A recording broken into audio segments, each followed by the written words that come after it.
voice just went out for a second there. We're live! Awesome! Usual stuff. Sub, like, comment, as always. Right, let's get into Underdark. For real this time, unlike yesterday we spent 3 hours. Outside of Underdark! Try doing other stuff. Oh, man. Right, yeah. Cool. Just, oh yeah, I should probably go to camp because I'm out of short rest. Yeah,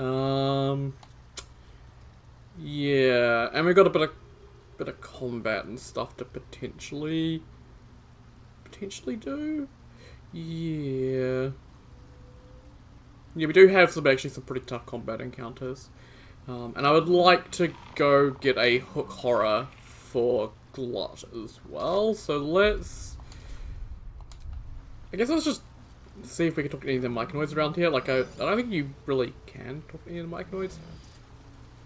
Hey, fungal dude, go over here. I need to talk to you.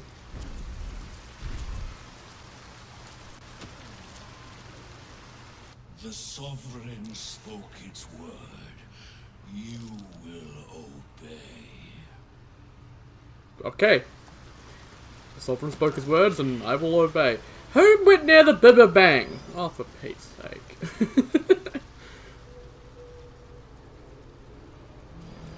What about you?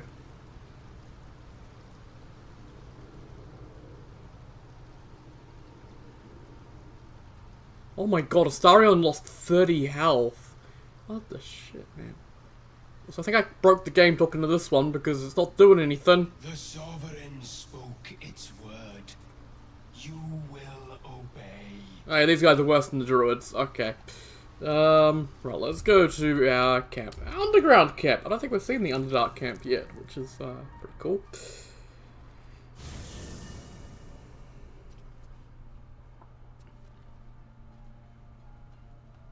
Yeah, so Glut will hang out here as well. Well, we've got him in our party. Let's see. You've got a Gale and a Wizard and a Will hanging out up here. Okay. Makes sense, I guess. That goes to the fucking abyss by the looks of it. Jesus Christ, I'm not gonna go fight Manus, sorry. Karlak and Lae'zel and, oh, Olsen hanging out around here. Makes a bit of sense. And then I guess Astarion and Shadowheart back here. As well as Rose just chilling with Shadowheart again. Were you chilling with Gale at one point? I have no idea. Poor Rose. Let's do a long rest. I don't think anyone's gonna speak to us. I think that we've done all the Act 1 stuff already. Yeah.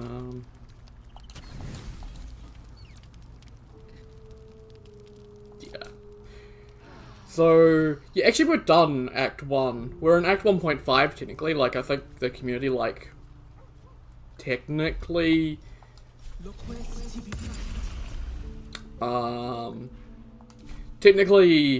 calls the Underdark, Grimforge, and Mountain Pass, and the Crash. All of those are Act 1.5, sort of bridging the power gap between Act 1 and Act 2.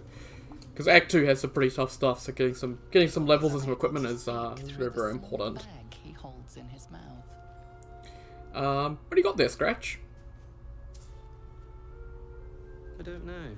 Salami! Tell me. Oh, you're a beautiful dog. Why do you think of Salami when you saw me, though? Aren't you adorable, Scratch? I love you. Hopefully these gloves feel nice for pets. Like, I'm worried with how big a metal they are. They got, like, soft bits in the palm. So, hopefully. Oh, we got some salami from the bestest boy in the world. Awesome.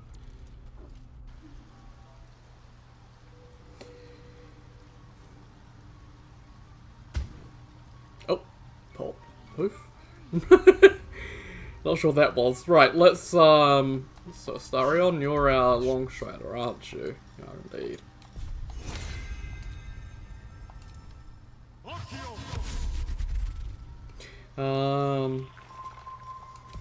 Yeah, I think I'm going to change my party around a bit after we do Grimforge, because I think I've used this party for like all of Act 1 and a little bit here, so I think before we head into Mountain Pass, I'll probably change the party around a bit. Get some other characters in, because we haven't spent much time with the other characters yet, and it'll be good to... obviously for the crash we need to have Lae'zel with us. That's very important. And I know for Act 2 we're going to need Shadowheart in the party for sure, because Act 2 is very, very, very, very, very, very, very important to Shadowheart.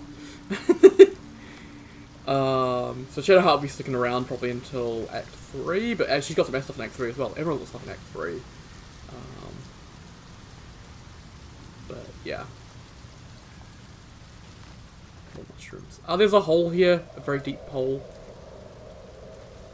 With your keen eyesight, the hole below you soon plummets into an abyss of impossible darkness.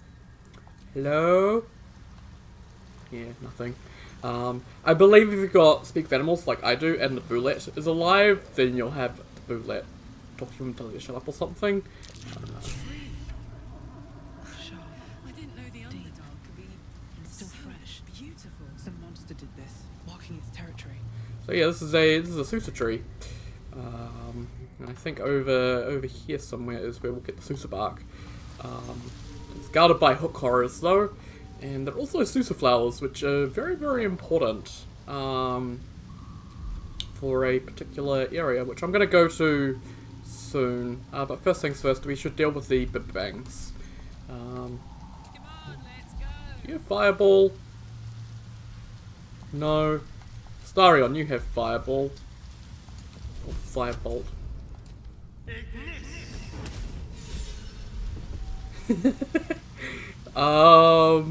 Oh god, I need to do it again. And that'll light them on fire. I think.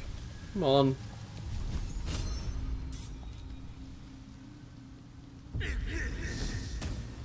There we go. Big boom.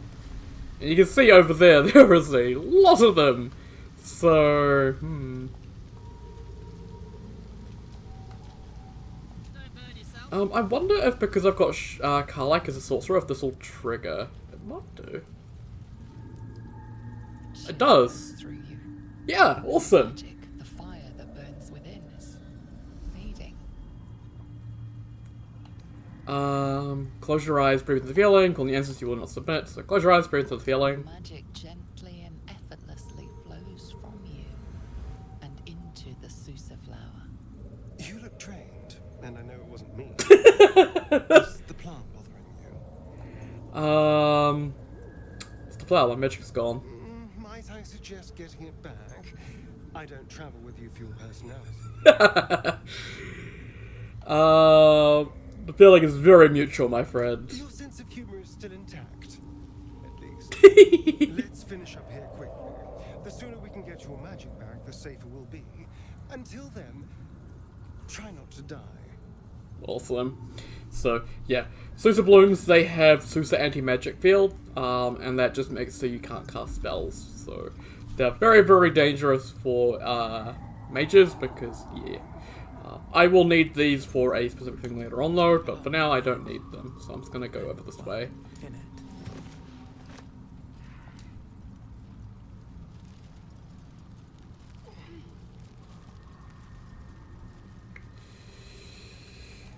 Okay.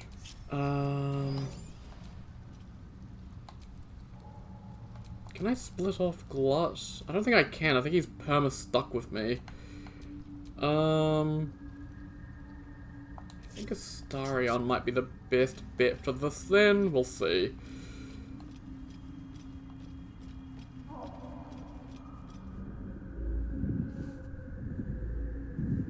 Stop! Stop!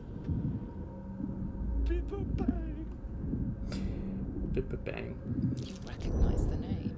Bibberbang, a mushroom that releases dangerous spores. Highly flammable. This is quite the predicament you've landed yourself in. I know that. Scroll. Escape. My bag, please. I've dropped it somewhere. Hold up a scroll and Misty Step. Yes. That's. Yes. Cool. Let's throw it at him. Let's get him out of there before we do anything.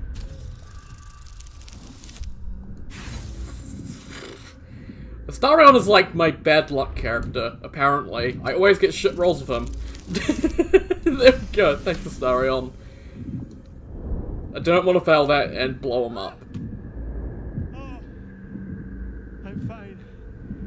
I just have to. And then. Here.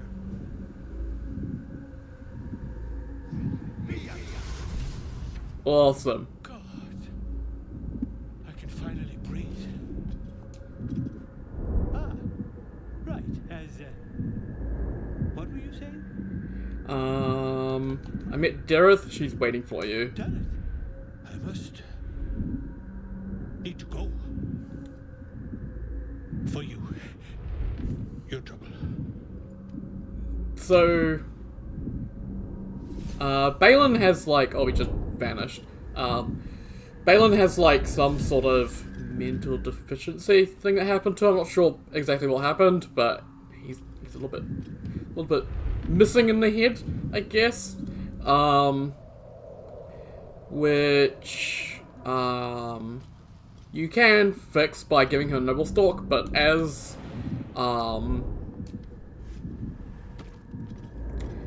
his Deep Broth said, and as his wife will say when you actually come back with the noble stalk, he was a bit of an abuser. So giving his memories back is not a good thing. So yeah. Right, let's jump down here. So I need to get rid of this torch. Obviously it's highly flammable, so if I were to set off any of these big bangs while this torch is here, this whole place would go up. And it would destroy this over here. This is a noble stalk, which is what they were down here for. So I need to give them that. Noble stalk can restore memories, as I said. So if you're Dark Urge, it can restore one of Dark Urge's memories. It can restore one of Shadowheart's memories. But I believe you give it to the trader. She'll have more of them for sale later on in Baldur's Gate. So yeah. So I'm just gonna.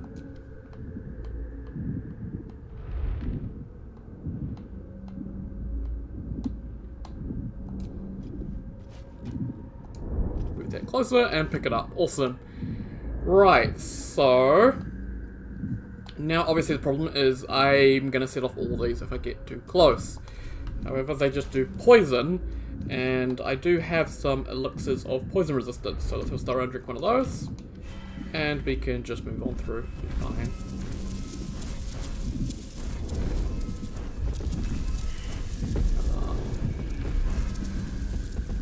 And we just need to pick up the noble stalk. Awesome. And then I can blow this place to Kingdom Come, and nothing important will get destroyed. Although while I've got control of Astarion, I'm gonna go back up here.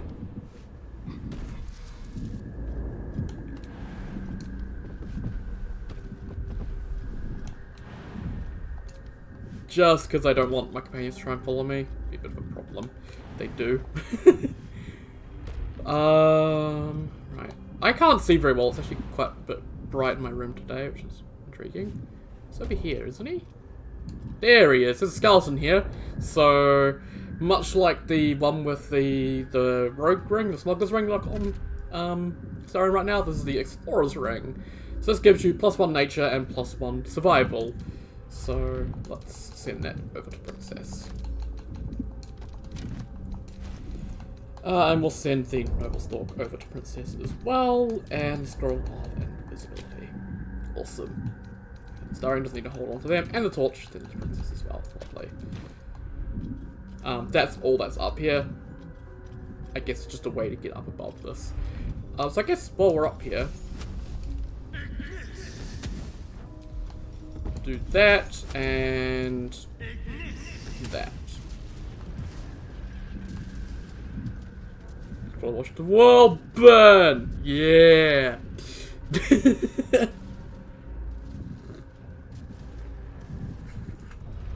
Awesome. So I'll clear up most of the Bang.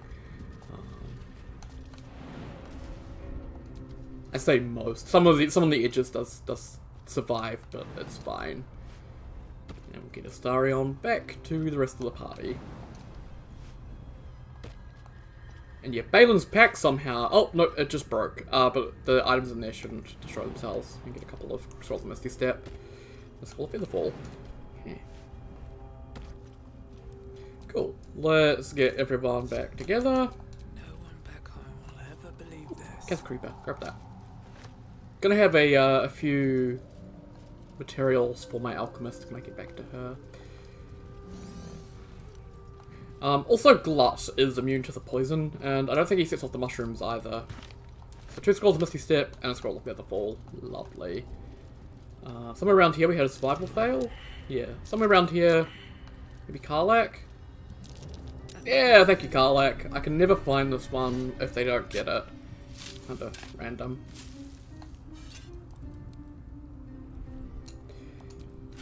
Nothing really major. Glorious Vaulting, Acid Vial, and a little bit of gold. Just minor things, nothing I really need.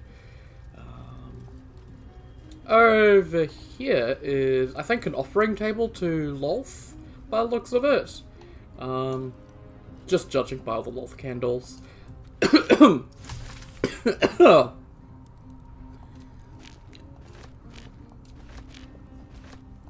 Oh, these can make Malice, which is a pretty potent poison, I think. I'm not too sure. I'll take those and the Castle Creeper. Awesome. Right, that is the first task done that we need to get done in the Underdark. Lovely. Next task.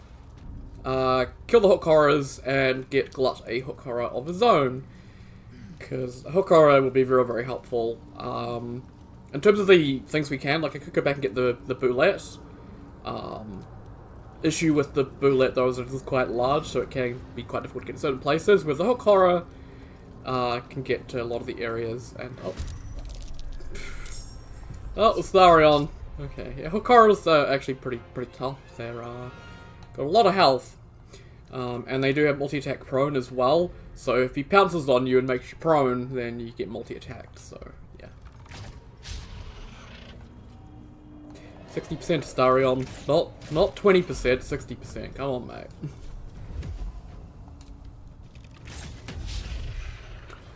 Why do I ever get you to do anything, Starion? All you do is miss all the damn time, constantly.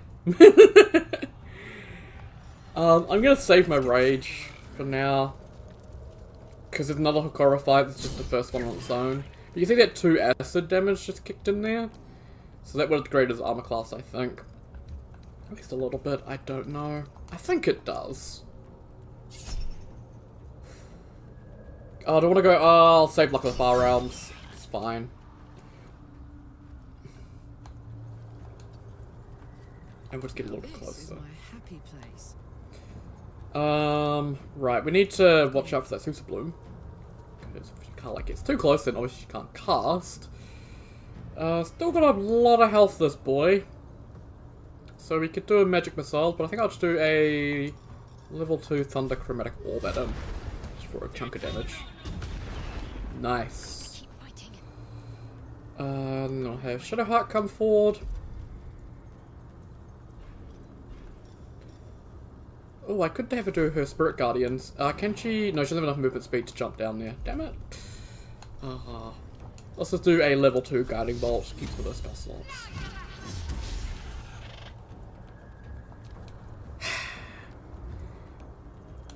You know, I call you, you know, people call you Shadowheart. I'm gonna call you Missing Heart, because that's all you do is you fucking miss. You can get there. Fuck you.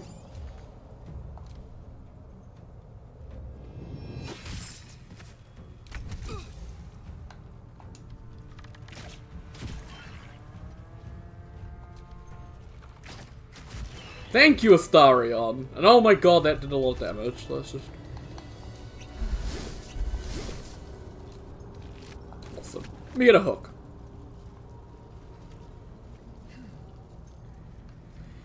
Okay.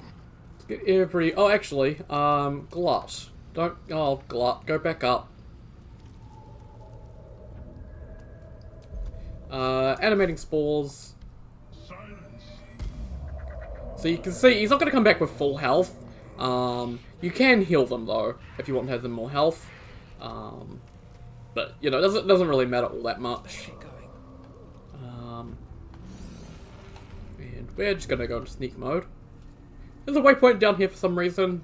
I guess if you want to pick up the Sousa stuff at some other point, is a good way to do that, but yeah. Okay, something got spotted. Oh.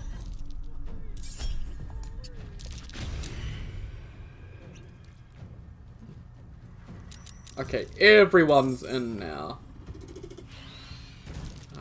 Yeah, we got... Oh, you've got to be kidding me. How many people got hypnotized? Just Astarion by the looks of it. Okay, well, Glut, you can't do anything. You're kind of stuck there. Let's have the Hokora move up. And attack your friend. Lovely.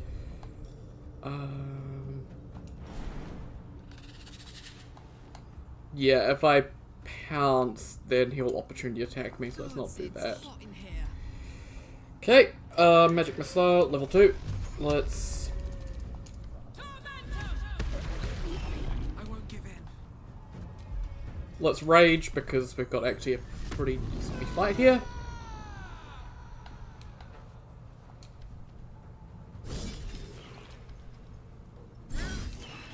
Lovely.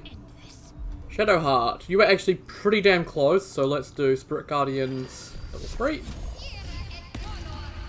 Fuck yeah. I love Spirit Guardians. Such a good spell. And then Glut. I don't know if you can make it up to here. We'll see. Oh! You can! Punch him! Ah, missed.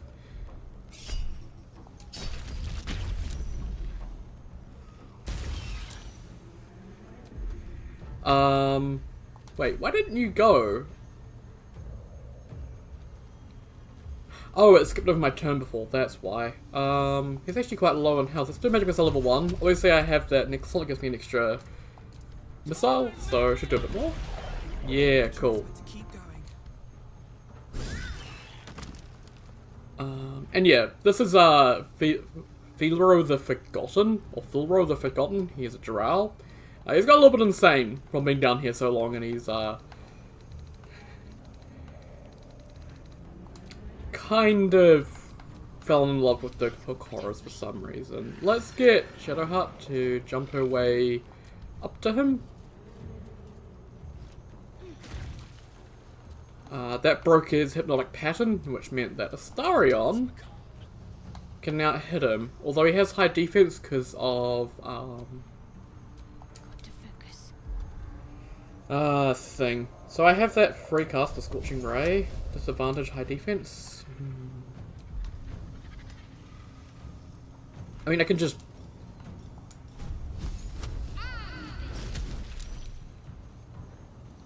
How did you save that?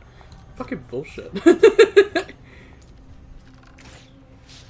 Okay, well that got rid of his mirror image, so yeah, we're good now. This is Astarion's first turn, so...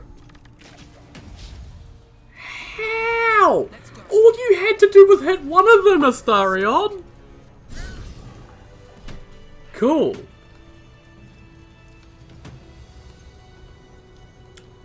So, yeah. Filro the Forgotten. Misty Step, Sleep, Quarterstaff, Robe, Scribbled Notes. He also has Icy Crystal. Crystal is freezing to touch no matter how long you hold it. Shallow grooves run along the bottom as if it used to be attached to something. So there's 3 parts of a staff. This is one of the parts. The other 2 are held by 2 other Drow, who we will find and murder. Well, one of them's already dead. One of them's petrified, but hey. Scattered Notes is scrawled in by a chaotic hand. Protector, Guardian of the Adamantine Forge. Adamantine Forge, ooh. From Magma Rose, only in Magma Destroyed. Hot Hammer. Hot Hammer! Where? Small map is drawn underneath, marked by numerous X's. The following words scratched beneath it. John knows. Cool. Everyone failed the investigation there. Wow. Wow. An unfinished conjuration scroll marked by teeth marks and dry slobber. A few words emerge from the muddle. Scarin extends flag magma. Magma.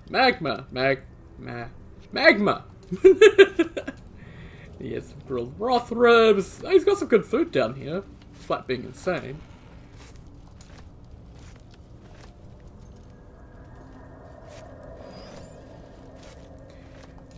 Okay. Bucket of fish, which actually has fish in it. Lovely.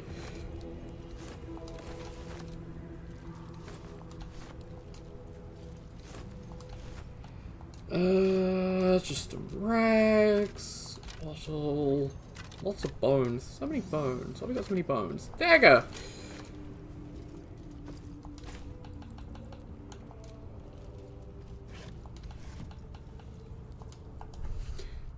So hang on.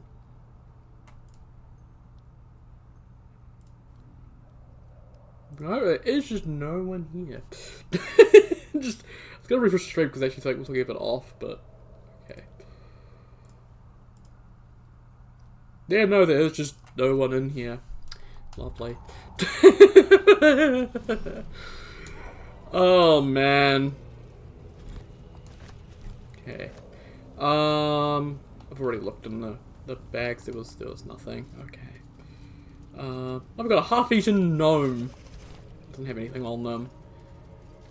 I can only have one of Glut's servants at a time, so I can't have two horrors, but that's fine. Can we go down? Thank you. You see another horror over there, so we can go take that one out. If I don't get stuck on the terrain. Oh, I aggroed the one up here, didn't I? Yes, indeed. Astarion is just not on his A game today. Wow, yeah, Astarion, are you okay, mate? You normally hit these really easily, but today you're just not. Wow, okay, Astarion is just not on his A game. Level 3 magic missile, because I really need to do some damage, so... Jesus. Since we got two of them, let's do another rage. I really want to try and keep the other one off everyone else, so they can focus on that one, I can focus on this one. Death won't take me yet. I could make that a guaranteed crit. Yeah, let's do it. Let's move a little bit closer, just so we have a bit of chance to hit. There we go. Awesome. That should keep him in line. Right, Shadow Heart. It's gonna be hard for you to hit this boy, isn't it? Because we're, I got the low ground. 50-50 for... yeah, may as well. 4 damage! Thank you, Shadow Heart. I think he's gonna jump down now. Yeah.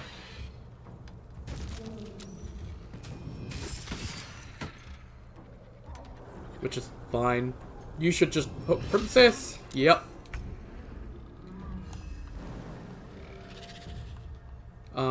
Why is the path interrupted? Just...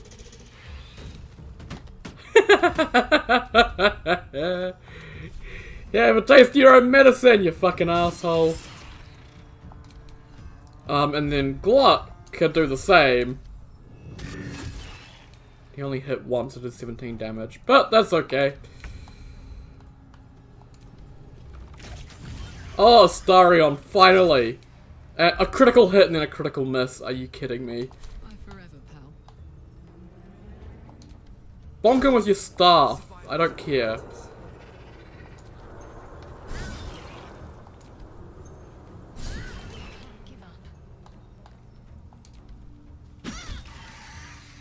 There we go.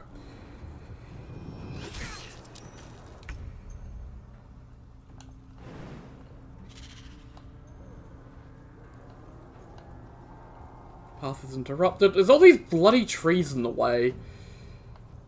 I can jump to there though. And I can hook him in the back. I don't really care about getting Glut to attack. Let's move Astarion over to here. Actually, over to here. Thanks, Astarion. Right, may as well use one of our short rests now. I think we've got one more hook horror left. I think.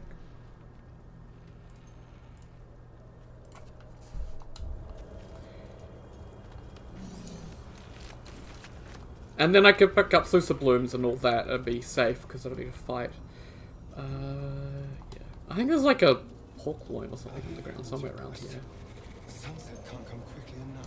There is no sunset down here, Astarion. Okay. And I believe this final one is guarding the Sousa bark that I need. So...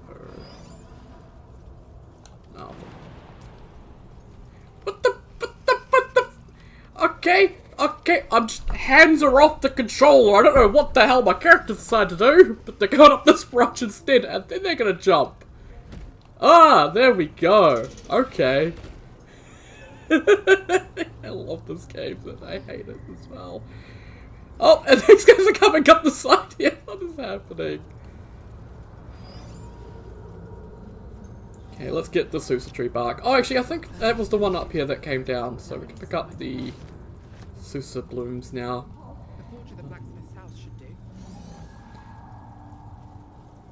I think there are 3 Sousa blooms we'll pick up, and that should be hopefully enough. Plus there are 2 more elsewhere in the Underdark that we'll pick up as well, and that'll be enough to do what I need to do.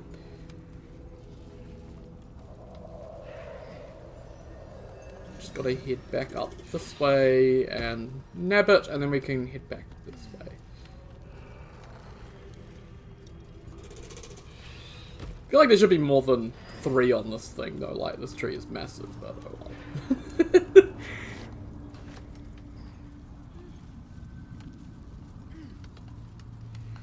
Okay. Oh, what? I hate these bloody cliffs. Like, you hold forward to go down them and your character just sometimes doesn't. It's so glitchy and weird. Okay.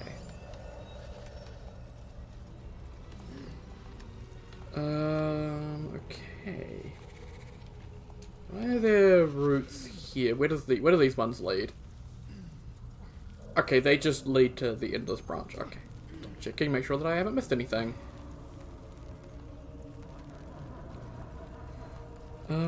Okay. Lots of blood over here. I think there's another place where the boulette can ambush you. Not too sure though.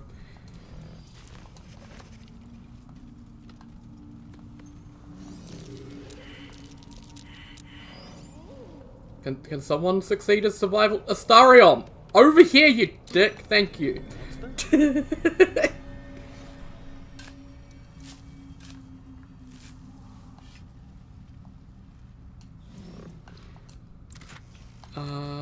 Fire resistance. And why a rotten mushroom? Trying to trick me into picking up rotten mushrooms. God. Okay. Tombstone. The rock under your feet juts upwards, forming a perfectly engraved tombstone with a small epitaph. In memory of Myrna, a shining light in this dark world, may you forever gaze upon the lake you loved to play in. So the Ebon Lake is pretty dangerous, from what I know. There's like some pretty dangerous stuff in it, but apparently this dog was fine playing it. Although I guess, since their master was a pretty powerful cleric of Mystra, they were probably safe. Probably had some protections. Normally I wouldn't dig up the grave, but I'm gonna do it because there's some interesting stuff involving this. As you dig, you slowly expose the skeletal remains of a large dog wearing a chunky leather collar. Strange collar. It's got grooms all over it. So, yeah, dog collar, an old leather collar for a large dog. The name Myrna is engraved on the tag, surrounded by a plethora of indecipherable runes. So, I just feel really bad about doing that because it's a dog's grave, but I feel really bad for anything involving animals. But I need to do it just for some interesting things. There's a skeleton there, but I want this bullywug trumpet more than anything.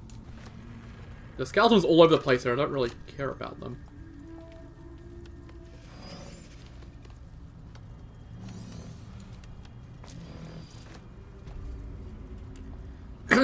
Right. Oh, dead myconoid. I think the dead myconoids you can't reanimate with Glut, which makes sense, I guess. But there's like dead Dwagar and dead gnomes and all sorts you can use him for, I guess.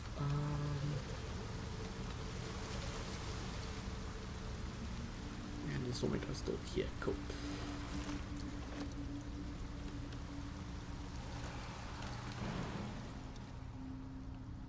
Oh wow, I can actually jump up here? Holy shit, nice. I think this will be a challenge for either me or Karlak. Oh my god, can the shaking stop? I can't fucking do anything!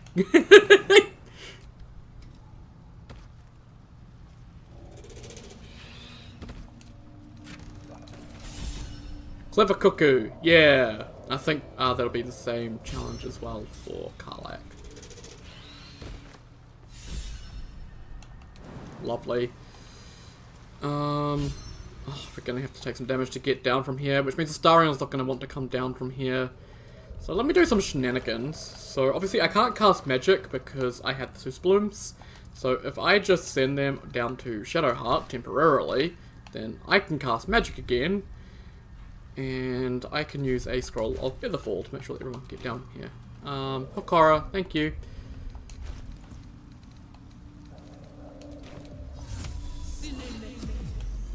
Yes, lovely. And then I can jump down. And Astarion and the Hokora should follow. Awesome. Lovely. And then I can go back to Shadowheart and I can give the Spoons back to me. I love the telepathic inventory thing. It's kind of a bit interesting, but hey, it's fine. Imagine if they did limit that, like characters, if they're not close enough, they can't transfer stuff between inventories. Like that would make combat so much harder.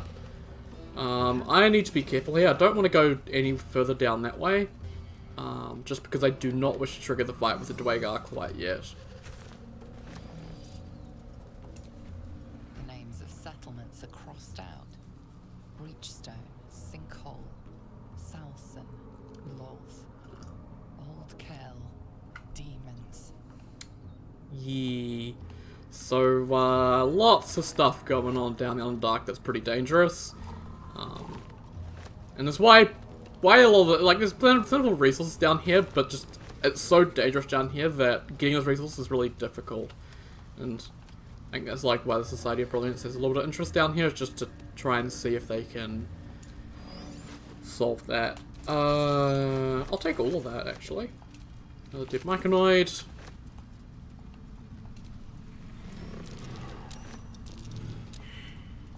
Another dead Dwagar. Okay. And I looted that one, so that's as far as I've been. Cool.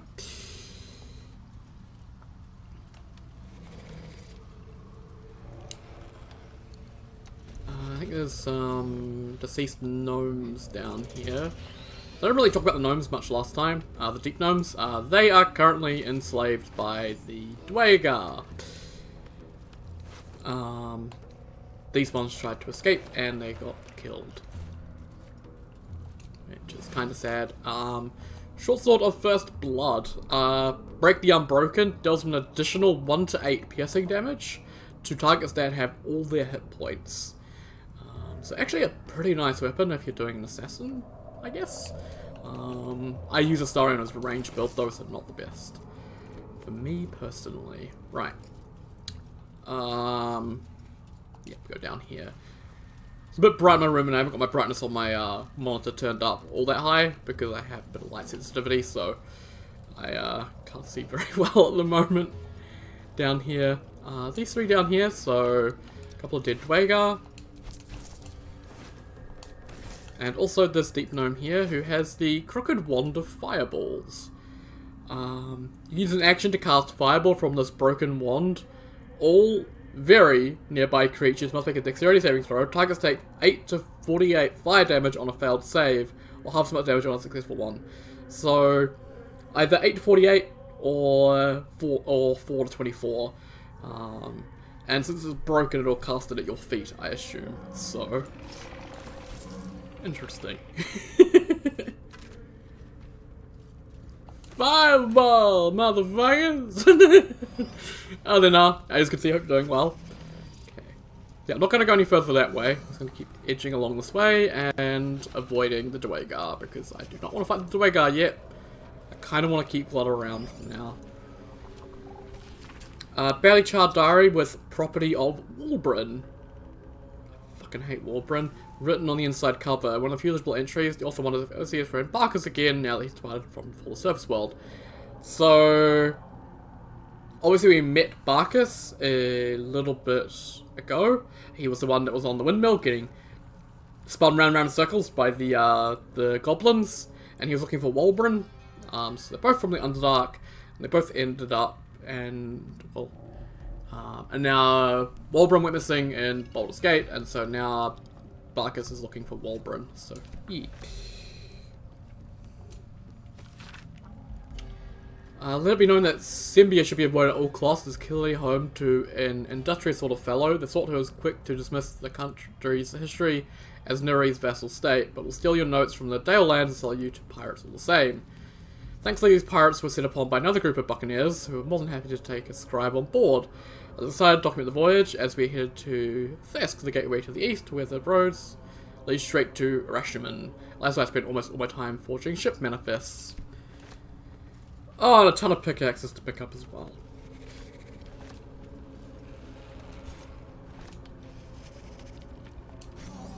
And yes, I said edging. I know. I can't say any words without them being taken across as lewd. Oh! Breezy sandals, lovely.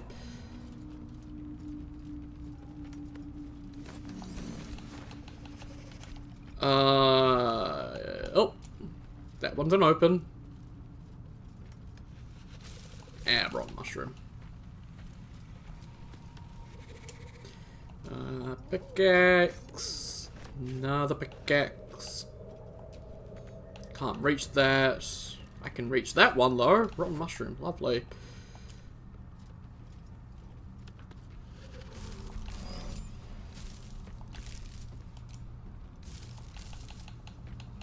Okay. And then I think just over this side. I think there's a book here as well. Yep, another A's for Azash. Another basket, which I probably already looked at, but probably forgot. Yeah, cool. Lovely.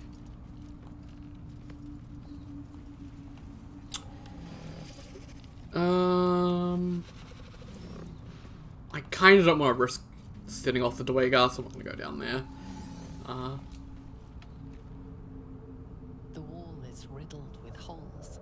A suffocating stench of long rotten meat wafts out. Inspect the holes. Ah, come on, you can't roll any higher? Okay, look, I said higher, not the lowest you could possibly go, for Pete's sake. I just need a 12 or higher. Like, come on. Were created deliberately. The passage narrows and bends, becoming impassable before you're even elbow deep. I think if you're one of the smaller races, you can actually reach in there and grab something. The wall is riddled with holes. Do I have a scroll of disguise self? Probably not. Or a shrinking scroll? Also probably not. I forgot that I have an entire bag of scrolls as well. That's invisibility.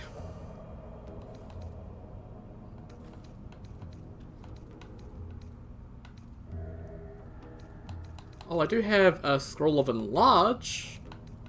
I don't have one of miniaturization though, unfortunately. Yeah, I don't think I can make myself smaller. Don't have disguise self on any of my characters, so I don't think I can do, unfortunately. Oh well. Let's try Starion and see if I can do the survival check. What a treat. The wall is riddled with There we go. Let's try for Starion. Oh, he's got +1 wisdom and guidance for some reason that I didn't have. Yes, you can romance a mind flayer. Later on, it's kind of spoilery to talk about it, so I won't talk about it, but yeah. You recognize the odor. The foul scent of carrion crawlers. Centipede-like aberrations that feast on the dead. At one time, these caverns must have been their banquet hall. Creatures are either long gone or waiting patiently in the darkness. That's terrifying. That's terrifying. Oh god. And it's not really romance and mind flayer, it's the mind flayer trying to manipulate you into continuing to listen to them, I guess. It'll come up later. Okay.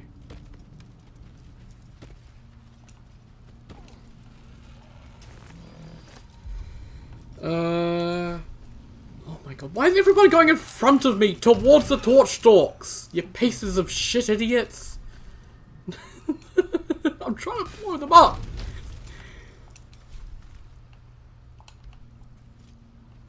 Okay. Perfect ring of mush. Pretty, but it doesn't do much. It's a perfect ring of mushrooms. Jeez, Wonder if that has something to do with Auntie Ethel. We'll soon find out. I can deal with all these damn torch stalks. Why are there so many? Is that a... Half this drow's body is crushed. Must have fallen from pretty high up. Hidebound journal. One favor, one faithful servant. That is all I had summoned. No more and no less than Malice the Word ever had, or indeed the Mother of Lost herself.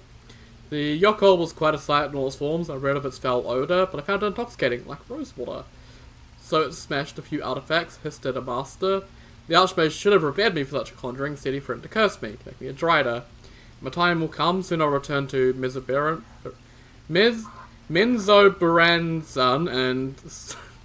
and the Archmage will worship me.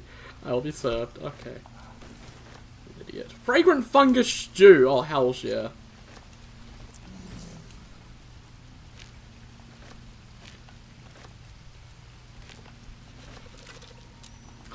There's another uncommon bone!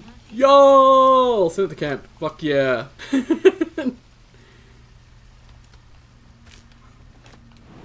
So the thing here is I need to jump up these mushrooms. But some of the mushrooms... Keeps my dog going silly in the background. Some of these mushrooms aren't actually real. And you'll just fall straight through them. So investigation failed. This one here I will fall straight through. Actually no, this one I will fall straight through. This one I'll be fine with, I think. Oh my god. Yeah, keep failing the investigations. We'll go this way. There we go.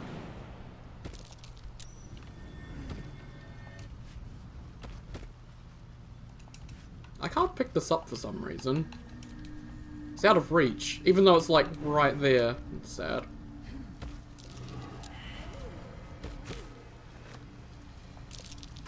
Okay, some animal carcasses.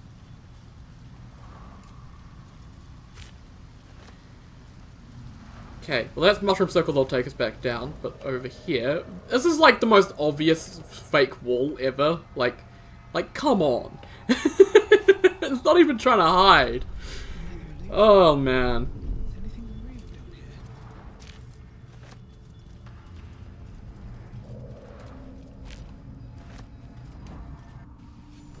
Surprised the Susan magic fields don't work on these circles. It'd be interesting if they did.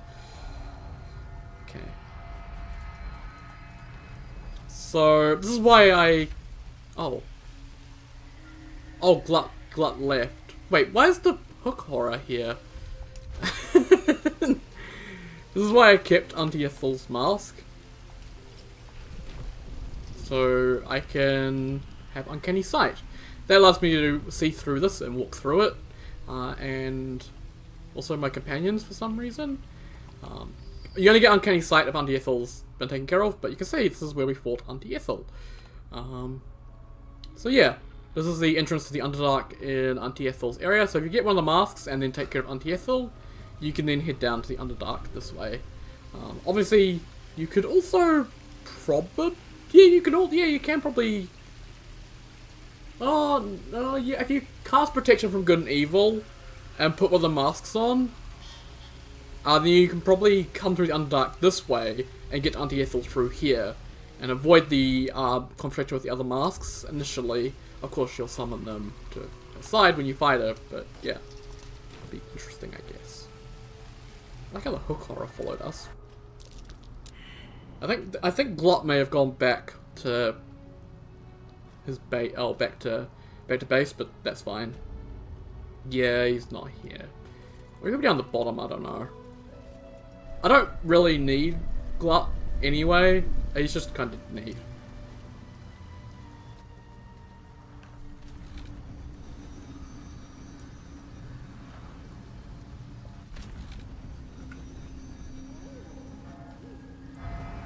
Yay! Teleportation mushrooms. Lovely. Okay. So this should force us into turn-based mode as soon as that locks onto us. Cool. So Princess, can you pick up that first? So these arcane turrets, I think you can destroy them if you use lightning, but they are arcane, and we happen to have some things in our inventory which deal with magic. If I can see them, because the inventory is all of a mess all of a sudden.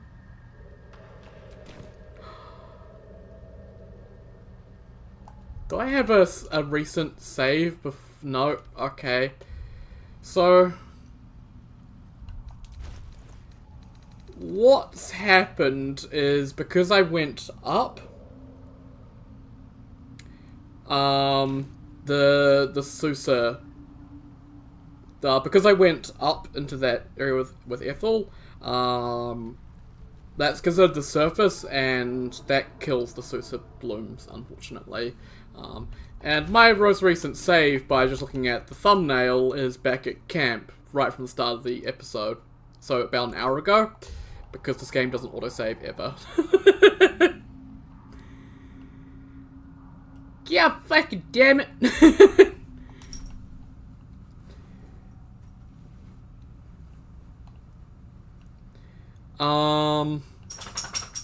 That's gonna be a bit of an issue then. Oh, I guess you have lightning. I don't know if it'll do enough damage. We'll see. Chromatic orb, lightning. And we'll do a level 2. Okay. That's taking care of it, I think. Good thing we have Karlach. Oh. Okay, turn-based mode again. Karlach, I need you to get in position again. We're going to do a level 3 because it's the only spell slot we have left. Not sure if a level 1 would be enough. You can try. Me, not enough movement.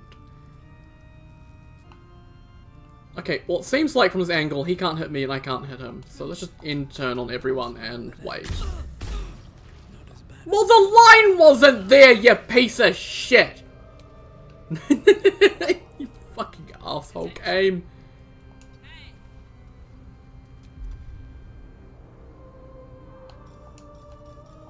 I'm not even gonna risk it. Just chuck a level 3 and get this thing over and done with. I hate this bit. Pulse Hydra, lump of meat that starts growing heads. Heads sing a song that basically makes anyone able to perceive it. Stops singing only when it eats. It keeps growing the more it eats. Well, that just sounds silly.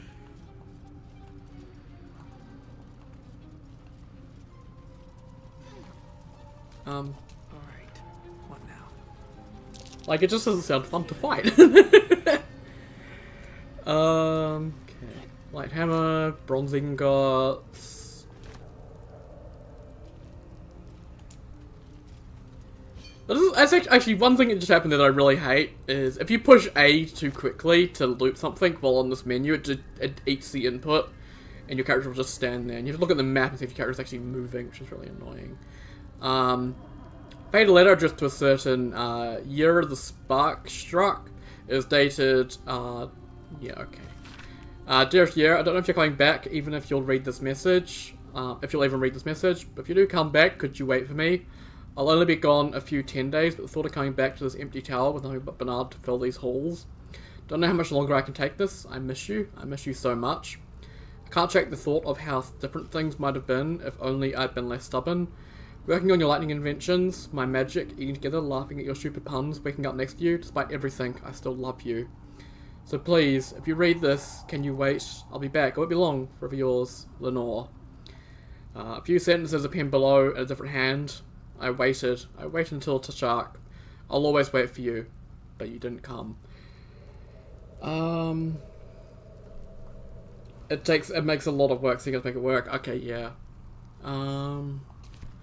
So, from what I know, what happened to Lenore is they got called away for something and they never came back. I think it's assumed they're dead. Unfortunately. Which is kind of sad. But oh well. This is gonna, yeah. Oh, actually, well, okay, thank you. I didn't need to get a star on for that one. Lovely. Skybreaker. So this is a light hammer which has Searing Smite. So I guess good for paladins who want another smite. Because that's what paladins need, is more smites.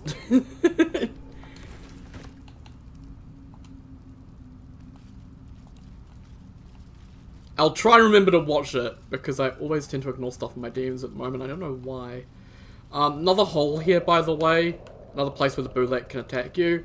We'll find a letter a little bit later. Lenore had the bootlet as a pet for a while, which is interesting.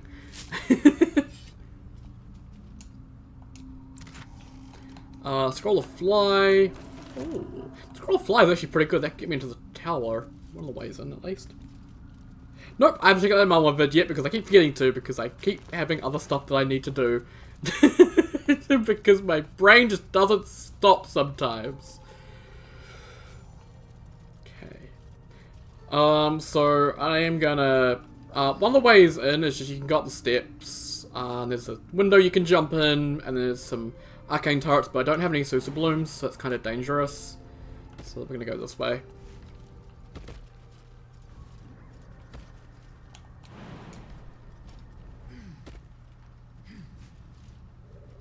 Human brain sucks. I can't remember anything half the time. Also, Shadowheart, how were you the only one that took damage when I managed to do it without taking damage? Okay. Let's see, we need to use another Featherfall.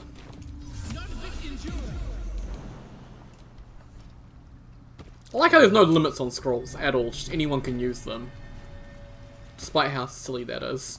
I'm a dumbass barbarian with, what? 8 intelligence and 10 wisdom, and I can just use scrolls. Like, I feel like I shouldn't be able to.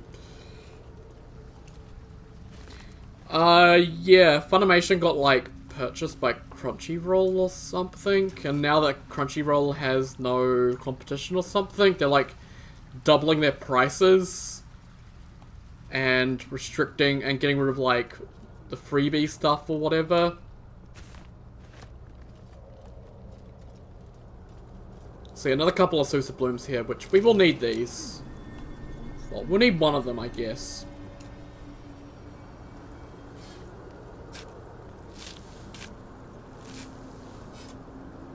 One step closer to Monopoly Western Market and Anime. Well, it's really hard for companies to actually, like, get, permission from Japanese studios to have their shows on streaming services, so only really large companies can do that. Just a really bad industry because you got to deal with Japanese companies, which is notoriously hard to do. So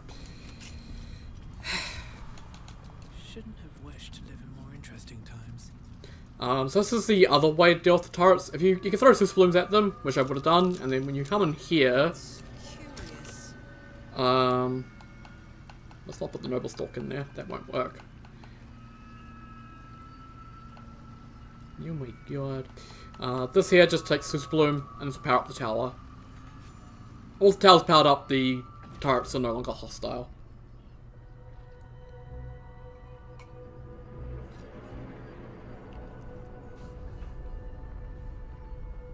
It's interesting though, because super blooms normally consume magic, yet Lenore managed to make Susa Bloom's power his tower, which is per tower, I guess. Which is really interesting. Doesn't Japan have, like, no fair use laws at all? Like, fair use just isn't a thing?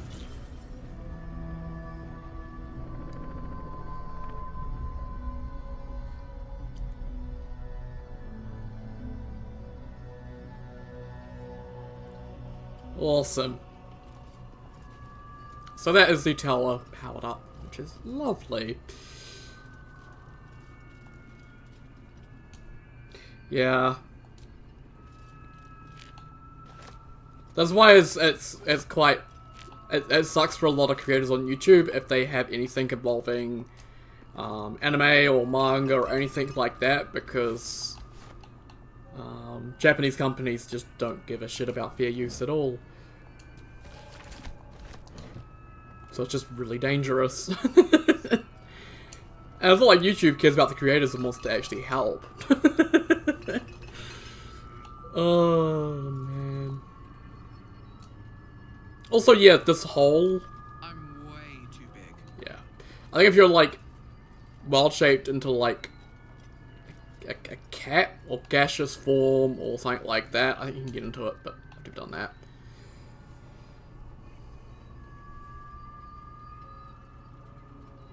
Yeah, Japanese company, yeah, it's yeah, really outdated laws.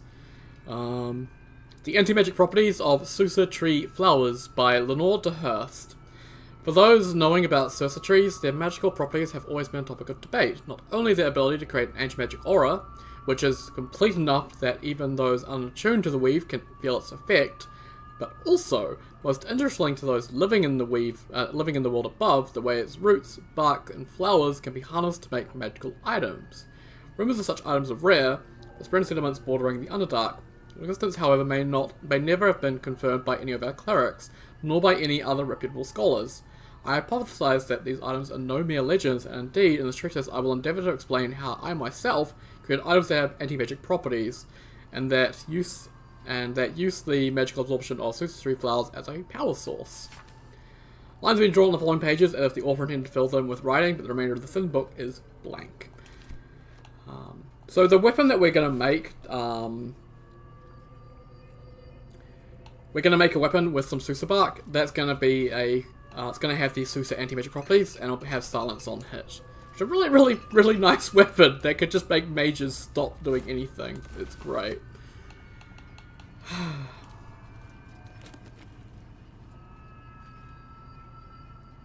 How ADHD starts to D&D. Hey, can I have your attention for a moment? Oh no. Unless...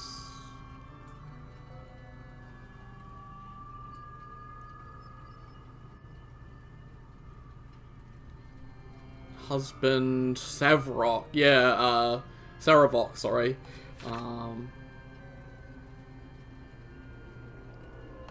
So Saravok is the enemy from the big bad of the first Baldur's Gate game. It sort of helps the player out a little bit in the DLC or the expansion for the second Baldur's Gate game, I think. And then he's back in Baldur's Gate 3 and he's a bad guy again. We'll meet him a lot later. He's a Ballspawn, much like the Dark Urge. Well, I guess spoilers for the Dark Urge, but I think everyone knows about Dark Urge's stuff at this point. I need to do Dark Urge at some point. The challenge runs I have ideas for Baldur's Gate. I have been watching one series that has like the idea that I've wanted to do, which is dice for everything.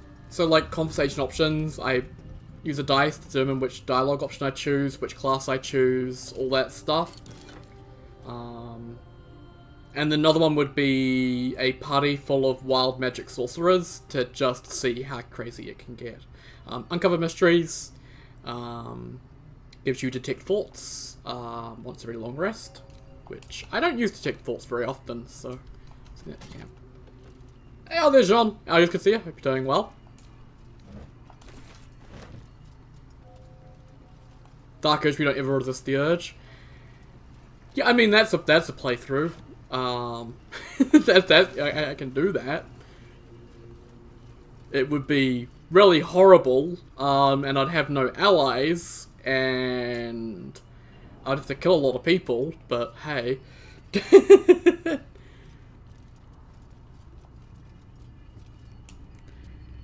Supply pack, Threadbare book. The Threadbare book looks like it once contained a play.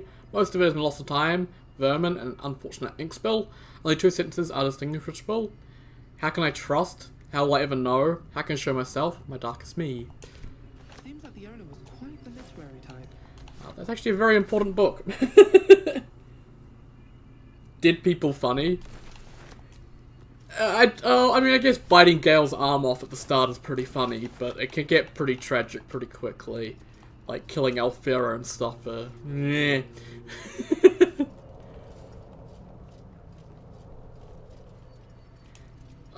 There's stuff like with an Act 2, there's some pretty horrible stuff that can happen, and yeah, it's a whole mess being Dark Urge. And I guess resist the urge and accept the urge are like 2 different playthroughs, so. Oh, Carla got befuddled, and she's laughing her head off. Dark Urge, but we only kill Lae'zel. Oh, there's actually quite a few ways to kill Lae'zel throughout just any normal playthrough. Like, she's very easy to piss off. It's quite surprising, actually. Oh, hang on. I need to just quickly go back down. I need to grab the other Sousa Bloom, because there is one use for that Sousa Bloom that I'm gonna need. And I can also use Sousa Bloom at the very top of the tower. There's some animated armors that rely on magic, and if you use a Sousa Bloom on them, then they can't move, but I don't want to do that. So. I mean, it's not trying to say anything about Lae'zel, it's just Lae'zel's a Githyanki, so how she acts throughout the game. It changes over time, but early on there's a lot of ways to end up getting into a fight with her, because she's just a very prickly grouch early on, because that's how Githyanki have to be. Like, Lae'zel in a very offhanded comment mentions, like, oh yeah, I killed my cousin when I was 10 years old. I slit his throat. Like, Gale's been through some shit. She doesn't even realize it because she's so indoctrinated. It's kind of horrible. Okay. When did I okay, I went over, yeah, I got the 10 Master Balls, and I sort of had the moment where I was like, need to have a Sousa Bloom.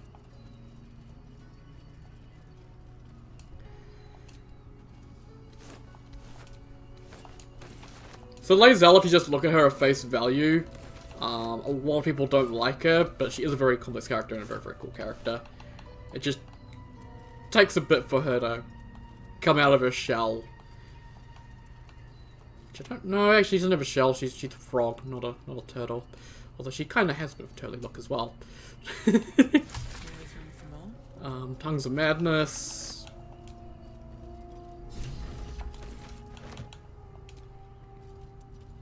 And I'm encumbered! Woo! Ah, for Pete's sake. I have 26 pounds of food. I just have 9 whole watermelons on me, casually, an entire leg of mutton. Entire cabbage, you know, lots of bottles of wine and stuff. Just lovely. Send that to camp.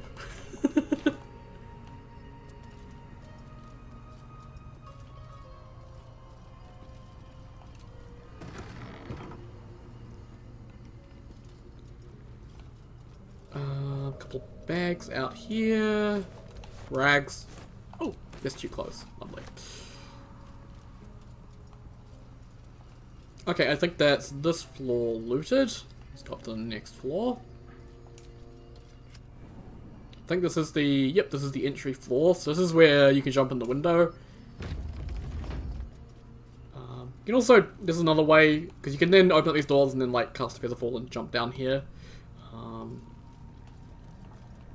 I believe the intended way is to use this bloom to get over to this door over here, though. And you get to this chest here, which need the Susa to get rid of the seal on it, and it gets you Mistress Grace. And Mistress Grace gives you Featherfall whenever you want, essentially. These are really good, so I really like those. When will Lae'zel get a power-up? Actually, I mean, she gets a big power-ups, I think, at the end of Act 2 and the beginning of Act 3. Beginning of Act 2 when she meets someone, and the beginning of Act 3 when she finally makes her big declaration to a certain someone about what she's going to do. And she does grow as a character. Right, Mistress Grace. Does anyone have any boots that they aren't particularly good with? Boots, weight, and comfort, those are fine on you. And wear dashes, meh. Have those, they look nicer. And then I can send these back to camp. Lovely. Having just infinite Featherfall on a character is really nice, because it just is. The beginning of this book probably could be a play by Dame Enya, followed by an extensive introduction and 23 pages of notes of the text. The book itself seems barely touched. One stanza is encircled twice. There is light in every living thing, swirling towards the surface to survive, and in its wake tramples everything, will kill the rest so that one can thrive. So another poetry line that we need. Let's pull this lever, if the game would save.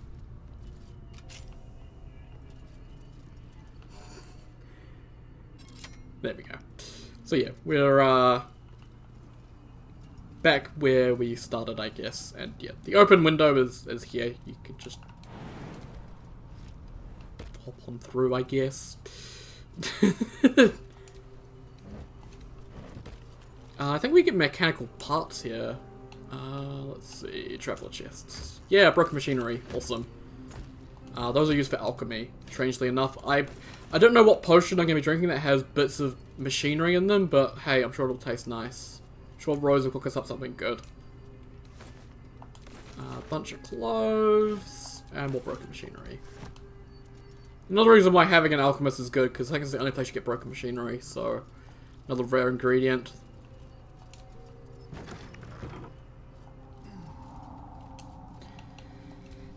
Okay, don't need anything from there. Oh, broken machinery. Lovely.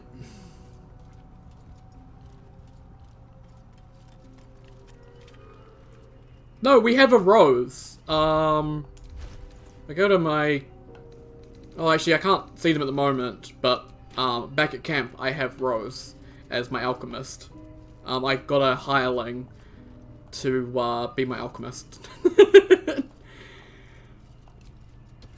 And also my Dream Guardian is Rose as well. So I've got 2 roses at the moment in this playthrough, which is interesting. Silver glass, vase, okay. Let's see. I'm just gonna send the Susa Bloom. Oh, actually, Let's just get rid of it for now. I don't show it over there. There we go. Cool. Mage's Friend, so +1 Arcana and +1 Religion. Piece of gold and some fire spell. This button here, so I'm gonna push this. Wait, why did that strange dog collar just vibrate? So the dog collar vibrated. Now let's go to Starion. And let's... Is that blood? No, never mind. It made my neck piece vibrate. Whatever you did, it made my neck piece vibrate. Whatever you did, it made my neck piece vibrate. So we need a character over here with it on. Whatever you did, it made my neck piece vibrate. So actually, Carla, can you get out of the way? The pet could summon its own food. What a clever little trick. So yeah, the dog had the collar on. It would come along, push the button, and get raw steaks for free. Just what an excellent master! Just on demand, dog gets raw steaks, and these aren't low quality steaks. Look at that. That's a T-bone. That's a fucking T-bone. Ringed with a layer of fat. Like my god. I think you can only do it once per character. No more. Not one for gluttony, I see. I think it's like some kind of inbuilt thing that he would have done to make sure that Well, hello. the dog didn't eat too much or something. I'm ready. Whatever it takes. Let's try it on Shadowheart, see if she can get a piece of meat. Still alive, so that's progress. Looks like the larder's run empty. Oh, it's run empty. I wanted to see if the other characters would make those like Astarion did. I'm ready. But it looks like I only get one piece of steak. Looks like the larder's run empty. Aww. Since machinery mentioned. Yeah, we're gonna meet some more machinery shortly. Right, let's put back on the Misty Step amulet, which I haven't actually used Misty Step on Shadowheart at all, but hey.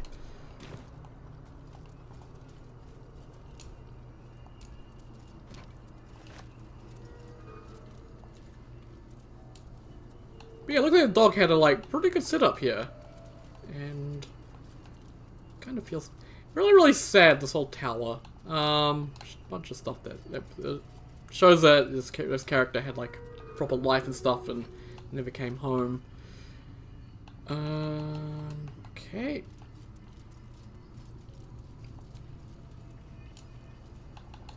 What's inside? Empty. Empty. Empty. Okay, sure, thank you.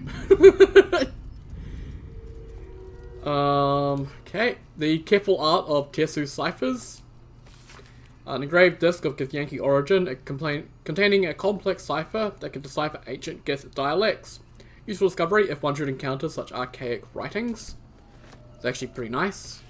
The writing on this torn out strip of paper is shaky and blotted with tears, making it barely legible. The silence stretches on. I'm all alone. Please can I hold your hands for just a while?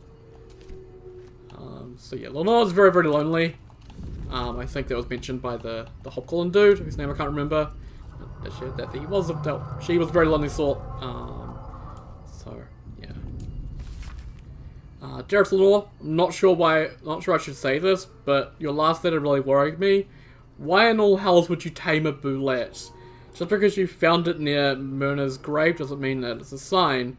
I'm really worried about you, Lenore. A boulette is not a pet. Using it as a guardian is one thing, but you sound quite taken by it. I know you don't want to come back before you finish your research, but if you are feeling lonely, you know my door is always open. Lots of love and hugs, Amaranth. P.S. It really warms my heart to hear you put the autumn crocus flowers on Myrna's grave.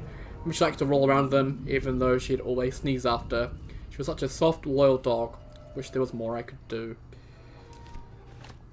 Don't mind if I do.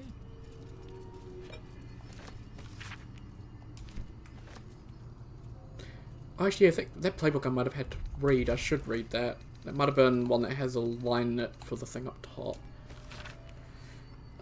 Epic tragedy about power, corruption, and loneliness. Prologue, A Lonely Road. Lightning and thunder into Soreth. You sound so damp and dark, oppression break. Is it the foe that Falcon Hipshaw's heel, or art thou friend, or rescue from my lonely wake? Command love for me, not love for blood and steel. How would I know? How would I know, Soreth? It's been so long. What do I know of you and you of me? Wait, do you hear that sound? What's this? These figures so familiar both, but still you seem so strange. It's Amphius. Dear Amphius, what happened to your face as pale as death? Your eyes are as black as Shar. And you? I saw your teeth, the sharpest blades, and what is with this rose as thick with blood? What's happened here?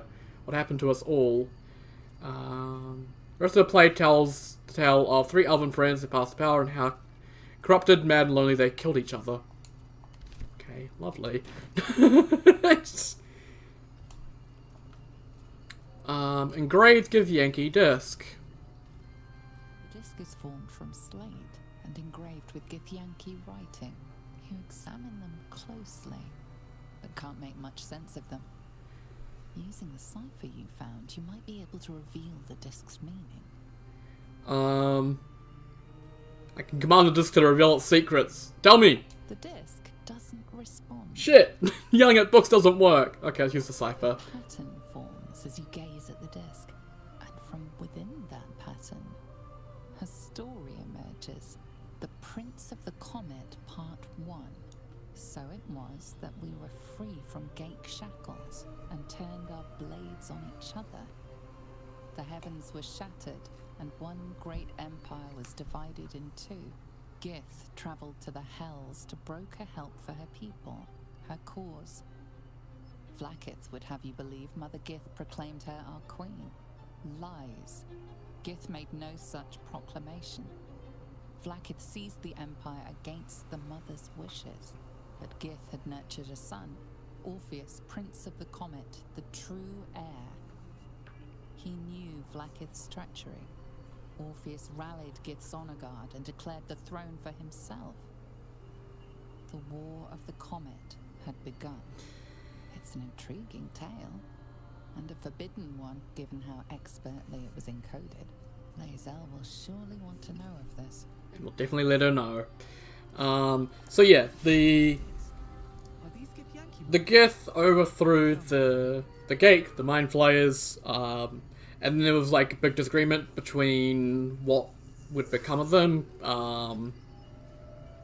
between Gith and another dude whose name I can't remember right now, and they started a big civil war because Gith wanted to have an empire, and the other dude wanted to not follow in the Mind Flayer's footsteps by having an empire, so a big feud about that.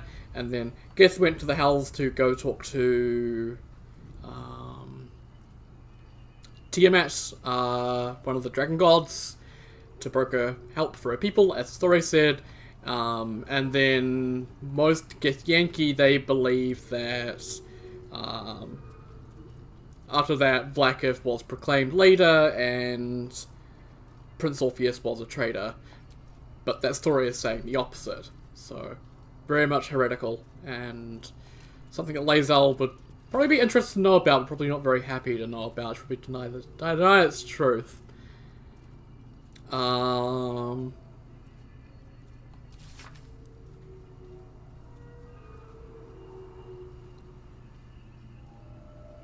Long ago, before my eyes and ears, before your lonesome quill described, there was an empire of people, or perhaps only belief, an empire of brain eaters, soul wasters, they called themselves the Lithids, the Flayers of Minds. The children of Gith were belled, bent in service as flayers, passionate people made to serve a cold belief. The flayers were untouchable, their minds a great oppressor. No proud will or passion could break Gith's children free. Until at last a reckoning, its source unknown, its power unproven, but its events history-making.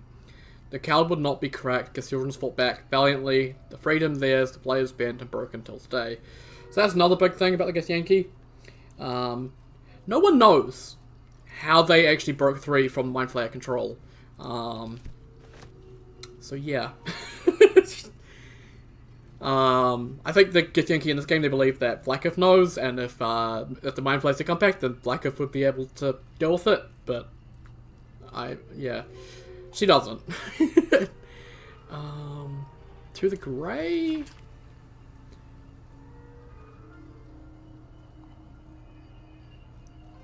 Okay, that's, I don't know what that's about.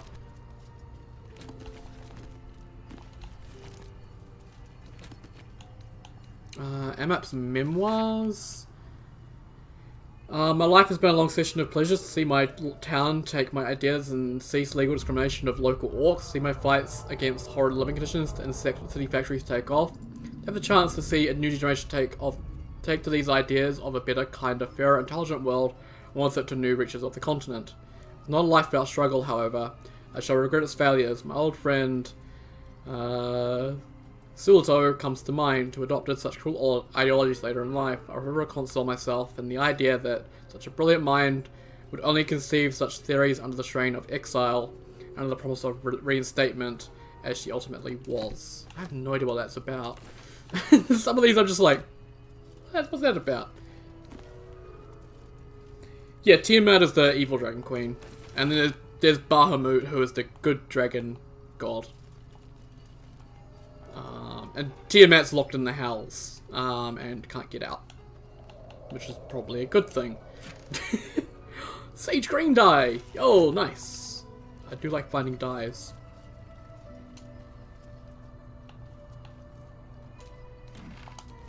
Emerald ring.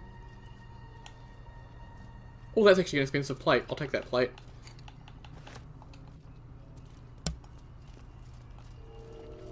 Okay. Right, hopefully I have found all the poems and plays in here, because let's go up.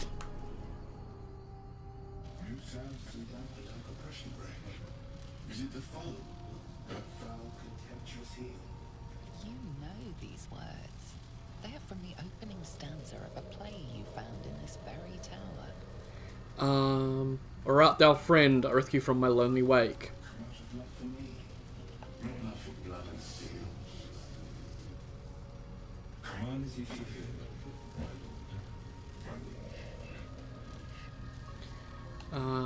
Cool. So, we're just gonna leave and explore the area a little bit. So there are animated armors around. And just gonna start looting. This one here. This paper is torn and patched many places as if it was well used but treasured. On it is a small poem with our name. These empty sheets are all that's left of you, the last of all the thoughtless gifts you gave. I'll hold on to them, it's all I can do. I can't throw them away, I've never been that brave. So another poem.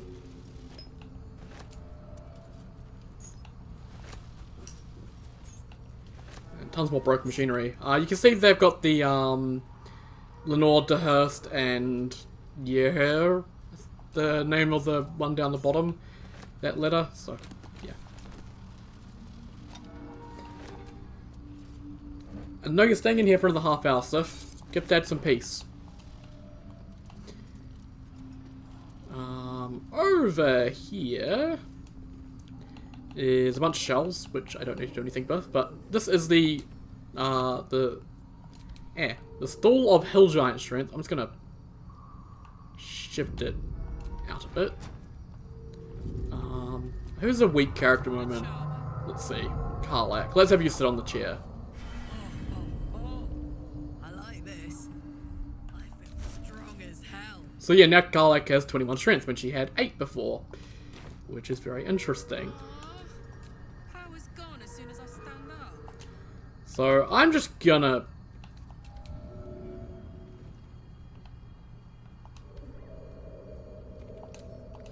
okay, people are in the way, I think.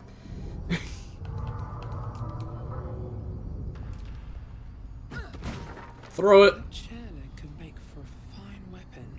And that'll break it, and then that'll give us the Club of Hill Giant Strength, which increases your strength to 19.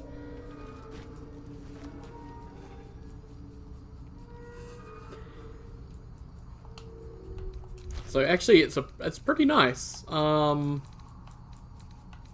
could give that to Astarion, and take points out of strength for him and put them into Constitution. But I like having the Falaluve thing on him. Yeah.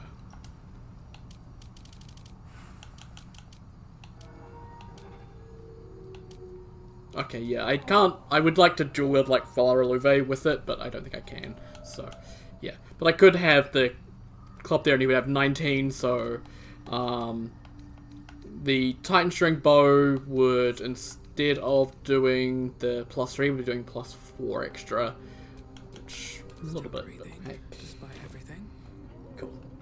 So a little interesting thing there with the Hill Giant Strength Club, but it can be useful with certain builds. Let's send that to camp. I guess it can also do good with monks, would be another one that can maybe do well with this. You could do Tavern Brawler Monk with this, and then have Dexterity Wisdom as well.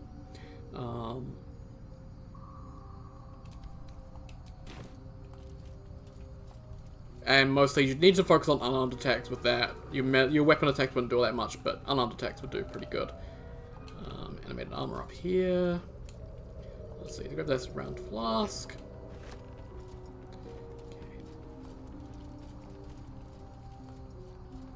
Just looting up here before I get into a fight. Push and healing.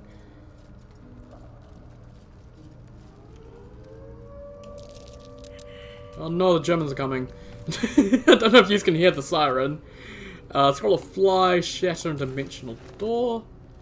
Do I have good perception? No. Starion, do you have good perception? No. There's a hidden basement to this building. There's a couple of ways to get into it. One of them is to use a fly scroll. You can fly into an open window to get down there. Another way is to get the perception check, and there'll be a lever right here you can pull. Another way is to pick the right options at Bernard. He'll give you a ring that you put on, and he'll unlock an option in the elevator. So let's go talk to Bernard.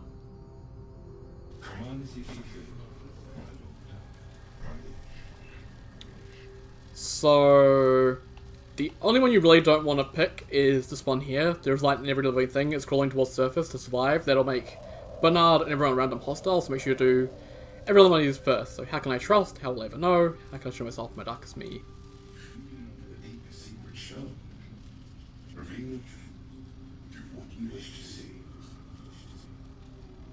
So he'll give you Bernard's secret, which is Guiding Light. Used by the previous owner to access both the Underdark's darkest corners and her own basement. This ring seems to reflect light where there should be none. So it gives you light cantrip, but it reveals the basement as well, which is really nice. Awesome.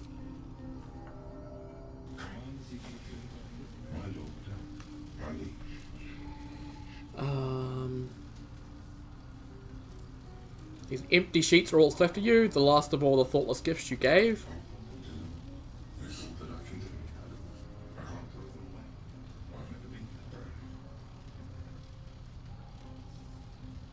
And he gives you a potion of greater healing.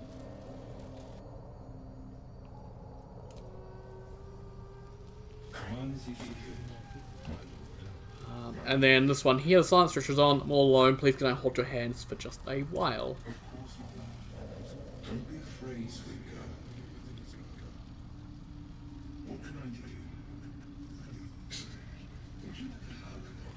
This is actually pretty sad. Like, they were so lonely that they programmed this machine to be able to give them a hug. Like, because they were that lonely. Like, His arms are too tight and too low for a comfortable hug, as if he's meant to be embracing someone slightly shorter. so Lenore was a gnome. So, yeah. Everyone will be so proud of you. As I already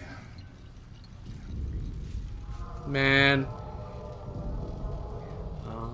I'm really tempted to just leave. But Bernard does drop a pretty cool weapon. Plus, he is going to die anyway. Later in the game, you'll find his head on a table. So, yeah. So if we go, what is this place? He'll just tell us command not recognized. And who are you? I'm under command that I cannot fulfill. So yeah.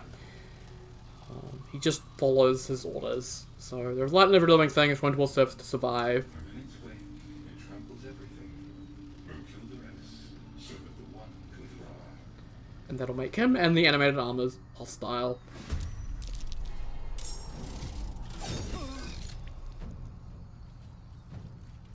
Cool. So yeah, Bernard, he's got pretty high defenses. See level 5 construct, 20 strength, 14 dex, 16 con. These here really should be really lower, but oh well. Chinese stuff with ancestor worship and stuff whatnot. And 6 charisma. Go on, Bernard's really charismatic, although he only can speak the things he's allowed to. Bernard can multi-attack while under the effects of static discharge aura, so that's an attack he will get. And yeah, his weapon has overcharge, charge stun the wielder unless it is a construct, which obviously he's a construct, so yeah. Yeah, all of these have high defenses, unfortunately. Let's get up here. And now we've got the high ground, we have 40%, which I'm more than happy with. We've got 45% on them. I really want to need to focus on Bernard though, he's most dangerous. And hope for the best that I actually hit him. A star ray on, please. I just need one of these to hit to do some damage. You did 13 damage. Are you kidding me? You rolled the lowest you possibly could. Let's finish this. Spirit Guardians.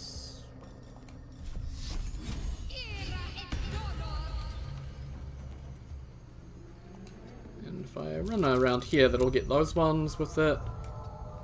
And I can run back this way. There we go. Cool.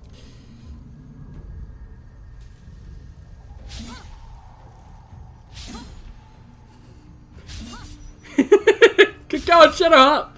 Keep dodging. Oh, Baroque's attack opportunity, that's a bit of a problem.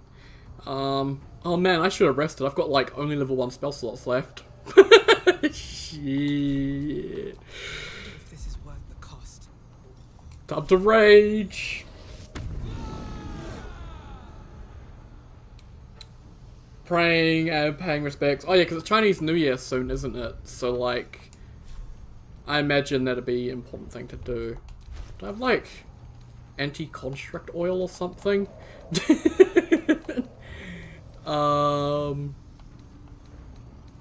he'd be immune to poison because he's a construct, and nothing here is going to help.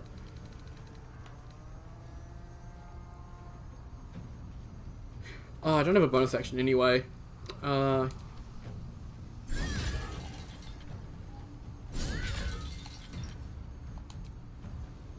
Heating up. What do I want to do?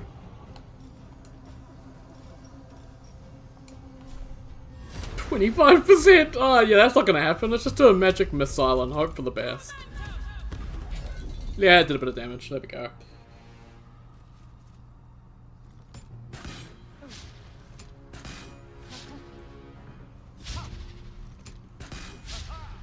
Well, these guys can't hit for shit. Good! Well, okay, why can't they hit? My AC isn't even that good. Oh, there's Static Overdrive. And here comes the multi-attack.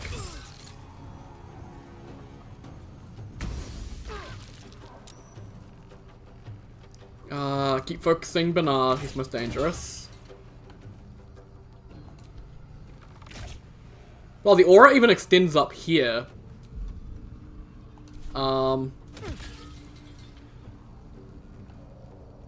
Wait, does it, like, reflect damage?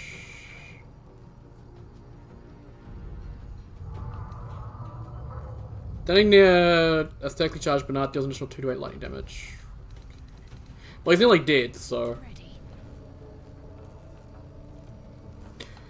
I mean, if I disengage, I can probably take a swing at him. I don't think they're really gonna be able to hit me, is the thing. I can do Radiance of the Dawn.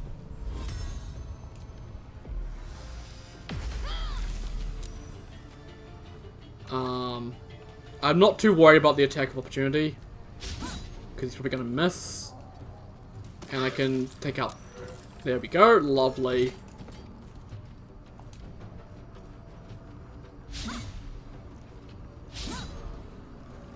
Now we need to take out the animated armors, which is a lot easier said than done. I assume they're really weak to lightning. Yeah, poison resistant psychic, but everything else is fine. And yeah, this should be the stats of Bernard as well, because he doesn't have any responses aside from what he's programmed to. So, and he doesn't have any actual intelligence or wisdom or anything. So his stats should be the same as this. But oh well.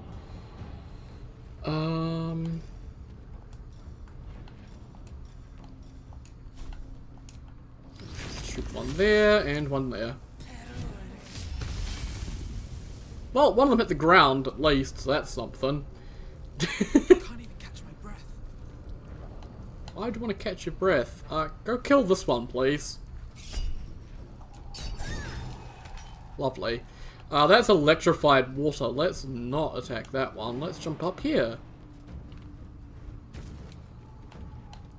And attack this one. Lovely. Well. Wow, okay, even with advantage you still miss.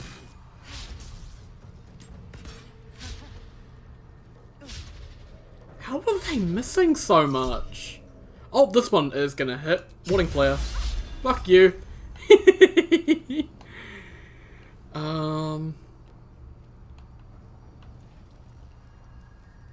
Well, you're close enough. Wait, is this dude close enough? No, he's not close enough. This dude is, though. You got a priest got to drive through like it's a bowling alley. Well, good luck, and I hope you get a strike. My viewers going down to 0 again. Woo! Okay, there we go. Awesome. Wait, can I go vampire bite this? Can't attack constructs. I was gonna say. Concentrate. I'm Better get to work. gonna get electrified by my own water, but that's fine. I should have the corrosive attack, shouldn't I? Yeah, corrosive strike. Ready for another round? Everything misses. Except it doesn't, but hey. Jimmy on the go. Where do I go from here?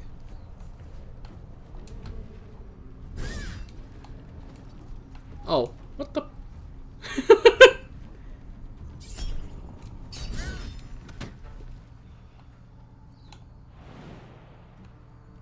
Fuck it, we ball! Jesus, I only did 2 damage? Nice. Can carry me. Wait, Princess took no damage? How did she take no damage? Nice. I guess because it did so little damage, it didn't get through, her bear heart, which is really good. I don't really care if Star Realm misses these. It's not the biggest deal in the world. Because I got tons of stuff coming in to fight them. Actually, perfect opportunity to use Misty Step. Get those Spirit Guardians in. Let's do a Ray of Frost. Nothing important is ever easy. Awesome. I got a short rest and probably need to do a long rest. Nothing more we need to fight right now. But Bernard has the Light of Creation, which has the overcharge effect. So how do you become a construct? Well, there are a pair of gauntlets you can buy in Act 2, actually near the start of Act 2, pretty early, that will allow you to become a construct temporarily. So you can use this safely. It's pretty cool. It has an additional plus 1d6 lightning. The plus 2 acid, ignore that, that's from my ring obviously. But yeah, pretty cool weapon. And we'll send that to camp. Here's an antique key. Awesome. Take the rapiers from the animated armors. Some more broken machinery I forgot to pick up. Take that. I guess the elixirs of lightning resistance will be useful for, like... There's, like, one fight I could picture in Act 3 where, like, they're gonna be really, really useful. Man, I had a lot of... I don't really have all that much, but yet I...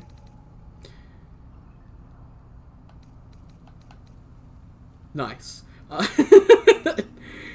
Oh, I guess I do have a lot of, like, clothes and paintings and stuff like that. Didn't I give a starry on my potion pouch? I did, okay. Let me do that, and I'll give a starry on my potions. That should get rid of some weight.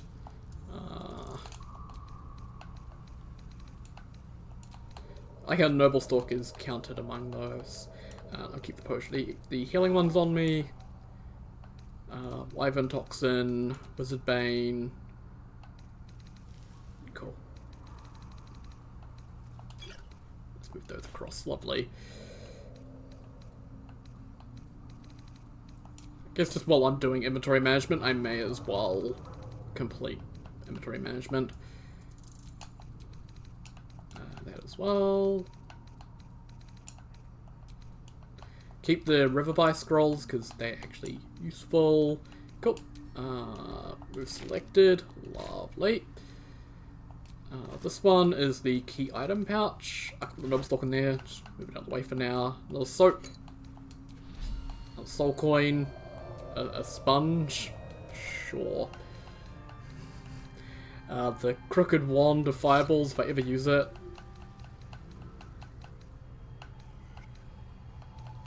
And then there's the tattered scroll, the hidebound journal, notes.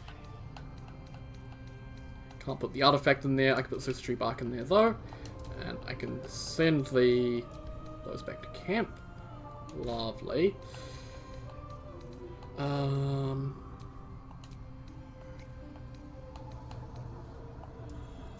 The Explorer's Ring and the Major's Friend, I'll send them back to camp as well. Don't need them on me currently. And I will just temporarily put on the Guiding Light. Lovely! Inventory sorted a bit. My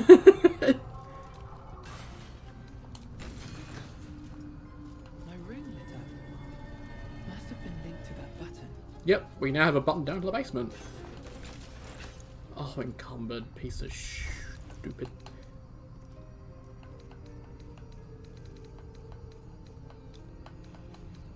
Let's go into this pouch here.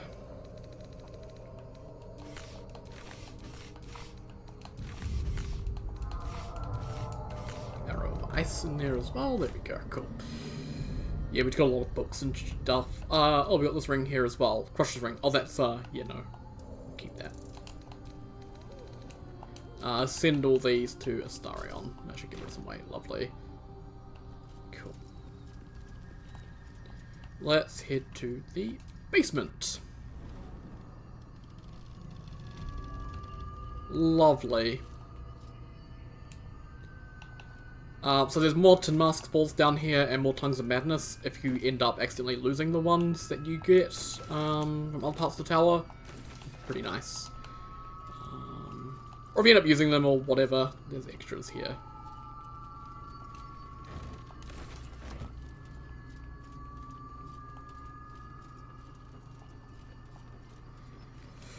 Okay, Basilisk Oil.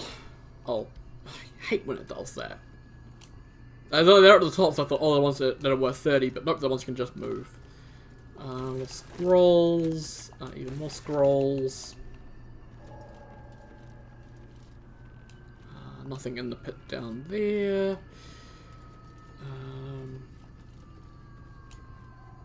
So the Staff of Arcane Blessing. So Bless grants an additional 1d4 to saving throws and weapon attack rolls, and additional 2d4 to spell attack rolls. So attack rolls are obviously whether or not you hit. So it's actually pretty good. It doesn't just apply to the bless it gives you on the staff. So the bless on the staff is just level 1 rest once per... Well, level 1 bless once per long rest. But if you give it to someone that has bless, like, say, Shadowheart, and she blesses the entire party, then the entire party will get Mistra's blessing, which is pretty nice. So I'm actually probably going to give that to Shadowheart, because that is pretty nice. I know I just bought her a flail, but that's actually really good. That plus Father Luve will make it so that I pretty much can never miss with stuff, which is really, really potent. Why did I try and move that? That one I can pick up. Something good here. In this gold chest here is Dehurst's diary, so Lenore's diary. Crisp cursive fills the pages of the diary, detailing the daily struggles of the cleric of Mystra, studying the magical properties of the Underdark. Last entry dates back about 10 years. Who would have thought 3 years ago that I would start a diary? Not a research journal, but a real diary. I guess when every soul is more likely to kill you than converse with you, talking to a book starts making sense. And who would have thought 3 years ago that I'd be called back to Baldur's Gate to confer with the other clerics of Mystra, right at the apex of my studies. I have all the pieces, but I have barely started my truce. No matter, I'll take my ring with me to show them a glimpse of the possibilities. I will leave you my dear book here, together with the rest of my research waiting to be finished. I shall be back before the next chess. Lenore Dehurst. So, yeah, they went to Baldur's Gate and never came back. We have the Sparks Wall. So, Spark Blocker, the wearer can't be electrocuted and grants resistance to lightning damage. So, there were those boots that when you're standing in water that's electrocuted, you get lightning charges. So, you combine these two and you can get lightning charges pretty easily. So, pretty useful. Send it to camp. And more scrolls. Lovely. And I'm encumbered. Let's get on with it. So, oh well, he's going to do 2 to 9 damage because he's got 12 strength. Nice. Pretty cool looking stuff as well. So, yeah. Obviously not as good as the corrosive flail, but hey, having blessed be better is really nice. So that'll be helpful. Excavation of the enclave of Nahaloth. Unless I said Nahaloth was a wonder to behold when it floated in Faerun's sky, he was surely right. This Netherese enclave was once a jewel in the empire of magic, with towers that pierced the heavens, and yet it fell, just as all Netherese enclaves did, crashing down when Castus's folly ripped magic from the world. But even after it collapsed into the sea, its ruins still held a strange twisted beauty. I travelled here from Halrua when I heard the sea had retreated and the ruins of Nahaloa were visible once again. Alas, I was not the first. The ruins had stripped the enclave of its material wealth, destroying much of its esoteric riches in the process. I found arcane books used to make campfires. Oh my...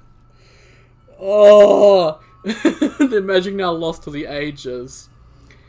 I have met some Shadowvar here whose interests align with mine, and we've agreed to search the ruins together. I'm grateful for these allies. The ruins are mostly filled with thick-skulled adventurers, but I cannot shake the feeling that someone is watching us, waiting to see what we uncover. Oh! Oh, I know who that someone is. At least I think I do. I'm not going to reveal that, but I think I know who that is. Interesting. Cool. So pick on Crusher's Ring. And we can send this ring back to camp. Awesome.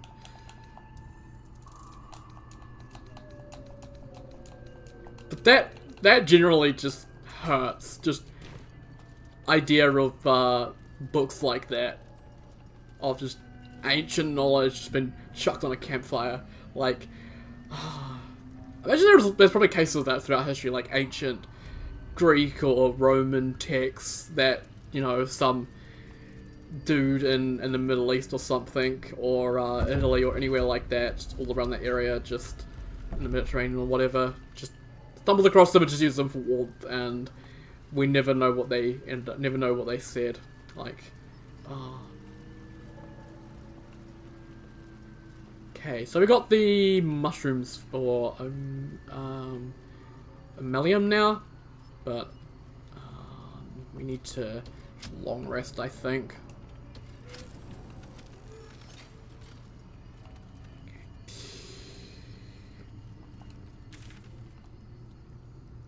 Plus we've got other things that we can do as well. Yeah, there's actually 2 things that I can do. there is a boss fight up here, and there's this little hidden area down here. And I think that's, yeah. Oh, there's like a little lol thing here as well. So let's go to camp. Let's long rest and get all our stuff back.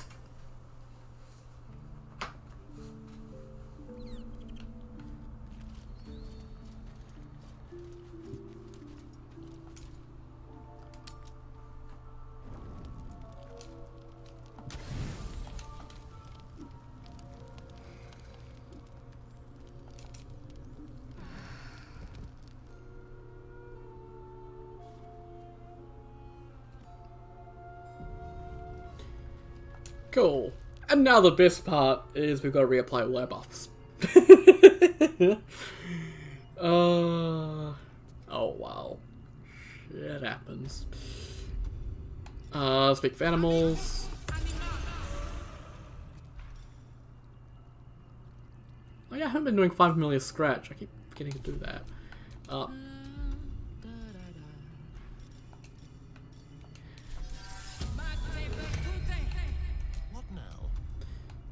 You need to long strider us, mate. Oh, shit.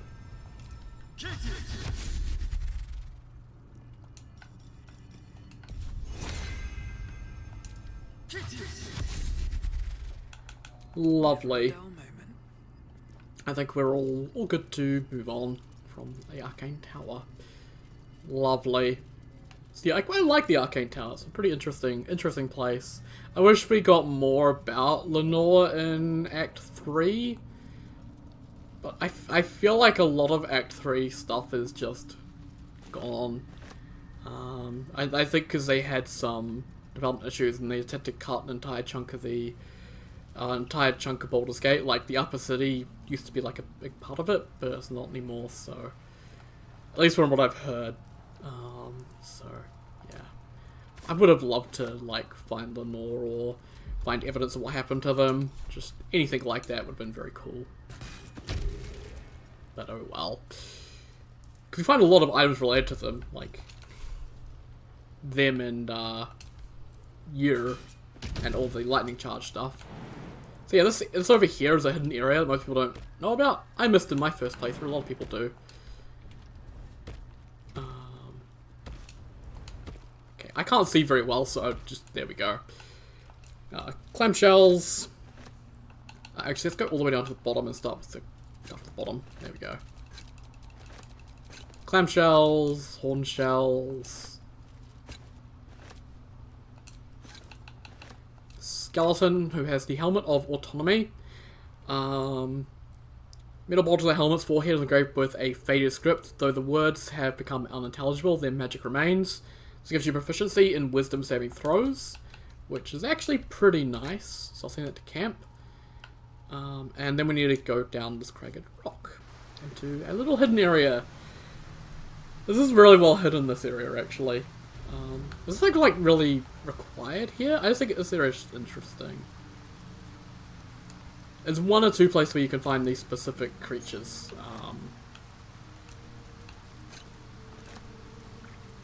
And this is the only place where they're friendly. Other places they're openly hostile, so...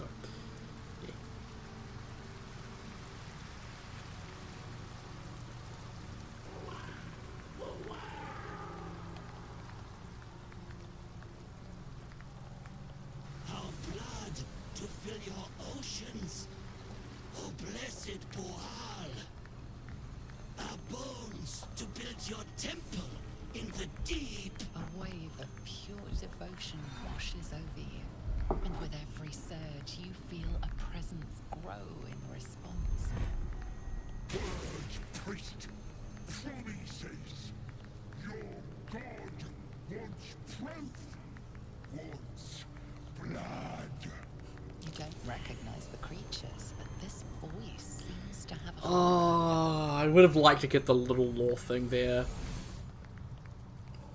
I'll explain them in a second. Our Lord of Murder demands sacrifice.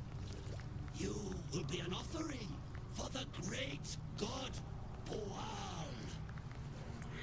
Boal. So these are Kuatoa. They are another species who were former Mind Flayer slaves, and they have a very powerful ability. They have the ability to turn belief into reality. So what they believe pretty much becomes true. So they're actually pretty powerful. They're fish people. Bual? Bol is the god of murder. That's so, Cutlet. I'm a god, and I fancy a bit of murder. Simple enough. Well placed. Thrall wants a sacrifice. For what's blood? Um, Oh, what's that then? See, you got meat to spare. What you got for blessed Bual? so I can sacrifice one of my friends if I really want. Mercy of a quick death. Oh my god, if you could see what my dog is doing right now. So her ears were twitching. Only have one life, but I can kill many more in your name. We'll try. Difficulty class of 20? Oh god, nah, we've failed. Holy shit, we didn't fail. That sounds like a lot more blood. A lot more mess. Good. Go then, Chosen. Tell the surface wall Bual is coming. And so you don't forget. Here, this blade is my tongue. And I want a taste of every life you take. Awesome. So that is a unique sickle. Sickle of Bual, which has Bual's blessing. The order has advantage on attack rolls against bleeding creatures, as long as they are Kuatoa to worship Bual. And it has Lacerate. Slash your target's vital points to make it bleed. So, yeah. Obviously being a light weapon, you could dual wield it with another light weapon. So actually, as a barbarian, and like you can do the tiger barbarian, you can do like a bleed build. That can actually be pretty good. But I don't need it right now. And as I said, while there are Kuatoa alive, so while these Kuatoa are alive, then you'll have that. But if you attack them, then yeah.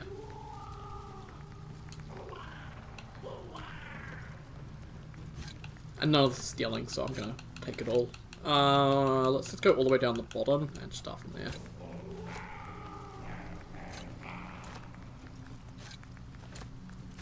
And you can sacrifice a companion there as well. Like if you're doing like an evil run, sure, why not? Because you can come down the Underdark pretty early, and if you're doing like an evil run where you attack the Grove, then you can just probably sacrifice Will here, because Will doesn't like evil. After you kill Karlak, obviously, so you can get the armor. Oops. I didn't mean to shoot that. Okay, they seem okay. I'm not gonna touch the Kuatoa Commissioner up there, though. No, I won't do that again, don't worry.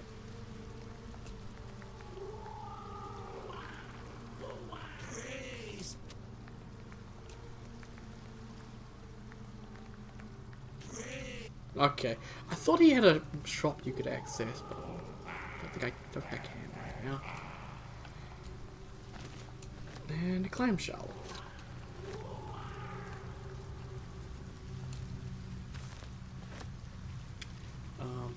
But it's not a very hard fight if you do end up fighting the Kuatoa. Bual is just a red cap, the same as the ones in Ethel Swamp, the ones there with the sheep. So he's not too hard to fight. And if you kill him, then the Kuatoa will lose the Bual's faithful buff, and they'll become frightened for a couple turns because you killed their god.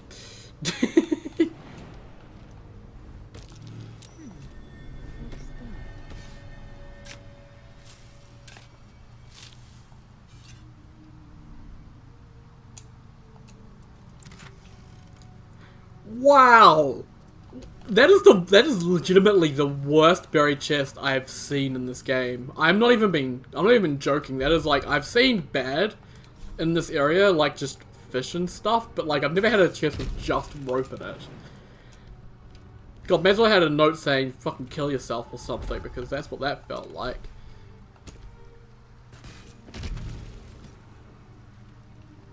Damn, it's good to be alive. Right, Karlak Magic Missile onto this one. Good use of a spell slot. Be wary. This place is trapped. Starion's turn to do something then. Oh my god, Astarion, you have one job. Seriously, it's just your job to snipe them from a distance and open shit. So that's 2 jobs, but hey. I guess all of just arm traps, which you just did. So 3 things, but seriously. I have a lot on my mind. So this has the pre-changed shirt. Cautious Healer. When the wearer heals a creature, it automatically disengages and won't trigger opportunity attacks. So this can be good to give this to like Shadowheart, and then she heals someone, and they can just get out of dodge and get away, which can be nice. Never used this myself though. Skull Beside in Blood. It seems this chainmail shirt couldn't save its previous owner, although it may help the next. So, lovely. There was a bag here which got destroyed, I think, or something like that by the torch stalk.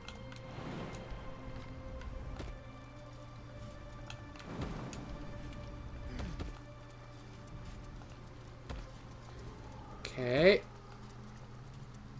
The hardest part about the fight here is that there's the 2 Kuotoa on each side, who will just shoot you with crossbows, and they're kind of a pain to get to. Grease bowl and some fish.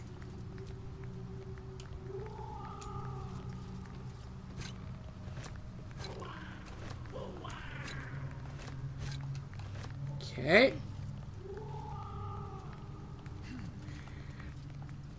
I'm glad I managed to lead the Kuotoa alive though. They're just cool little fish dudes. They don't deserve anything bad happening to them.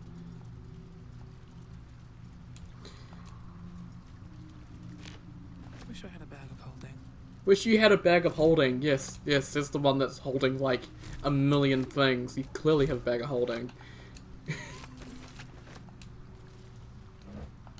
Hey, a fish barrel. Awesome. That's curious. Message in a bottle. This is actually a pretty sad one. Dad, sorry I stopped writing. We ran out of paper on the road. I got some druids. Maybe that's why they're so mad at us. I hope this can find you. Several says you got lost and that our old house is gone. And I read a book that says all rivers find their way into the Styx. Maybe when you get it, you can write me back in Baldur's Gate, or maybe come visit. Or write again when I get more paper. Donnie. So Donnie is one of the kids from the Grove. He is the one that doesn't speak, just sort of grunts at you. So yeah, he lost his dad. And probably the rest of his family too. And obviously his house is gone because he's from Elturel, so Elturel's gone. So yeah, pretty sad letter. And that's why Donnie doesn't speak. He's been through a lot of shit.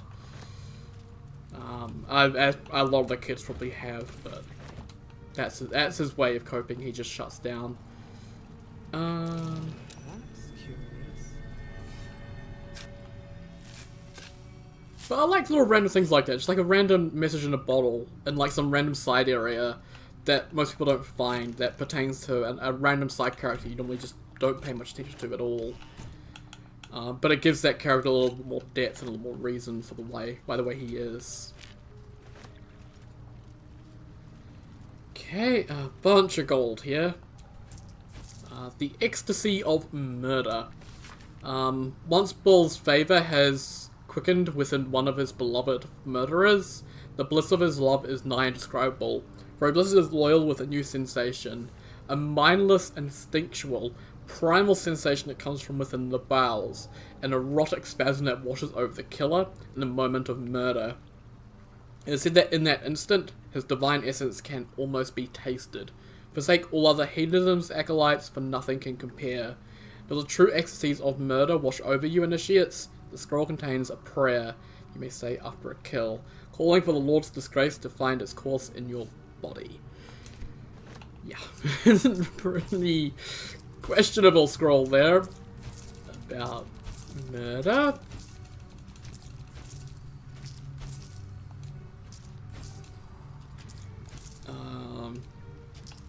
It's interesting that the god of murder in this universe makes murder just feel really, really good.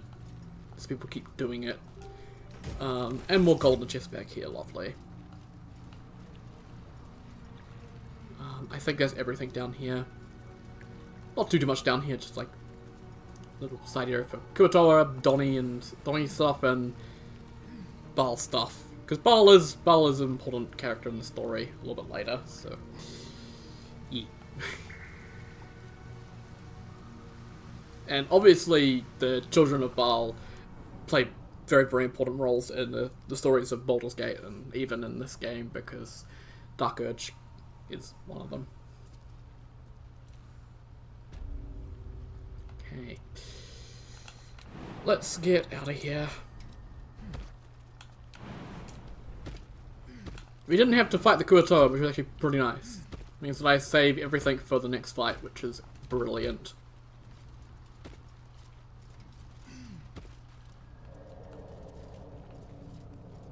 So this is another place where you can fight the Boulette as well. This is where I tend to kill it, because I tend to come this way first, but I didn't this time. Let's see, Astarion. Firebolt! At least things have stayed interesting. Awesome. Also Astarion, again, open this chest up. With pleasure.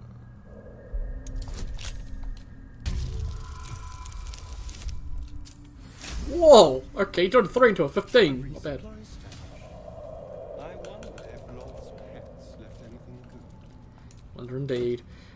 Creased page.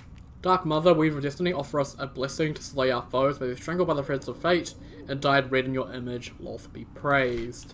Antidote, Basilisk Oil, Gold, and Drow studded leather armor.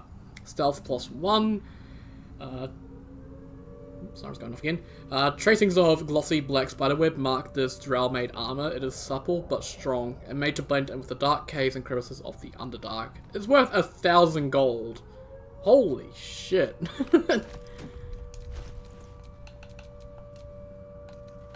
And I've still got to start with the hide armor, but I did, yeah, no, I'm not, no. I have him wear the drow armor because current armor is better, so I'll send it to camp. But it's a good light armor for future. Right, on educating the faithful.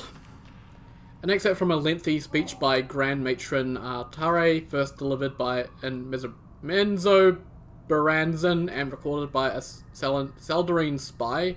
So the Seldarines are pretty much any drow who don't worship Lolth, essentially, I think. Maybe, I don't know, in Baldur's Gate 3 that's what it is, but it's like it's different in Dungeons & Dragons, I'm not too sure. Praise be to Lolth, mother of all drow, her web binds us, body and soul, and strangles the unworthy before they can draw breath. Those who stand before me have proven their worth. You shall educate all newcomers to Lolth's laws using any means necessary. Many of them fear the goddess, as they should, but their faith is not yet true. Their minds are simple, and should be treated accordingly. They must follow the order of every priestess like a sacred decree. They must never cover their eyes and insult Lolth's gift. They must honour the house that raised them from their pathetic, treasonous origins. They must keep our secrets upon pain of death. Sure that death is public, should time ever come. Lolth smiles on those who are creative in matters of torture. So one interesting thing about the drow is they are a matriarchal society. Women have the all the power and men don't. It's really interesting. I'll take that. And actually, the battle coming up, if you are a female drow, and the drow, the leader of the drow up there survived, then you can tell him to get in line, essentially.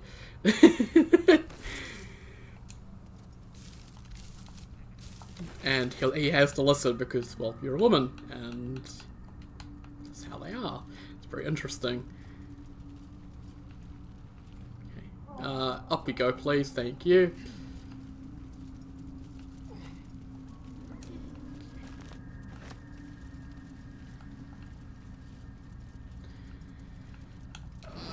Oh, yep, I can. Lovely.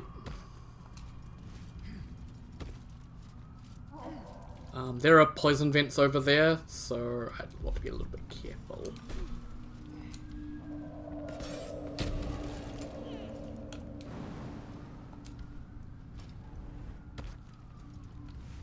So I think yeah, you see the vent hole there. So here. Careful, Let's see. Well, that ends not as bad as it could have. Let's drop this, and then I'm gonna move it.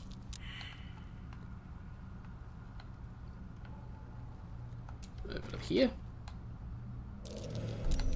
Be wary.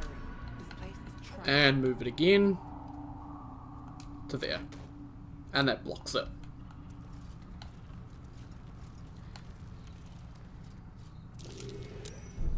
Watch how you go.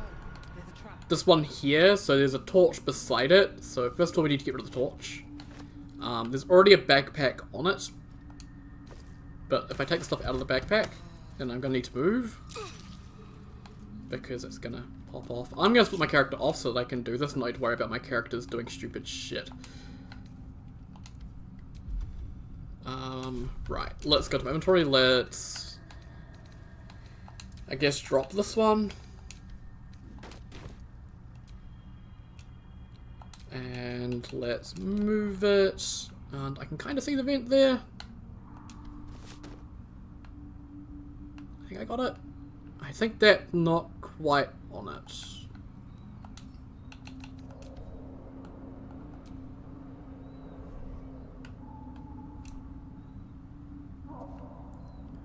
Oh man, camera, please.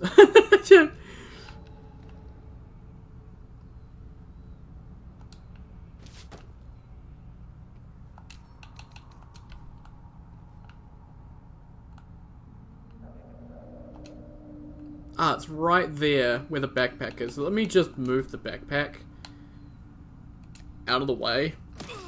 Oh, you stupid idiot. I didn't want you to go into the fucking poisonous shit.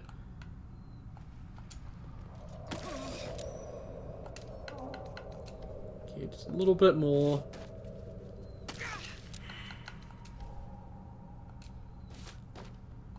Okay, leather robe might not be heavy enough. Or the simple robe might not be heavy enough.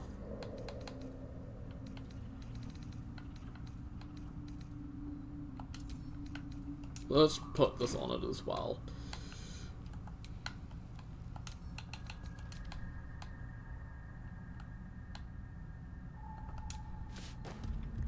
There we go. Just need to put enough weight on it and you're good. Step carefully. Okay, it's over here. You can also disarm these. They have, they take 30 though to disarm, so they're really hard to disarm.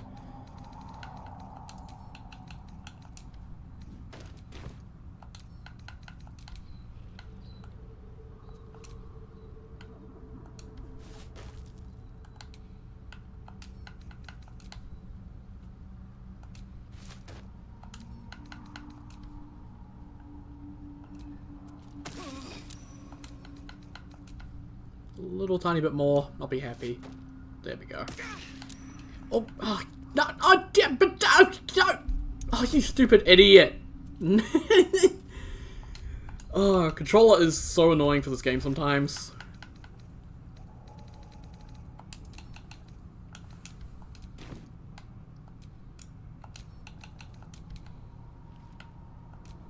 Not enough space, what are you talking about? God. There we go. Lovely. That only took, like, all my health.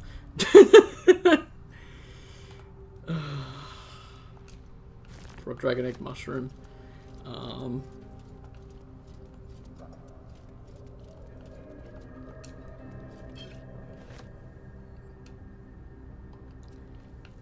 Which I guess that's like, yeah, I guess the reason to do that is just so that if you have Glut in the party still, it's so that he can get through, because I don't think he can jump up and make it over this way like we did, so yeah. Let's get everyone together.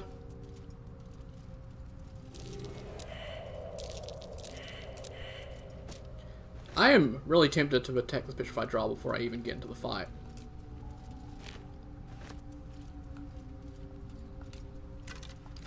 Empty skeleton, right.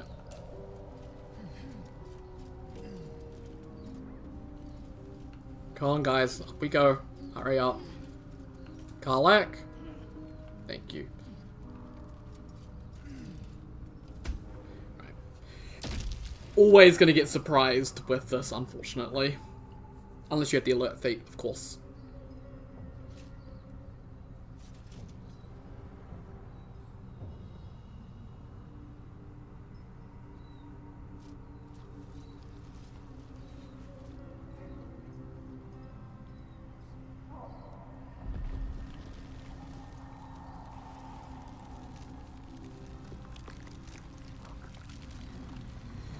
Oh boy. He only has one eye. Oh wait, no, he has 5. Cool. So, spectator.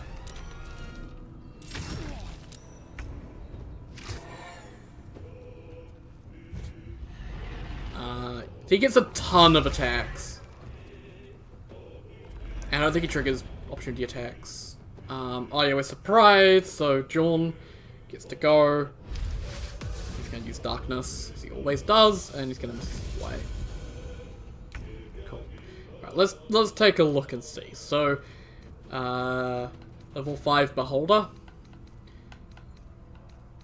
Doesn't really have anything notable about him. John here. Humanoid, level 4 Lothsworn Drow, so... He's got Spectator's Charm on him right now. A feeble enchantment prevents this creature from attacking the Spectator. Any damage could break it. So if we hit him, he'll join our side and help fight us. Or I can just kill him. Either or works. The darkness is really annoying. Can I... Yeah, because the darkness is there, I can't bless.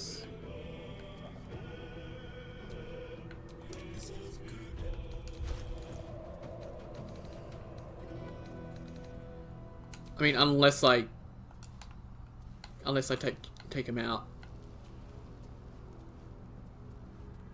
He only has 20 health.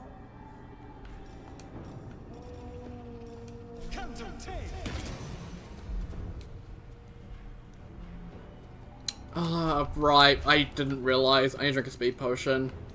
I forgot that because we got surprised. We lost out on the Gloomstalker first round thing, which I think is really stupid, but hey. Speed potion.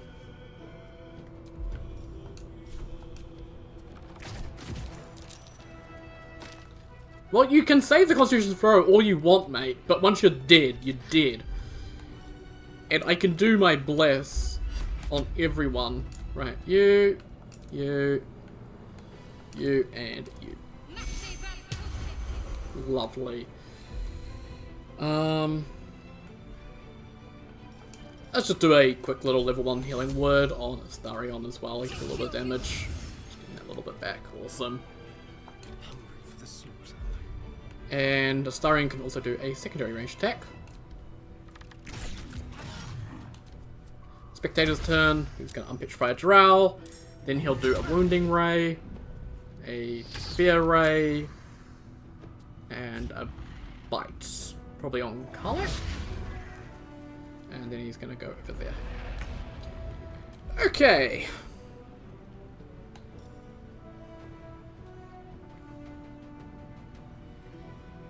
Yeah, I think I'm gonna...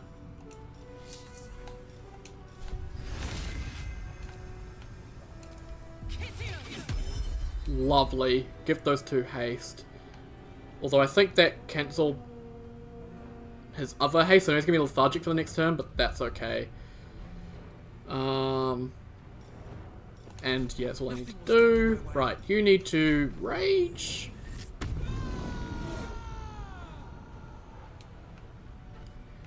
Unfortunately, he's over there, so I'm gonna lose the bless going over there, but that's okay. Let me move. Well, the singing's sort of gonna lose that. I can do a lacerate to make him bleed. I can do a brace. Yeah, let's do a brace melee. And then we'll do a lacerate. Yeah, oh wow, 99% advantage. Fucking yes. Let's not do luck of the firearms with that. Awesome, bleeding, lovely. Do rush attack. I'm gonna do rush attack. Let's do main hand attacks. Let's do luck of the firearms on that. And again. Oh! And again! Fucking hell, haste is broken, man. Starting on lethargic, so he doesn't get to act, but that's fine.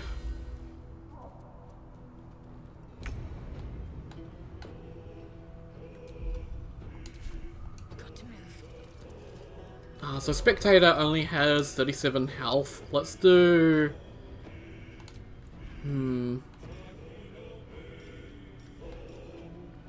Fireball can do up to 48 damage. I do a level 3 Scorching, that can also do up to 48 damage. 95% chance that all these... Yeah, well, do that. Perfect! Fucking beautiful!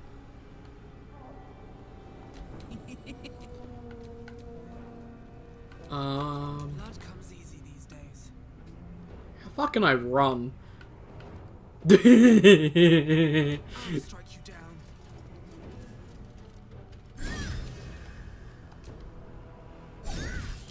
One wrong move and I'd have been a statue. Prison for Look at all those buffs on Astarion! Look at all the buffs on us from the fucking Bless. My god. Fucking beautiful. Welcome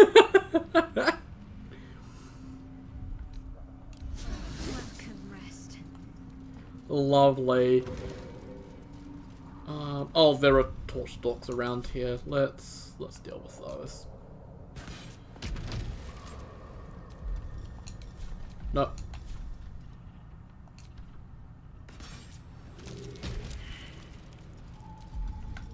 And one here as well.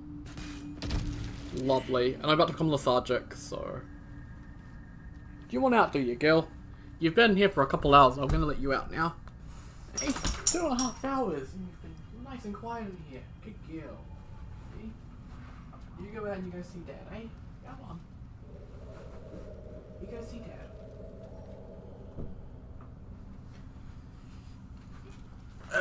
You're trying to get into the habit with Sif of putting her down for a nap for at least a couple hours a day, because she is a very, very energetic dog.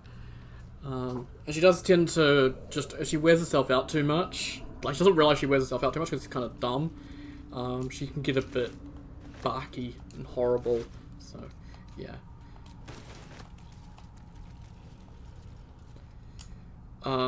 Frayed Drowhood, so dexterity savings throws +1. We're gonna get a better version of this, like, shortly, so. And John.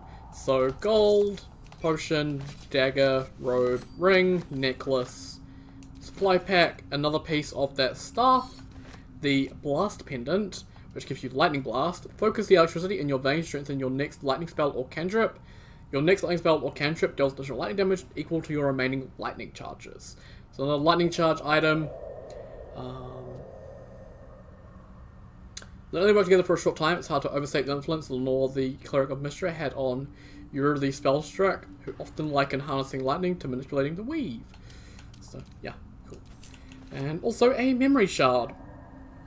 Coiled shadows move within this crystal as if something were trapped within. So let's pick that up and then go to inventory and use it. A dull crystal glowing only faintly. Try to determine its function. So... Hey, lovely! You heard its like described before. A memory shard used to store brief mental impressions from the user's mind. So let's gently probe the thoughts within. Okay, not quite.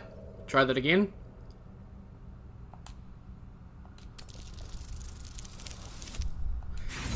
Oh god, come on. Please!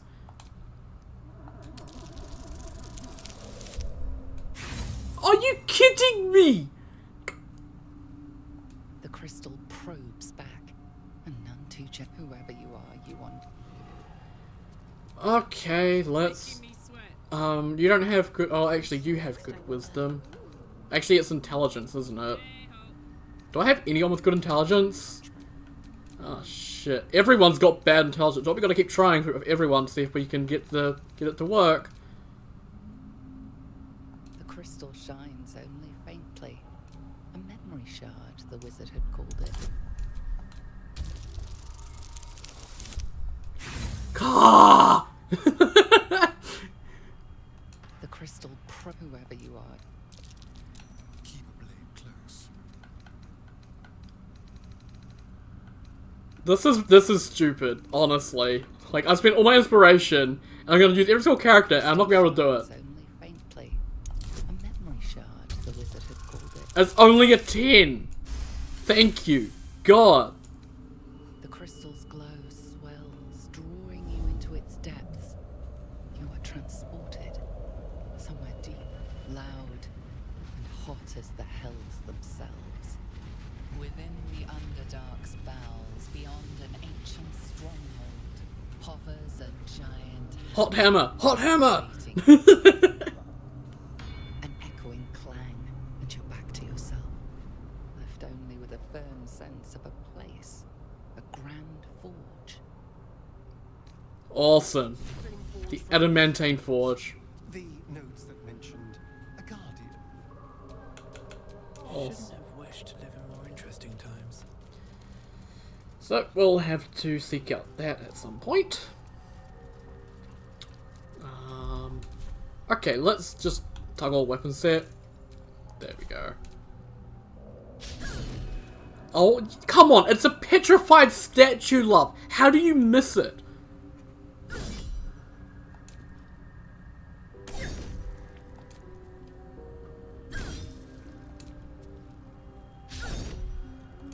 This is... What is happening? This is 84%. I understand that statistics mean that you can miss multiple times in a row, even with 99% certainty, but like, still. Can we get like a high roll as well? Like, I have karmic dice off for a reason. This is why. There we go. They turn to dust piles, which you can then loot. Actually, do I have karmic dice off? I swear I do. Yeah, I think it like had reset itself or something stupid. And you can see some of these drow are like really strong, like into the 40s of health compared to the main dude at like 20, which I think is strange. Definitely that first dude should have a lot more health.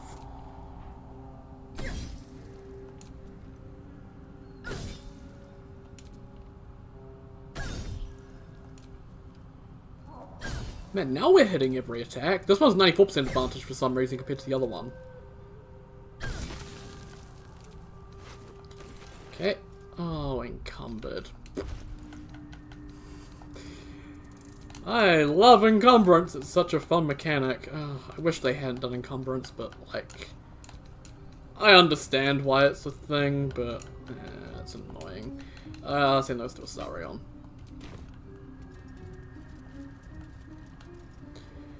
Let's go back down here, because there was one down here. Attempt to install the mod that just gives you, like, infinite carry weight, because that would be incredible. But yeah, you can play this fight very passively and just, like, use the drow to fight Spectator, but, eh. The Spectator's not all that scary, honestly.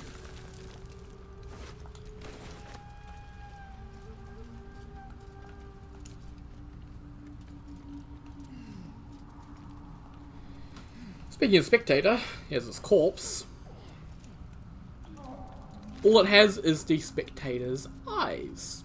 Or Spectator eyes, which gives you Ray of Fear and Wounding Ray. So, Ray of Fear frightens your target once per long rest, and Wounding Ray, which deals 2 to 16 necrotic damage. It's okay. Like, Ray of Fear's nice, like being able to frighten your target, but there are better ways to frighten stuff, so... Like, there's level 1 spells that can frighten targets, like Dissonant Whispers frightens your target, and that's like level 1 Bard and stuff like that, so... It's okay, but there are definitely better options. Isn't there a statue here somewhere? Could have sworn there was one here. Yeah, there is. I can see him. I think? Yeah, he's right there. I can see him! Aha!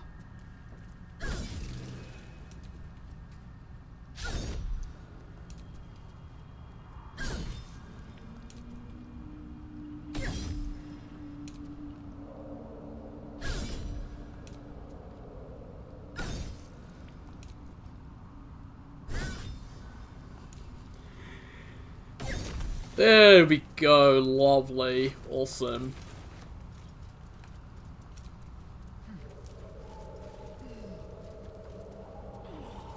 I just need everyone to get over here because I want to blow up that torch stalk and not blow everyone else up. Astarion, you're gonna get blown up, mate. I told you. And back into the Selenite outpost. So you can come right from the Goblin camp and end up fighting a Spectator. And that is nearly all the Underdark done, aside from the beach. Legitimately, like, yeah.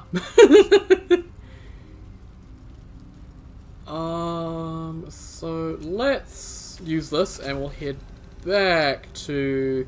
We're going to straight to the Underdark beach because we somehow unlocked that from above, but we're going to go to the Myconid colony and head from there. Plus, there's a couple of quests we can finish up here, which will be good.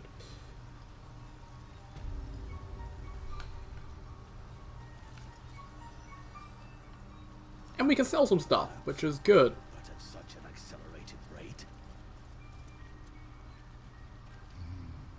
It simply shouldn't be possible. Welcome back. Have you made any new discoveries? Were you here when the Dwagar attacked? I observed the fight from a distance. Combat is not my field of expertise, but the Myconids handled themselves well enough. I do enjoy a good bargain. Okay, let's trade with them because we have a bunch of stuff that we need to get rid of. Okay. The dog collar. You know, I'm gonna send the dog collar to camp. I want to keep it around. It's just a cool little thing. Blast pendant as well. Send you to camp. Lovely. We need to keep those Githyanki slates though, because I need to show them to Lae'zel.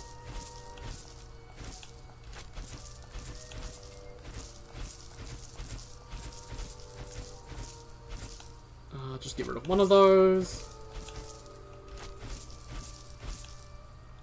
Weight just adds up so quickly, because so many things weigh just 1, like the shirts and the shoes and the ingots and all that. Ah, shit, fuck you. Mine. Bad.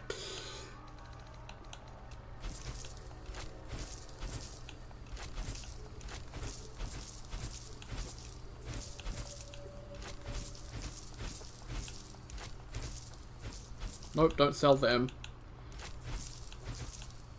Yeah, you can sell those and the scissor pedals, which is kind of sad. Right, Starion. I love how that's like my main use for Blurg is just to sell shit to him.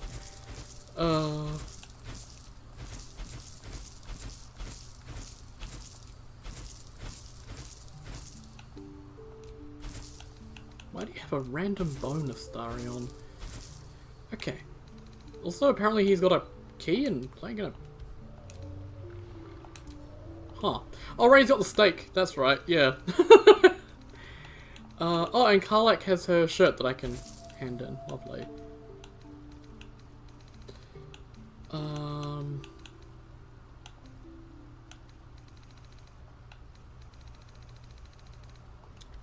Very well. Okay. I'm gonna drink a potion. Or two. No, just one will do. And we're gonna talk to O'Melion. I greet you, child of the sun. We found the mushrooms you were looking for. These are fine specimens.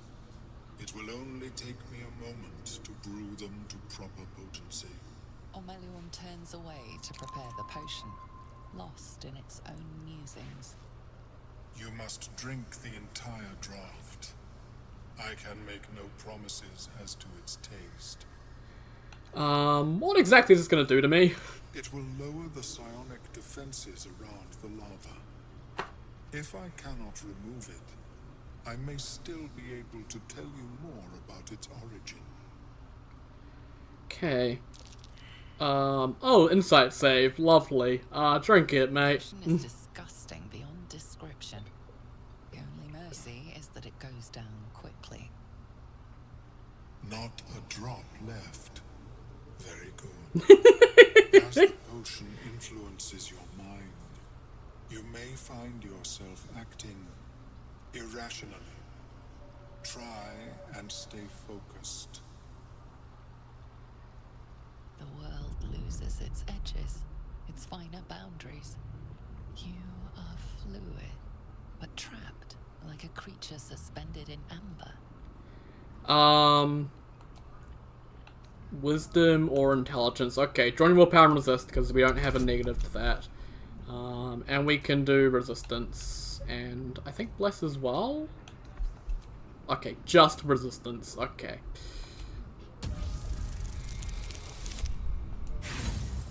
I hate this game so much. Why? You're sinking into a starless void that has no end. The connection between mind and body draws thin and tight. The tadpole spasms, seizes. It's fighting the potion even harder than you are. Fear pierces your mind like knives of ice. The parasite digs deeper, as if it means to hollow out your skull.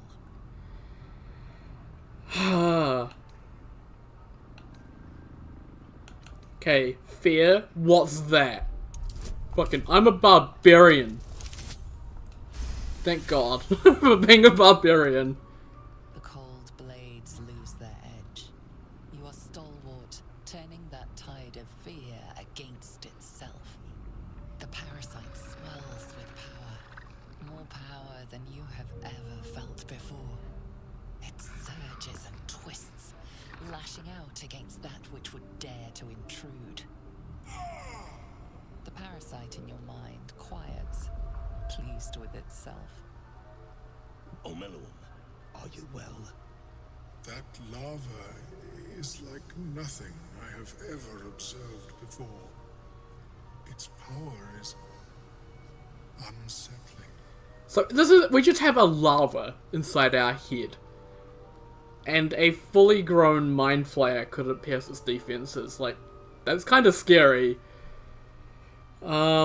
Let it grow inside me. There's more power than ever. Such an outcome was not in my calculations. There is more to this being than mere stasis. So I went through all this and Tadpole still lodged in my brain. Indeed.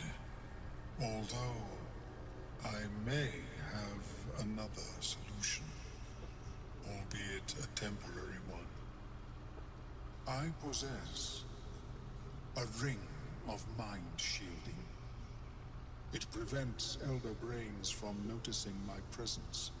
It will not remove the lava, but it will limit its influence, both positive and negative. I would offer it as a gift, but in truth, the ring is priceless. Is there anything you could offer me in turn? Something of little value in your life. How about telling you more about the Norlight? No wants power, keep your ring, I have gold. Why don't you mention the ring before this potion debacle? Because removal seemed preferable to negation. And I must admit, I was curious to study the tadpole myself. A fascinating topic indeed. What can you tell me? Probably not gonna succeed this. Let's go performance, because we don't have a -1 into constitution. I don't think we're gonna get this though. Not quite. Oh well. I am afraid you have not offered any information I do not already possess. Yeah. I have gold, well that's so. My research is in perpetual need of funding. Yes, I am willing to accept your coin. We need to trade with them anyway, so it's whatever, I don't mind. We would just got it for free. So Creation's Echo. The wielder deals acid, fire, lightning, radiant, or necrotic damage. They become resistant to that type of damage for 2 turns. Shade Spell Circlet. While the wearer is obscured in shadow, the spells gain a +1 bonus to spell save DC, making them more likely to succeed. Ring of Mind Shielding, so the ring you want to give us.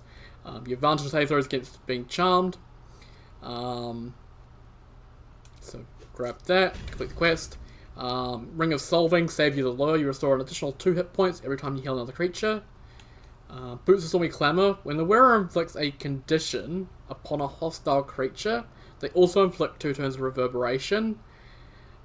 I'm not too sure what conditions this exactly refers to, it's very vague, but these are very good. Because reverberation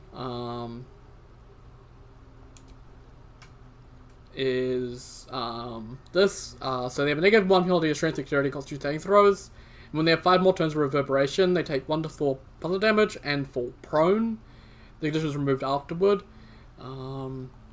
So there are some gloves later on that we'll be able to buy that when we inflict certain types of damage, it'll also inflict reverberation, and reverberation is a condition.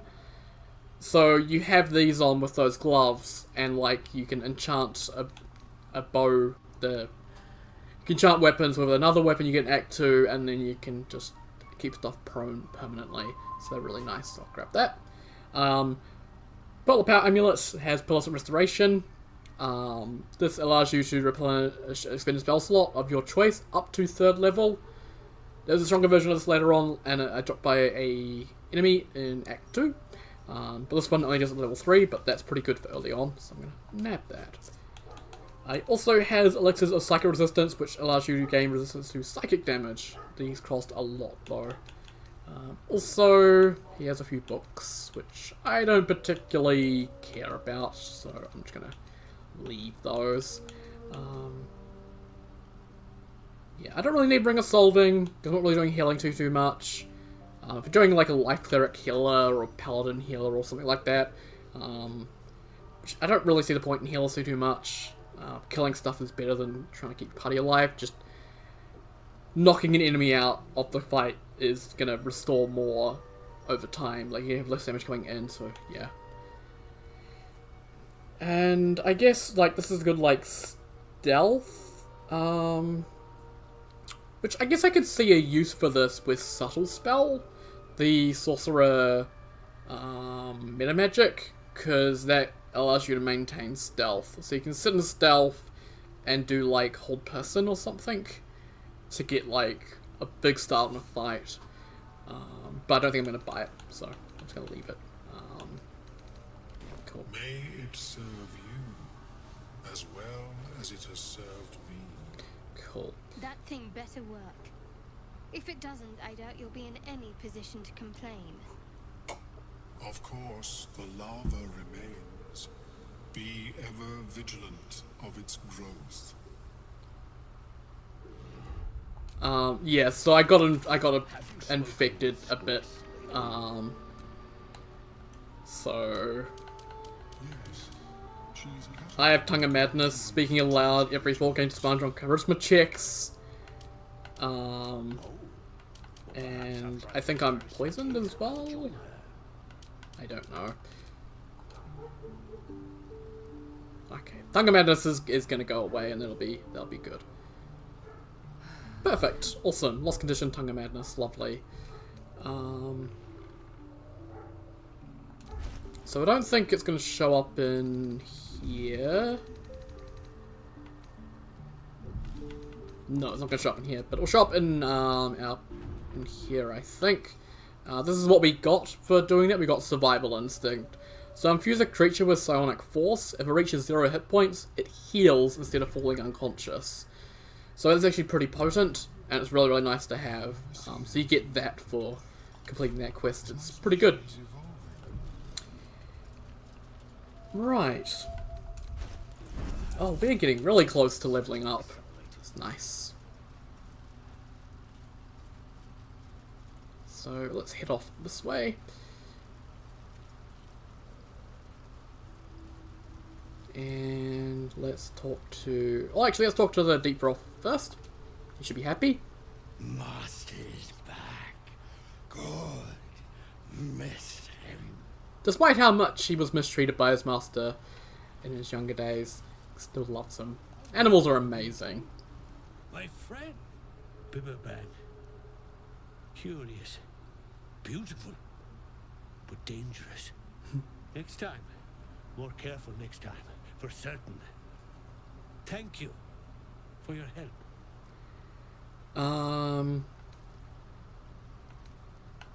How'd you get trapped to begin with? I think anyway,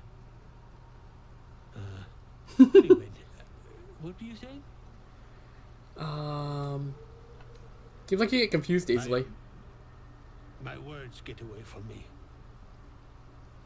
You'll have to ask Derek. She knows the ins and outs. Let's pick up mushrooms you're willing to brave the Underdark for them. The shop. The shop needs all we find. Bone cloaks. Baldur's Gate. Anything sourced here. Very high rate of profit. Okay. How'd you want it trapped like that? Noble stock. Yes. Derek needs noble stock. Mushroom. Good stuff. And the ledge. Yes. I was on a ledge. Crumbled to bits. And I tumbled down. Mushroom. Powerful. Dirith wants it for a brew. She's very good, my Dirith. Very good at a brew. Did you take that? Dirith wants it very badly. Very, very badly indeed. I'll give it to her. So I don't want to make him eat it because he turns into a dick and starts abusing Dareth again, so he's better like this. Oh, very glad. She'll be very glad. Awesome.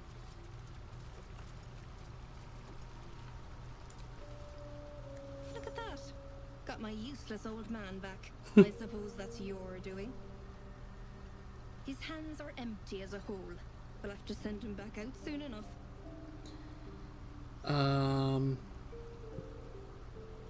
Seems like there's no love lost between the two of you. Love? Never heard of it. Balin's meek now, but he used to be a rotten old bastard. Treated me like an old shoe for 70 years. Losing his mind was the only good he ever did by me. 70 years, so clearly dwarves are a little bit long-lived, so yeah. It's a miracle he survived. You should take him home. Please, Balin's got a job to do. We can leave when he's done it. This is dangerous territory. You must be down here for a reason. Tempting noble stock. Valuable mushroom. We've a shop in Baldur's Gate. The locals go mad for it. What makes it so valuable? Really nothing it can't cure. Blindness, poison, hair loss. Could it cure Balin's memory loss? Probably. But Balin in his right mind wasn't worth half of Noblestock. I know him better than anyone. Got the scars to prove it. Yeah. Wonder if that scar on her face is from him. Let's show it to her. To no surprise of mine, you're more competent than Balin. Go on then. Hand it over. I can keep it for myself. I can give it to her. What we do with it? How much is it worth to you? What will you do with it? I'm just kind of curious. Sell it. What else? Worth more than its weight in gold to folk back in Baldur's Gate. There ain't much it can't cure. Okay. Let's give it to her. We're not gonna try and extort her. Karlach approves, so. I'll be on my way then. Look, I do thank you. Come visit me in Baldur's Gate if you find yourself that way. I run a shop called Bone Cloaks. Balin nearly sunk the shop to pay for a drink, when he was of his own mind. This might allow me to hang on a little longer. You take care out here. Awesome. So we get the Gloves of Uninhibited Kushigo.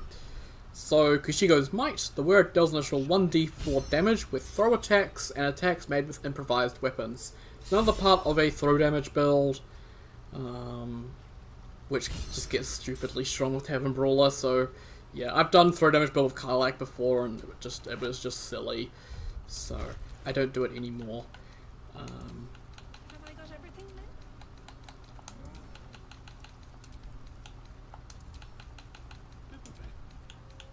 Of course, it was Bibblebane. I'll send that to camp as well.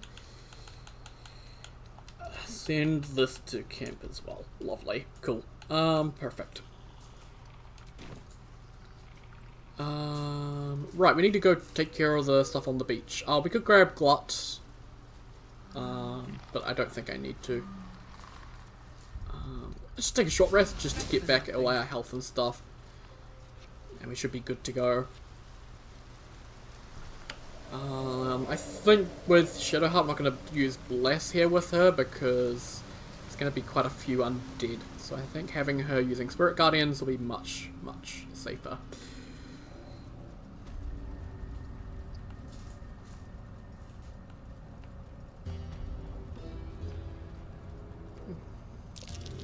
It's like an ambush. It's like an ambush, yes indeed.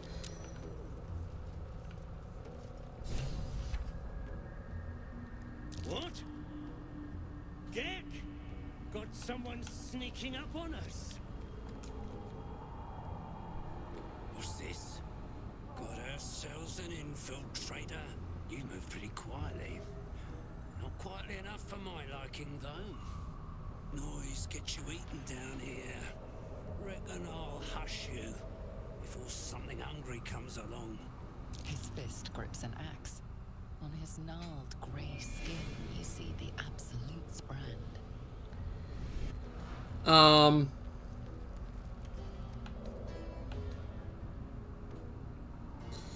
So I can choose to fight them or not. I'm just gonna attack. Funny. You look like the sort of beg for mercy. No, I need to fight him for Sovereign, so you know I can just like not fight and get to the boat, but that's no fun. Oh, you're next. Oh, Starion, you beautiful bastard. Oh, Starion.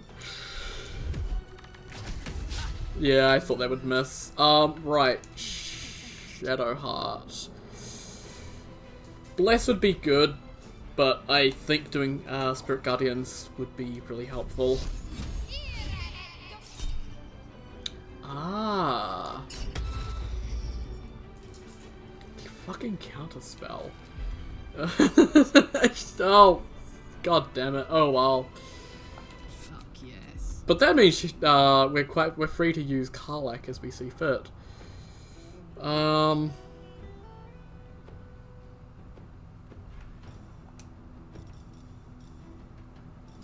6 to 24 on a Cloud of Daggers.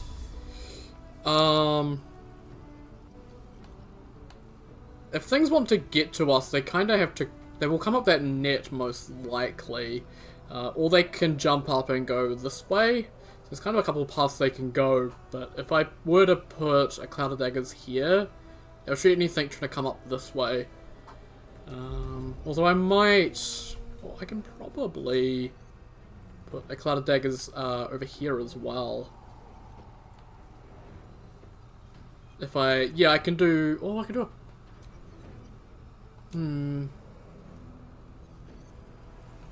Man. Options. So many options. That's the problem. I could also... Twin Spell... Yeah, I don't have enough sorcery points to Twin Spell Haste. I'd need to... Let's unselect that. I could probably create sorcery points. Yeah, from a level 2 spell slot. And then Twin Spell... I can do Twin Haste now. So I kind of want Shadowheart to get her action back, and I think Princess will be good as well. Lovely. So Shadowheart, we can cancel her in turn, and we can... Okay, yeah. She has lost her level 3 spell slot, that's really annoying, but I can still do the Bless instead, which will be helpful. Lovely. Awesome. And we'll just keep her out of the way for now. Let's cook with fire, baby. And Karlak will keep you out of the way for now as well. So yeah, Novice Gamor is over there. He's invisible, so you can't see him. But it's fine. Right, Princess. Time to rage. With all of those blessings, all those buffs, 80% chance. Lovely. And I roll a 1, and I still miss with the Reckless.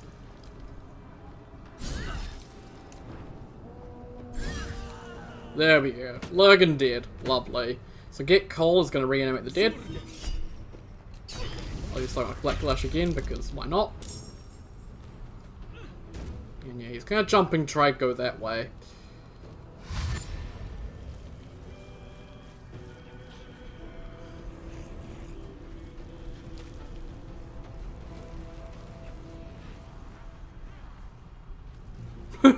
Holy shit. Yeah, because I had to reckless attack because of that fucking thing. God.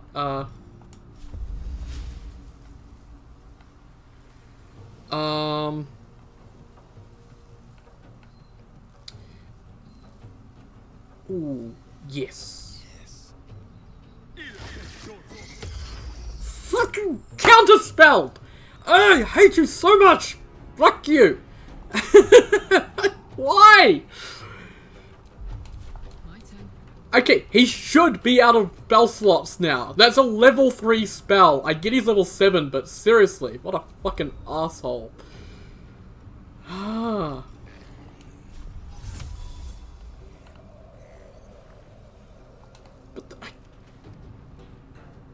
If I go here, do I have line of sight to do a Cloud of Daggers down there, or do I not? Because this game is weird.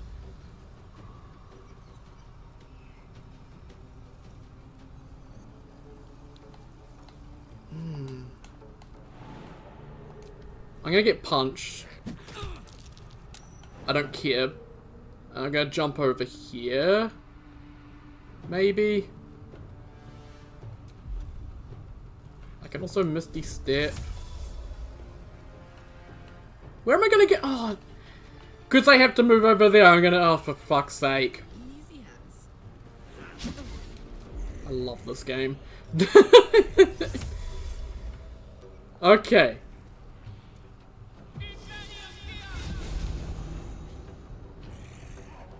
Now I can do Cloud of Daggers, and I can set it right there. And that broke the haste, because the concentration spell! Poe, you fucking idiot!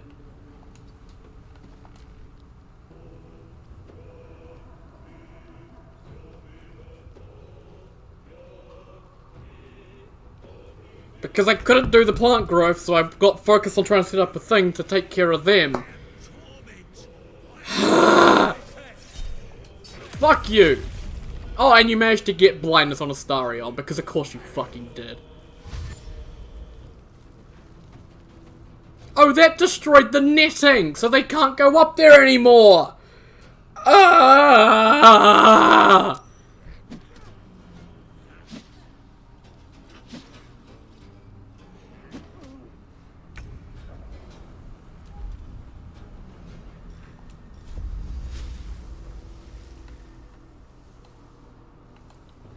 Okay, camera!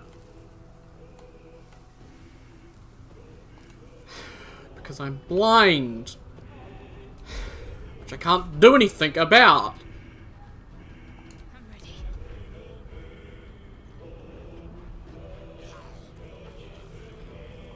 I hate this game sometimes. Every single time I try to do anything to him, he's just like, nope, fuck you. And now I can't do anything.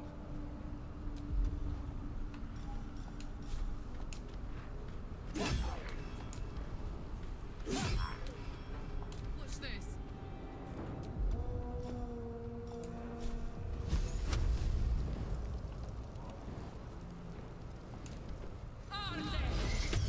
How do you have fucking 50 counter spells? This is bullshit, man. What the shit? Come on. That's the third counter spell. How does he have so many spell slots? That's insanity.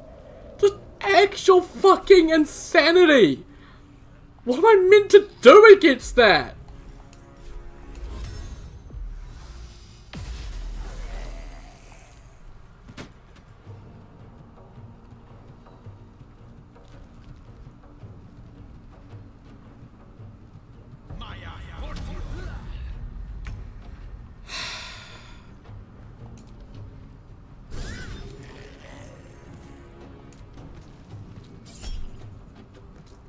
I'm not doing a reckless attack. Nah, fuck you. He's gonna die to the cloud of daggers anyway.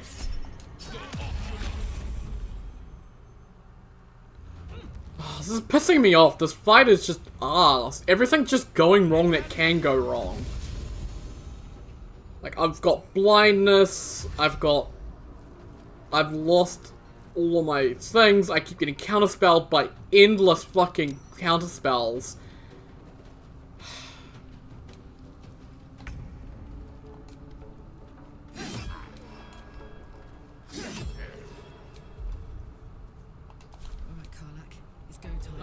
In concentration, get rid of that cloud of daggers, don't need it there anymore. Right, I'm gonna get counterspelled. Again, guaranteed. No matter what, it happens every single time. Holy shit, I didn't get counterspelled for a change.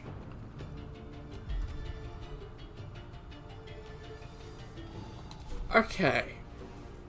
Ideally, I would like to take out this dude. Like, I really need to take him out, but there's no way in hell I can take him out.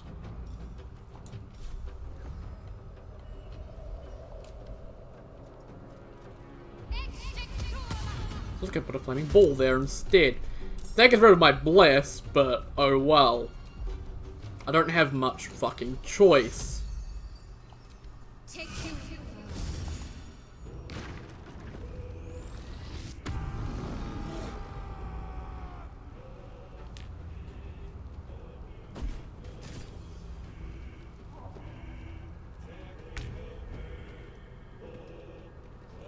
Wait, what? How were you alive? You should be dead! What? You had 2 health! How did the daggers not kill you? Provokes an attack of opportunity from what? Oh, this one. And it's got 1 health. Of course it's got 1 health! I'm so fucking done with this game right now. This is just actually just rigged. Like, it's just decided, yeah, I need to have the worst time possible by giving me just the worst RNG. Thank God someone saved from blindness.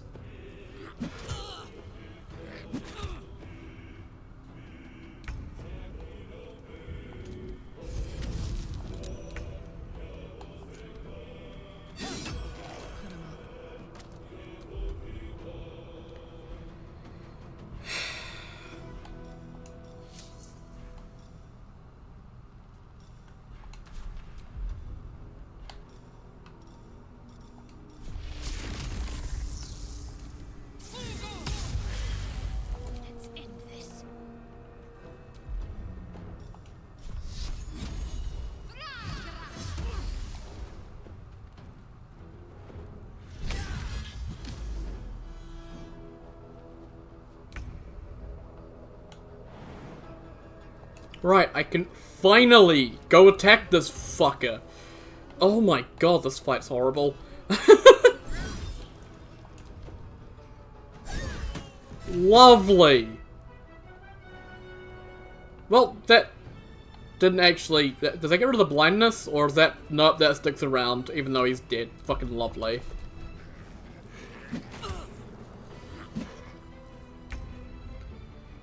So I'm stuck with blindness as my archer, which is fun. I love being stuck as blindness with my archer. Wait, now you can do damage, Astarion. Why couldn't you do damage before? Oh, this game. Let's go. Over there.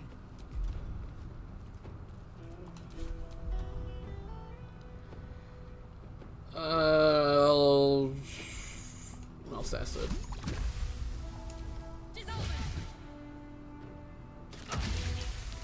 That did 4 damage. But hey, it degraded his armor class. Which is something, maybe. I don't know. God, this game sometimes. 98% advantage. Fucking lovely. And it did 7 damage. I love it.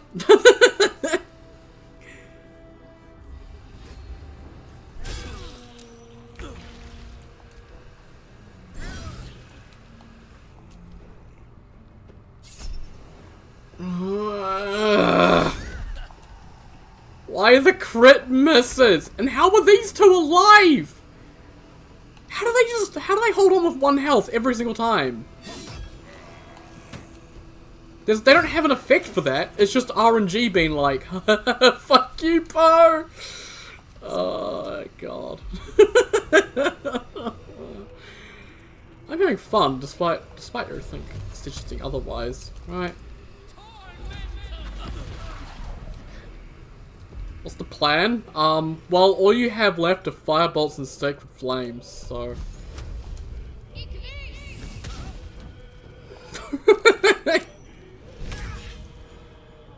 Okay, now it's Princess's attack to miss. I'll do 6 damage for some reason. Oh, Astarion's no longer blind. He can actually do something.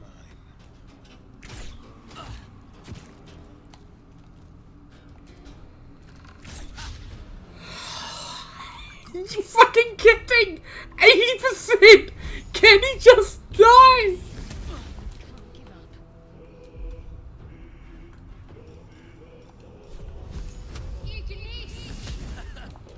Oh, the freaking die already! God! Oh, this was ass. Right, that fight was bad, but hey, I think some of it was my fault. I did some pretty bad decisions there. Exterminator Axe deals initial 1-6 fire damage to plants, insects, or small creatures. I don't know what that fully counts as, so I just put it to camp.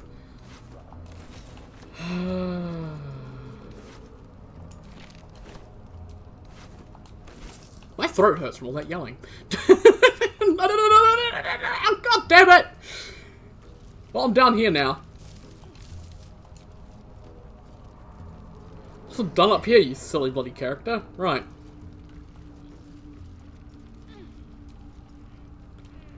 I believe the reanimated corpses will have nothing on them. Like, they're just nothing.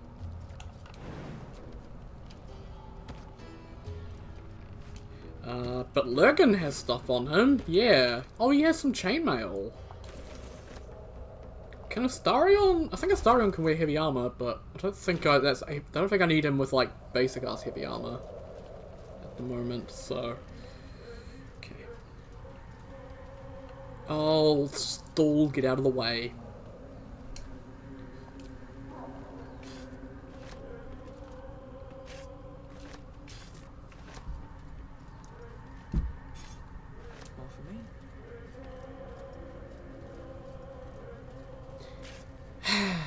Well, at least that's this part of the Underdark done. We've still got the Grimforge, but... One tomato... Oh, shoots.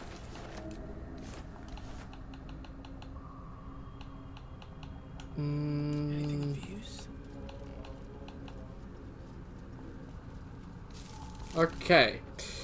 So that side of the room done. Right. Over here... Holvik, who has... Oh yeah, he's a bunch of arrows that would have fucked me up. Good thing I got rid of him early.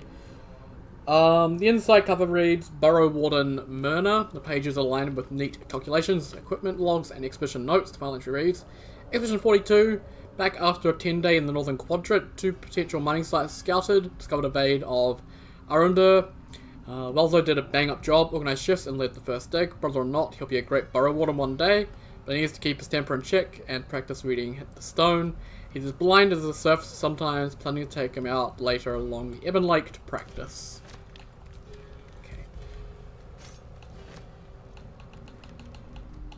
Okay, nothing in any of that. The Magnanimous Miner. Okay.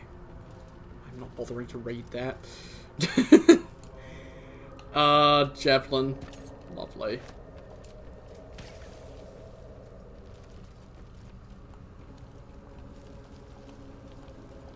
Okay, and down we go. Can you say some of the time, but I'm not in the middle of looting? Seriously, you make it slow down to a cruel game. Come on. Creatures live in waters this dark. I mean, Lenore had her pet dog swing around these waters and they were fine. So I don't think the waters are all that dangerous. But hey, oh hey, a rotting basket that I missed that I go back up the ladder for. Lovely. Guess what? It's gonna have a rotten mushroom. Oh no, I'm wrong. It had 2 rotten mushrooms. Even worse somehow.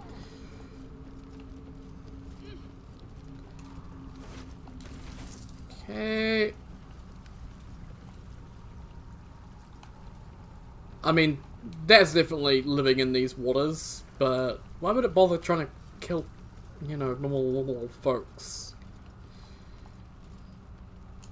Bloodsmeared logbook. A ledger detailing the appearance and quality of numerous gemstones that have been mined from rock. Weight, color, clarity, and more are noted next to a sketch of each stone. Underline entry for a sizable ruby is written in shaky, excited quill strokes.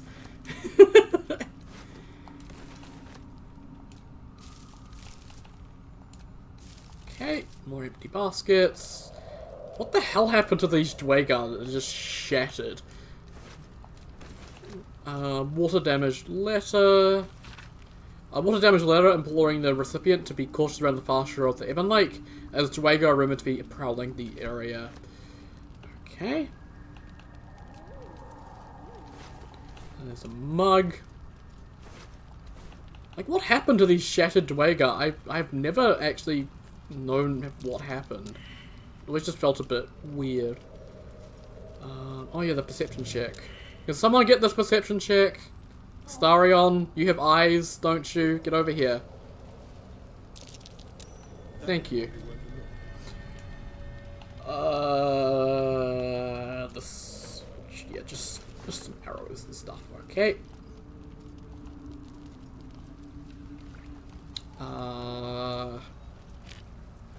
That. Okay.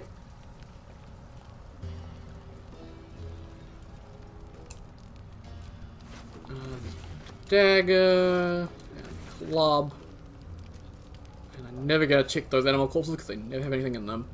Another discarded journal. Made a surprise party for Ironfoot. How that idiot made it past 150 is a mystery, but it's cause for celebration either way. When he saw the fire whiskey we've been brewing, I swear he teared up. I'd only ate a couple of stuff, but I can't feel my tongue anymore. Lunatic finished the barrel that night. I have no idea how he made it to his next shift, but Myrna claims she needed him inside the wagon to guard inventory. The Burrow Warden didn't say a word when the snores started.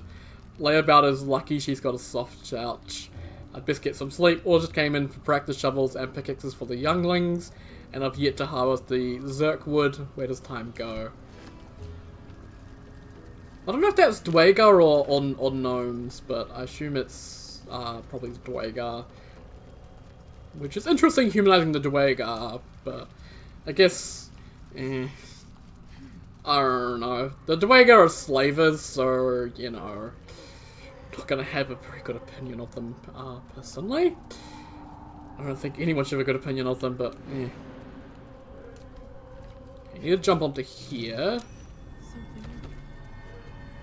There we go, gold necklace, lovely.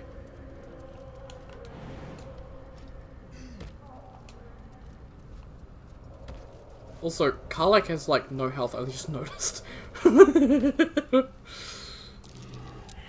Oh, someone have eyes. Thank you.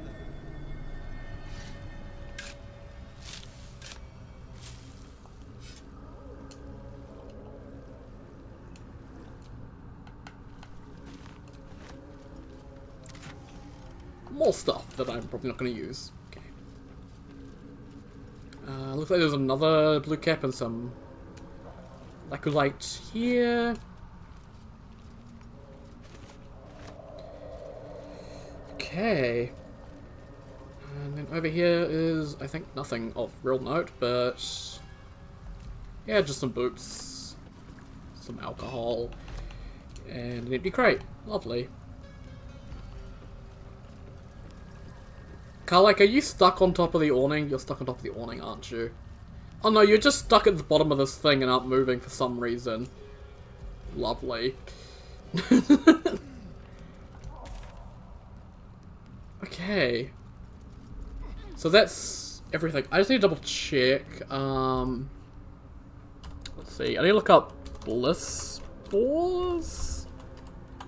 BG3. Oh, where the bleeding heck? Okay. Bliss Spores, BG3, Wiki. I need to know where I get them. Cool.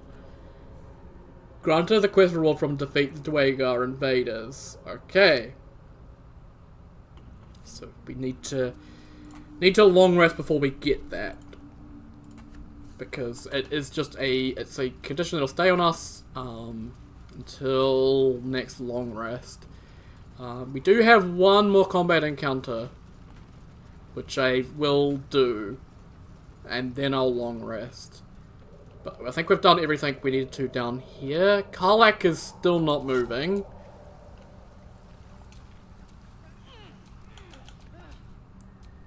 Okay, well I got her climbing, so hopefully she'll figure things out. Go on, Karlak.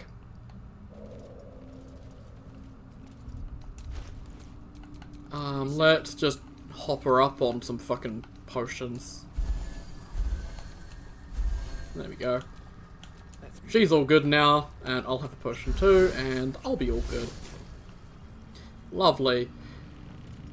Okay. I'm fairly sure that's everything that I need to do here.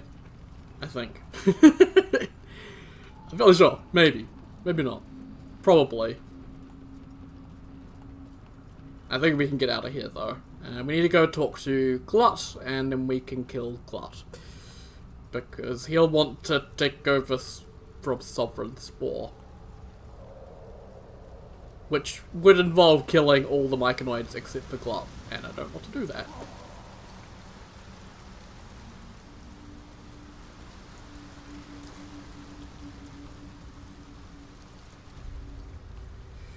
Okay.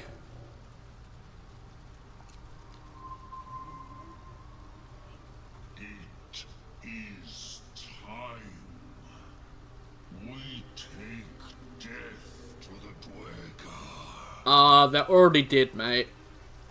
I must see it for myself. Lead me to the rot.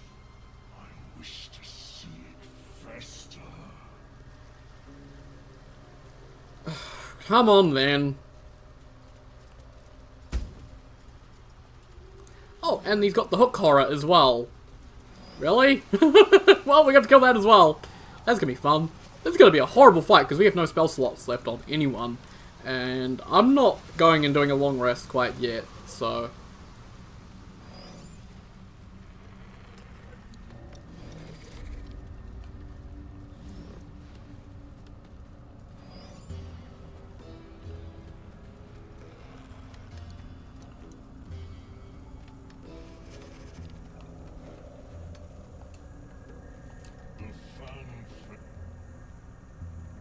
Tumor is excised.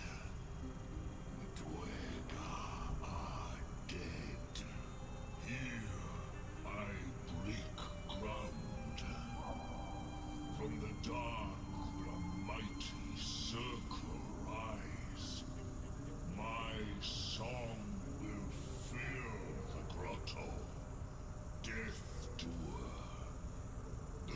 grotto may sustain but one sovereign.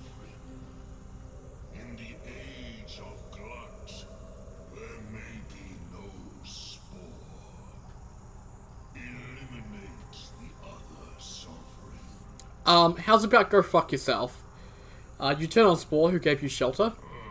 Fate it has earned. My circle long suffered while the Dwergar flourished. I thanked Spore for help, yet it cowered in the grotto and let my people be slaughtered. Choose small mind. Help. Well, he couldn't do much to help. Like, he got his people slaughtered by the Dwagar as well. Like, Precious fortune, as it waits for the circle of glut to devour it whole.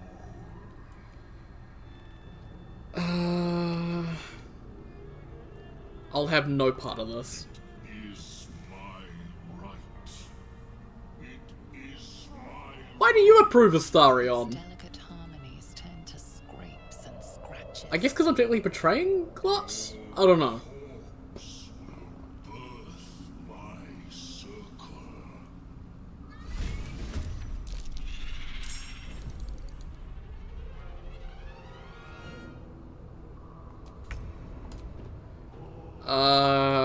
Astarion needs to just, like, get up here. Who cares if you get hit?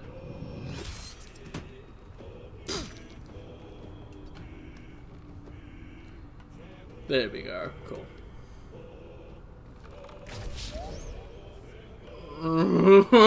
I just...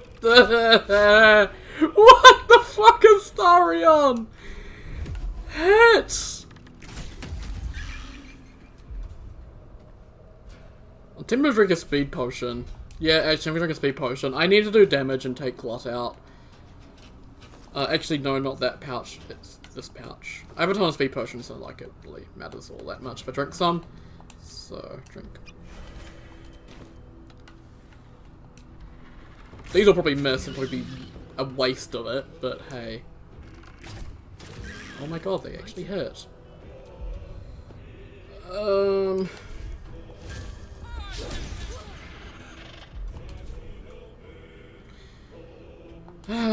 Why'd I even bother? I still have a rage, so we can do a rage.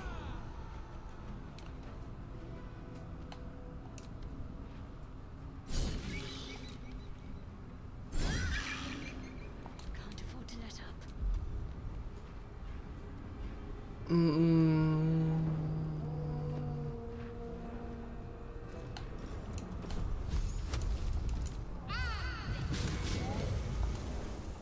It's whatever. He's dead next turn, and then it's just the...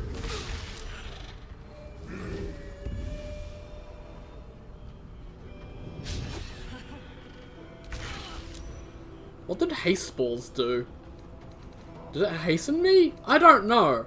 I don't know what he did. All I know is Astarion focus on the hook horror now.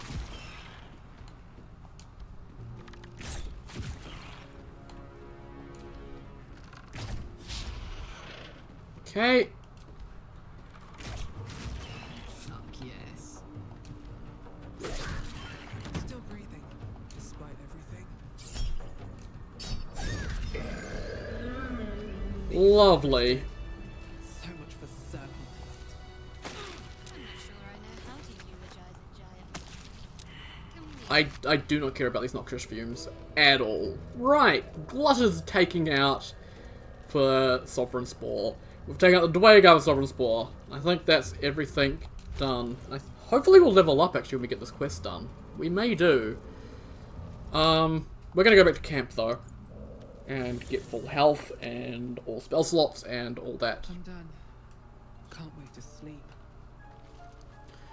I can't wait to eat. I'm hungry.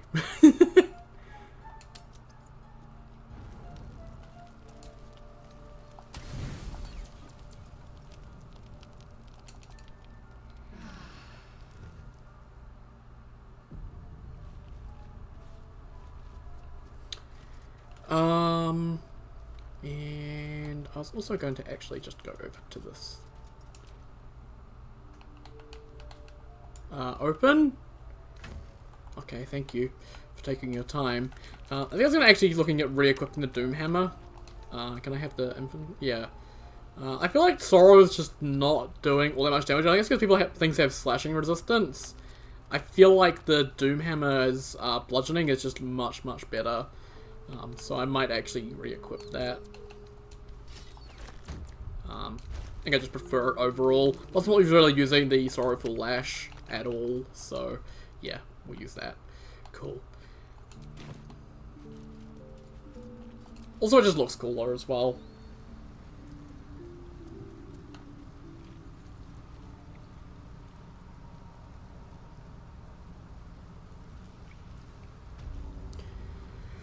Okay, right, speak to animals. Go for a good meal. Oh.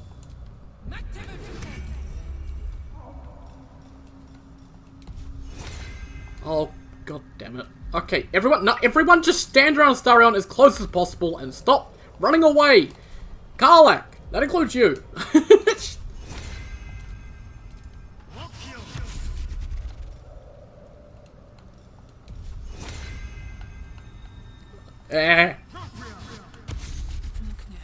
There we go. We're all good now. I think, maybe. And up we go. What if the Boots of Stormy Clamor would work with Bone Shield? Because that's a condition, isn't it? And my hammer does that. Maybe something to try, maybe.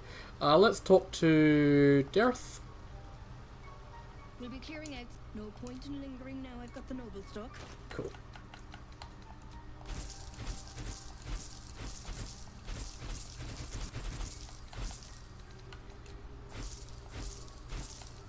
And I can get rid of the Whispering Mask now, actually. I don't need it anymore. Just need it for that one little thing. Get rid of that, get rid of those. I'm going to talk to Lae'zel, I'll have to remember to do that. I can just go do that right now, I think. Pop back to camp and talk to Lae'zel.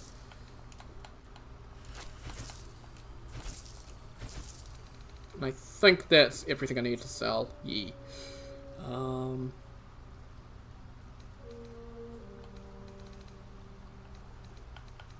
Oh, she is Lyman Lichendai. Awesome. Okay. Yeah, let's just quickly go back to camp and we'll quickly talk to Lae'zel about the Tesu script we found. How could I forget about Lae'zel? She's like right here. Hey, Lae'zel! Speak. Ask Lae'zel about the disc from the Underdark. The disc appears in your mind's eye. Lae'zel sees it too, and considers the vision. Tesu markings. Ancient. I recognize them, but I can't make sense. No. Wait. The texts are enciphered, but I've solved the pattern. It's a story. About Orpheus. Your head buzzes in concert with Lae'zel's, but it hardly matters. Even without the connection, you'd recognize her discomfort. Tesu, you said, what does that mean? Githyanki writing. Every word a wheel. Every letter a spoke. The most powerful texts are engraved in slate. Some so ancient, only the most erudite Gish can read them. Who's Orpheus? Traitor. A dead one. This text is heresy. I can hardly bear to read it, let alone speak it. You'll bear it just fine. Tell me what it says. Very well. I will read it to you. The Prince of the Comet, Part 1. So it was that we were free from Geich shackles and turned our blades on each other. The heavens were shattered, and one great empire was divided in two. Gith travelled to the Hells to broker help for her people, her cause. Vlaakith would have you believe Mother Gith proclaimed her our queen. Lies. Gith made no such proclamation. Vlaakith seized the Empire against the Mother's wishes. But Gith had nurtured a son, Orpheus, Prince of the Comet, the true heir. He knew Vlaakith's treachery. Orpheus rallied Gith's honor guard and declared the throne for himself. The War of the Comet had begun.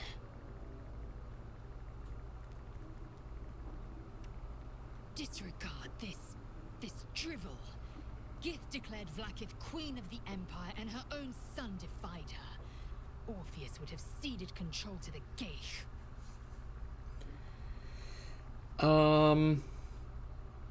And if it's true, it sounds like Vlaakith betrayed Gith and seized the throne. She did nothing of the sort. Thank your good fortunes I'm a tolerant woman, or I'd have sliced off a few toes for suggesting it.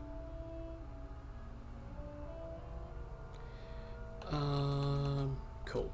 So I need to talk to her about that. Right, let's leave again.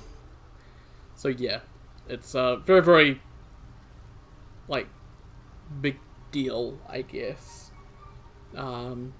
To all the Gith Yankee that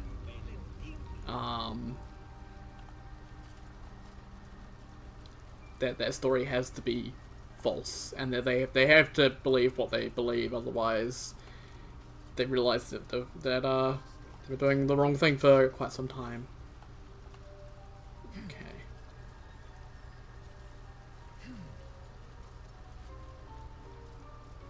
Oh yeah, we can talk to Thula as well, actually.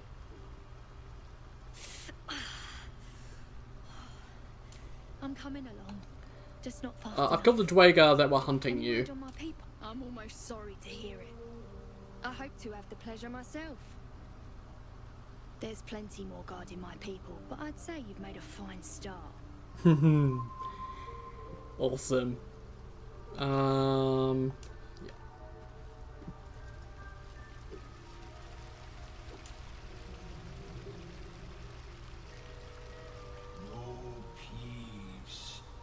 So you like Sovereign Spore's like significant other? Seems like you are. It greets you with a harrowing elegy, cheerless as the new moon. The Dwager is slain, the rot has been purged. Music shifts, still melancholic, but now streaked with hope. Do you hear a new harmony? Serenity. I name you Peace Bringer. Fragrant spores waft through the air. Your heart swells with bliss with your every breath. Freely you have given to us. Freely you may take. The Guardian Gate is open. Go and claim your reward. I like the freely you have given, freely you may take from us. I wish that meant that, like, a lot of the mushrooms and stuff around the area just, like, no longer counted as stealing. So you could loot, like, the barrels and stuff like that around here, but oh well. I have another boon to ask of you. You have cut out the Dwager blight, but not its source. In your mind's eye, Spore shows you a drow, striding among Myconid dead. Near. This one is called. He hunted us. Hunt him in turn. Bring me his head, and I will know my circle is safe. This Mir sounds like bad news. Guess we could lend a hand, right? Of course we can. Consider it done. I will bring Nia's head to you. The drow lurks in the ruins beyond the lake. Bring him death and return. Cool. So we just got a buff. We got Bliss Spores. So affected entity has a plus 1d6 bonus to attack rolls, ability checks and saving throws until the next long rest. So that's really, really powerful. Really, really good. And we'll talk to Spore again. Peacebringer, be at home. I've slain the creature called Glut. It was scheming to slaughter your circle. You are one with Spore. Your throat tightens, then relaxes. The air is serene, your mind untroubled. The songs we sing now carry your spirit. I first named you Peacebringer. I now name you Kin Spirit. Awesome. I don't know what that gets you, but hey.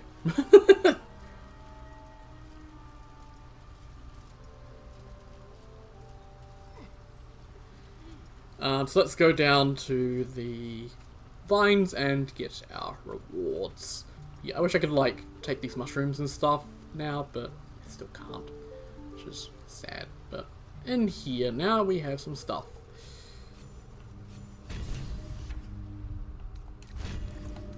Wow. I only need about 500 more XP and we're good. Right, so we have another corpse. Another pale corpse. Drow poison, and a lot of materials, actually. Icy metal, the last bit of the stuff we need, and flump mating rituals. Ooh. The cover proudly announces this book to be Flump Mating Rituals. Let's browse those contents. Supposition, questionable diagrams, and many gleeful references to tentacles. Not an overly academic text. Examine the book closely. So yeah, you can see +1 d6, and then we can also do guidance, so +1 to 9. It's really good. The scrutiny proves too much. The lurid text melts away before your eyes. An illusion. What remains are simple instructions written in a spare hand. The secret to forging adamantine. Ooh, awesome.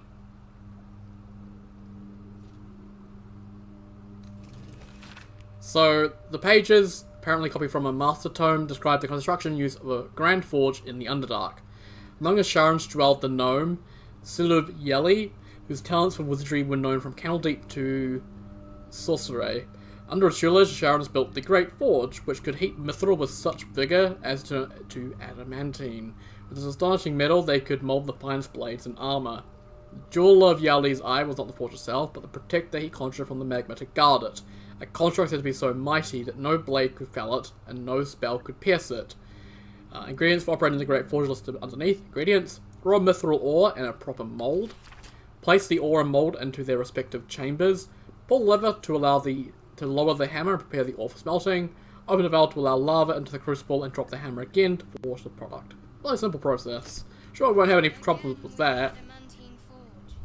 These people need a new hobby. We do need a new hobby.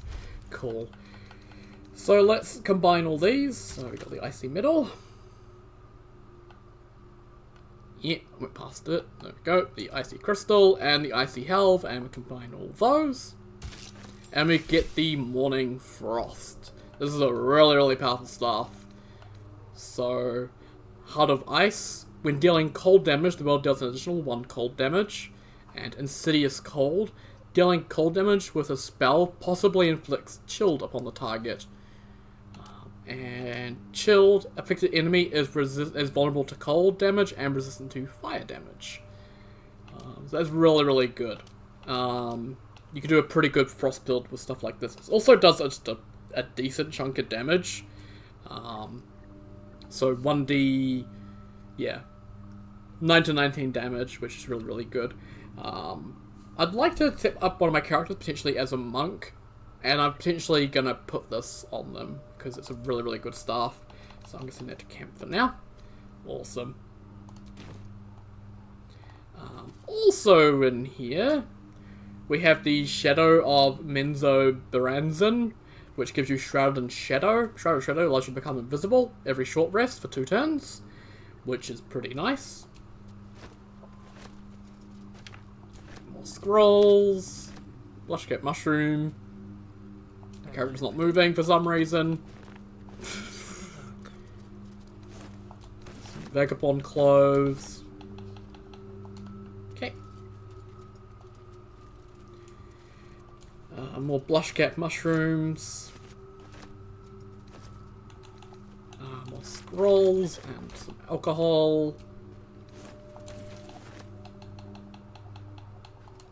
Cool, and I think that's everything. I think it's like, yeah, just a large bottle here, and that's probably it. Yeah, there we go. Cool. Lovely. So, we got the last bit of the stuff that we wanted. We got secrets to forging adamantine, and something about a guardian. Don't necessarily be worried about that. And we got the Shroud of Mento. Whatever. Which allows you to become invisible. Which...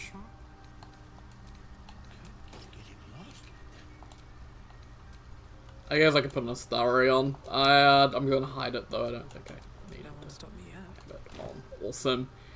Okay. I think that is everything we need to do here. And I think we can continue to the Grimforge. Okay. The bug could sustain an entire village if seated properly. Oh, interesting. Okay. So let's head back down to the beach. Awesome. And we'll head off towards Nair.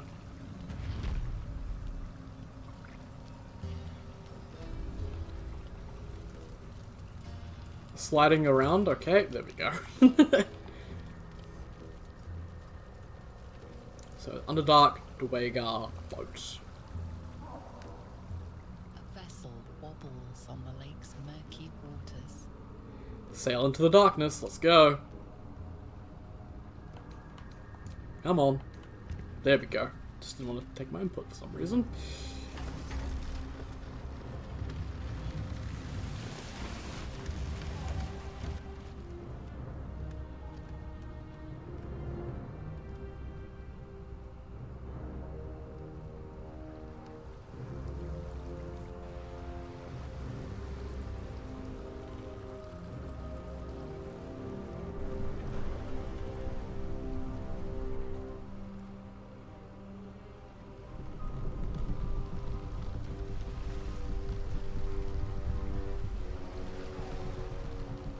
More Dwagar. You, what are you doing on Gek's raft?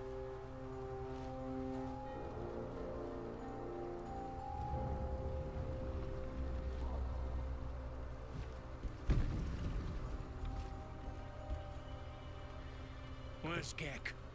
Who are you?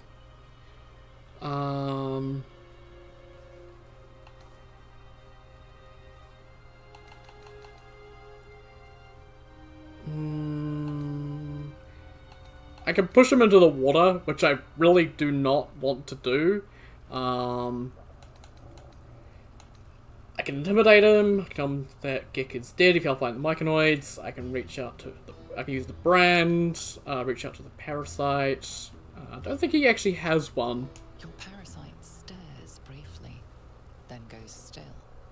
The Dwagar is not infected. I think I'm just going to attack. He does have some pretty interesting stuff he can sell. Some pretty interesting weapons, but I think I can loot him off his corpse. And the other boat there has a chest with a unique weapon in it as well, which I want to nab, because I've never nabbed it before, so... I hate the Dwagar. So I'm quite happy to attack them. So... let's see... Oh. Wait. Okay, we got a Mind Master. He's a bit of an issue. And then Corsair Grey Moon's over there. Okay. So, I think I want to go for this dude here. Nope, not him. Him. The Mind Master. Mind Masters have some pretty nasty stuff they can do, so go for him.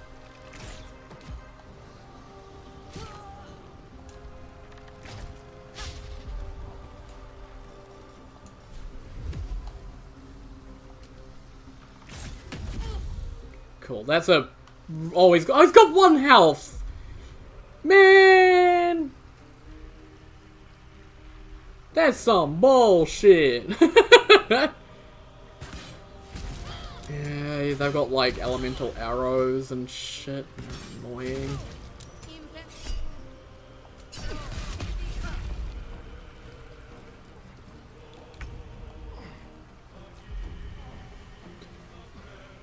Okay.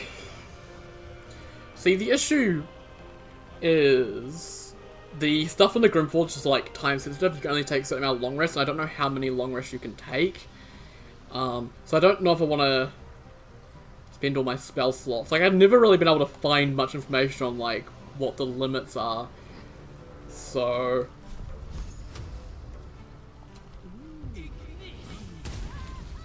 I'll just take him out.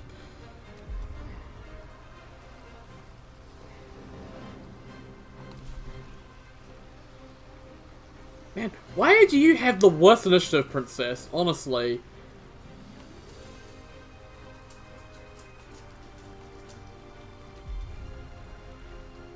Yeah, I'm gonna do Spirit Guardians.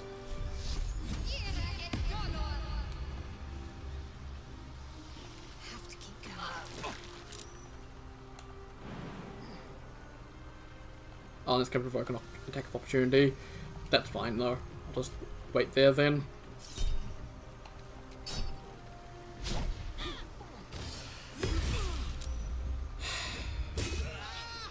Oh, cool! Before my character gets to attack, they lose fucking 90% of their health. Lovely. That's fair.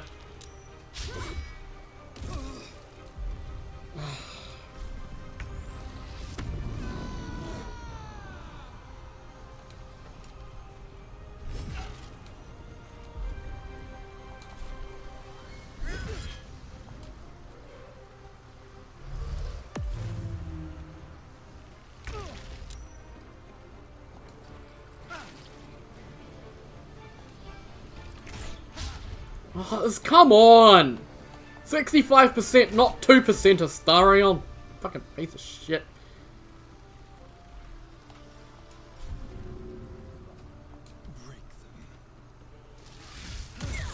Getting my fucking health back. Fuck you.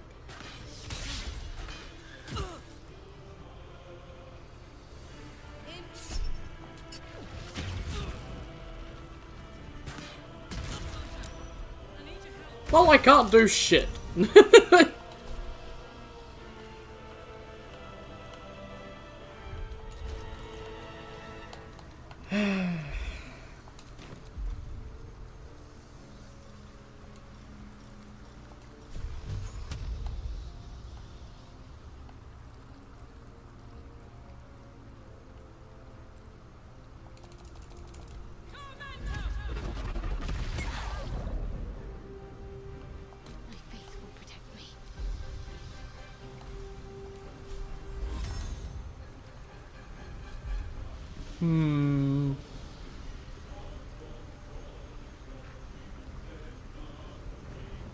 I don't really have any close range stuff.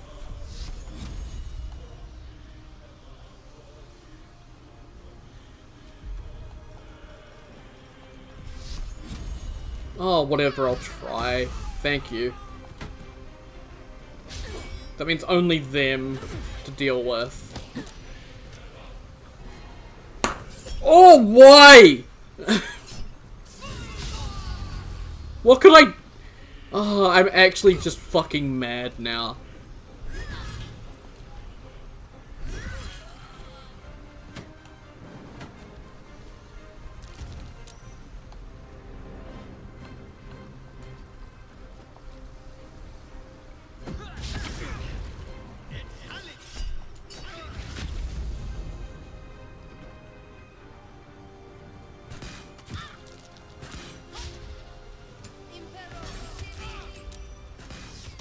Okay, we get like a million fucking attacks until I'm allowed to do anything. That's always fun. Ah.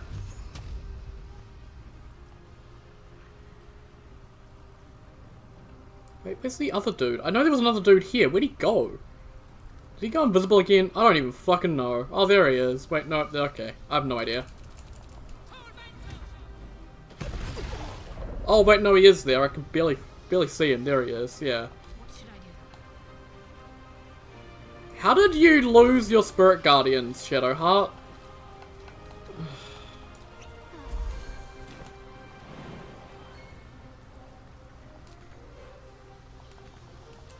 Oh, like, what?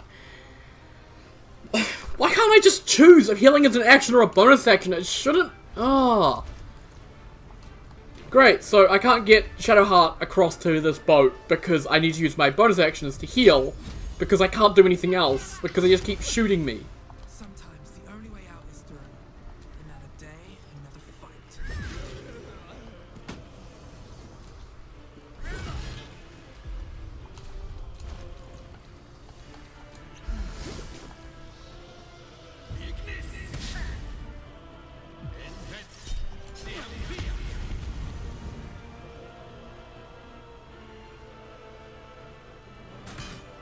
Okay, why did I do an opportunity attack? How did they get past me?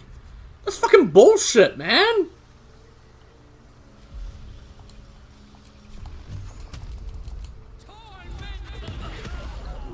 Let's finish this. I can't even see where the enemy is because they just keep running all over the place like headless fucking chickens. Time to push my luck again.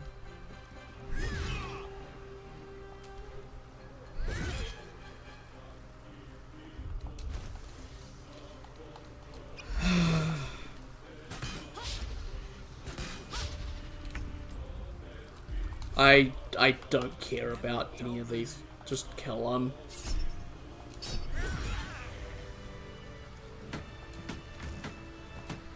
Right. You knock nearby foes prone after killing a hostile target or landing a critical hit. And it's a Warhammer. So I send that to camp.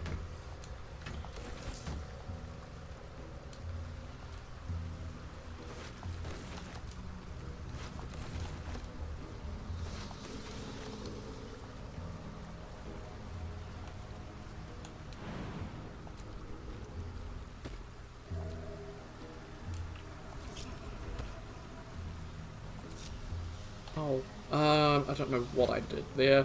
Bow of the Banshee, Jorgor's Greatsword, and Shining Staver of Skulls. So Bow of the Banshee, actually a really good bow. On a hit, possibly inflict Frightened, gain a plus 1d4 bonus to attack and damage against frightened creatures. So actually really nice bow. Jorgor's Greatsword, this gives you a special attack. It gives you Colossal Onslaught. Channel your Meddlesome Strength and strike all creatures in a line. And Shining Staver of Skulls, which it just has light, so it has a bit of radiant damage.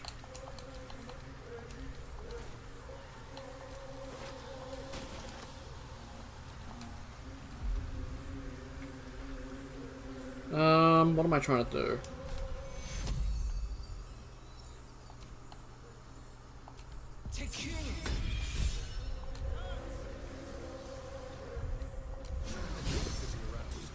Let's go hurt someone.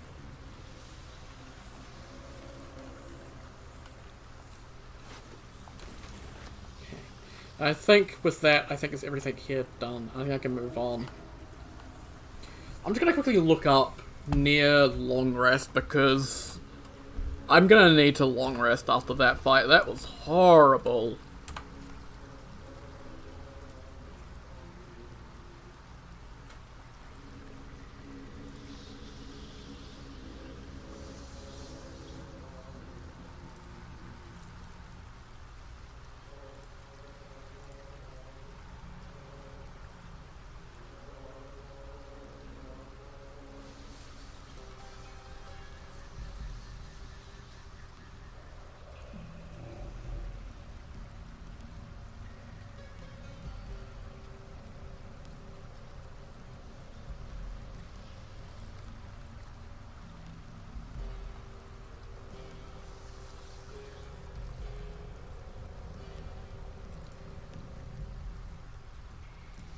Can I long rest at Grimforge? That one might have what I need. You can long rest inside Grimforge at the very least. once. As soon as you get on the boat to Grimforge, Neil will dive. You long rest, finish your long rest before you get on the boat in that case. You rest one time after you enter the Grimforge, I believe. You will hear Neil's voice after waking up, and that's your last moment. Saying basically, as soon as you enter the area with Neil, you have about 2 long rests worth saving. I don't even think it matters if you actually have to one or not. Okay, is there a time limit to Near? I'm gonna probably save just to make sure.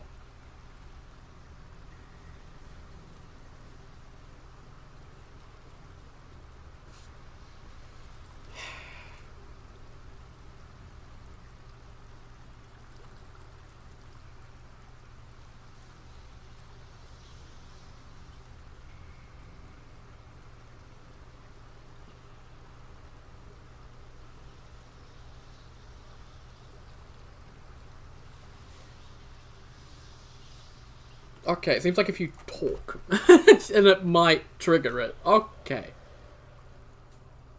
Craft is ready to sail. Continue your journey across the lake. I guess I could return to shore, but hey. Well, there goes the bliss balls that I wanted to keep for Grimforge, because I'm going to need a long rest because I had to use my spell slots on a boat full of high-level Dwagar because I can't level up for some reason. It just doesn't want to let me level up.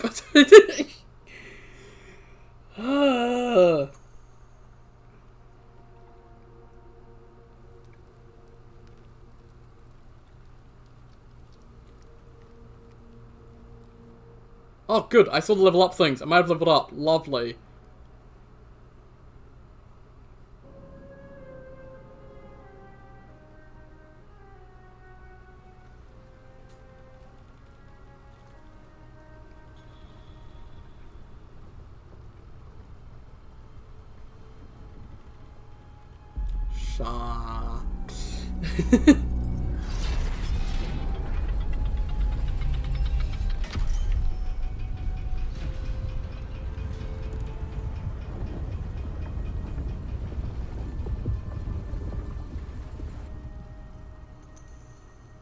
Weapon at ready, lass. Company's calling. I saw that. What do we got here? Dead hoon walking, seems like. Got any reason I shouldn't sever your head and toss it to the Rothe? Another belligerent dwarf? This is getting tiresome.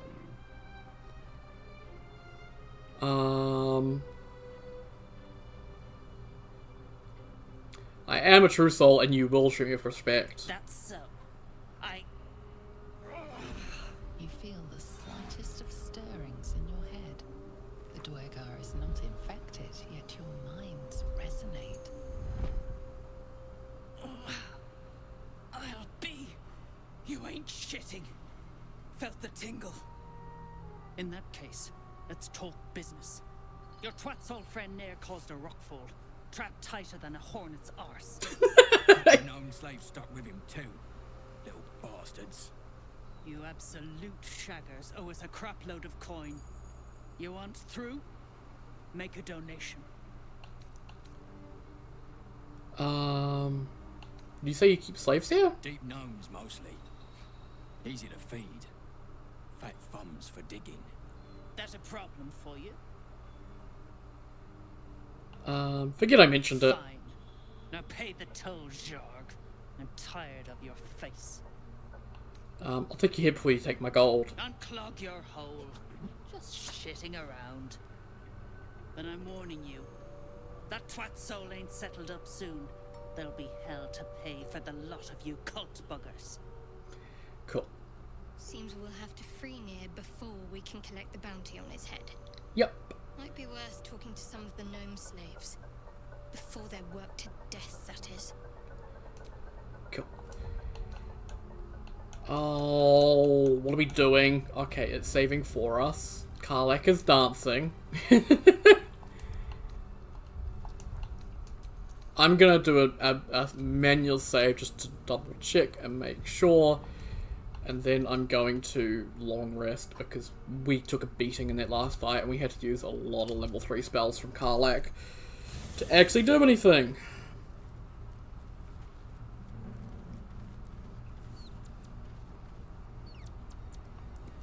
So a different campsite once again.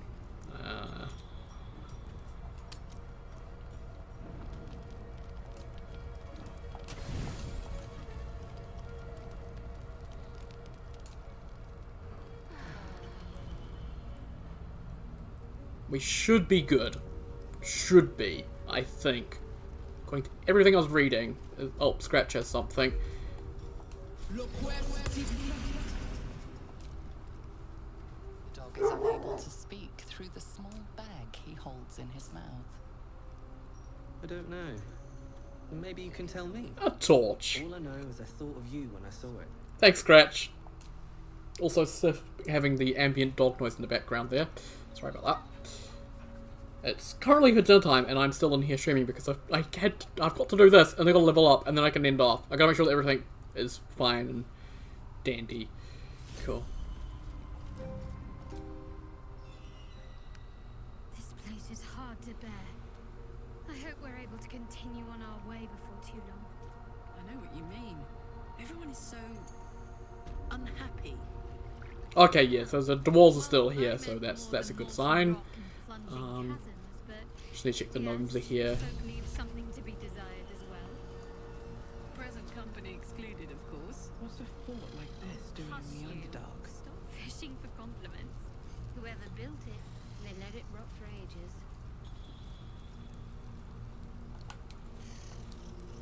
Give me the camera, thank you. Okay, well I'm guessing that because I haven't got in the corner, the gnomes haven't rendered in. Yeah, there they are, cool.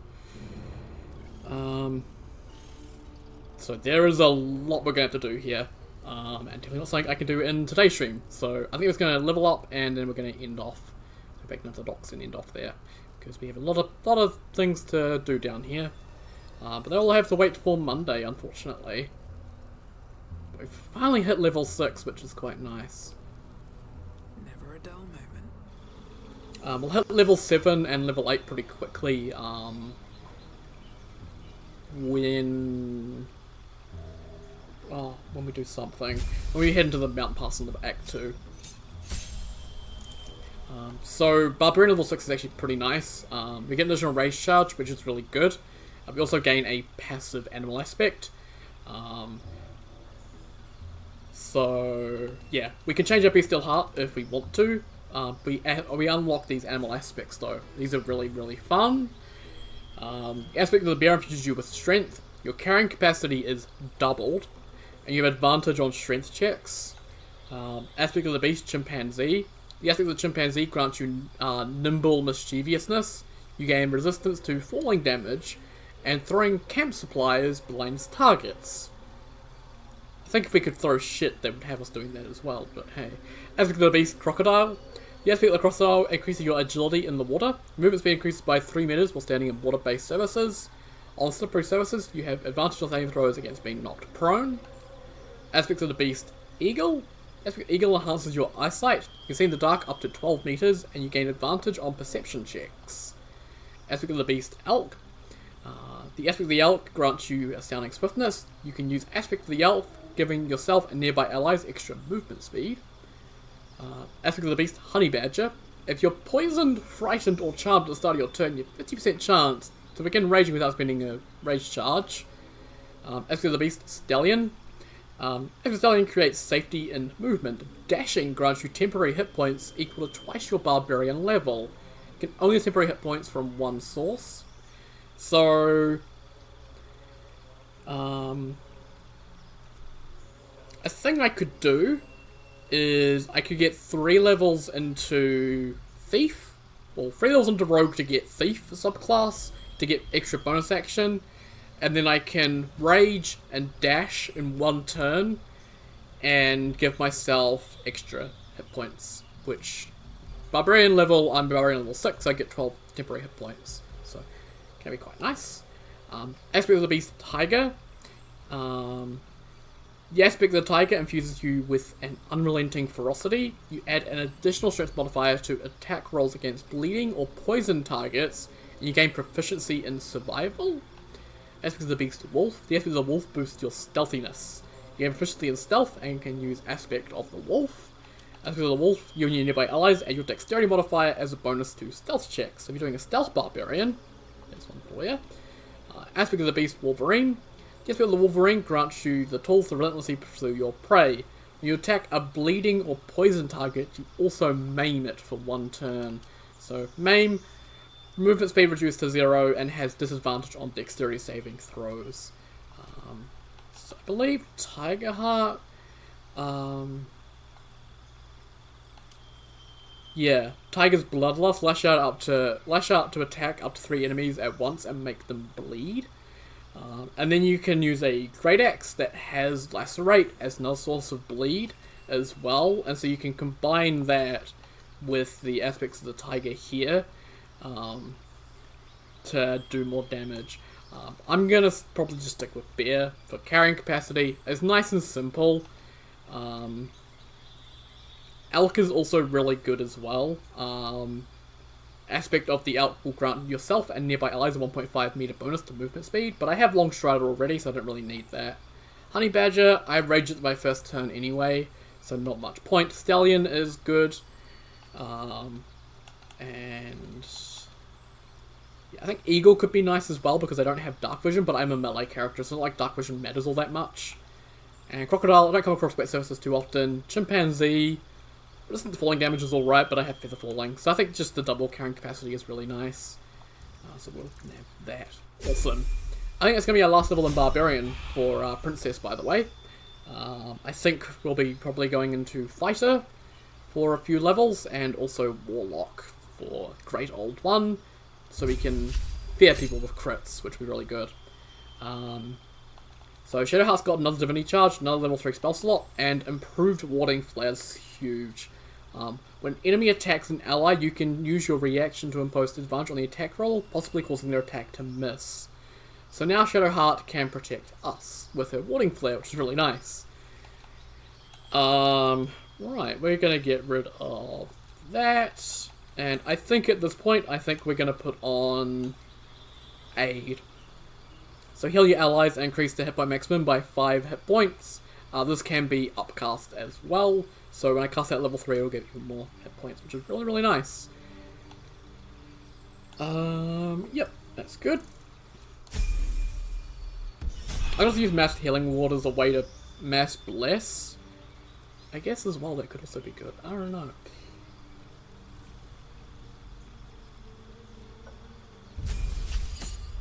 Karlach now has gone up a level. So, another level 3 spell slot, another sorcery point. And she's now got Elemental Affinity damage. When you cast a spell that deals damage of the type associated with Draconic Ancestry, you add your Charisma modifier to the damage.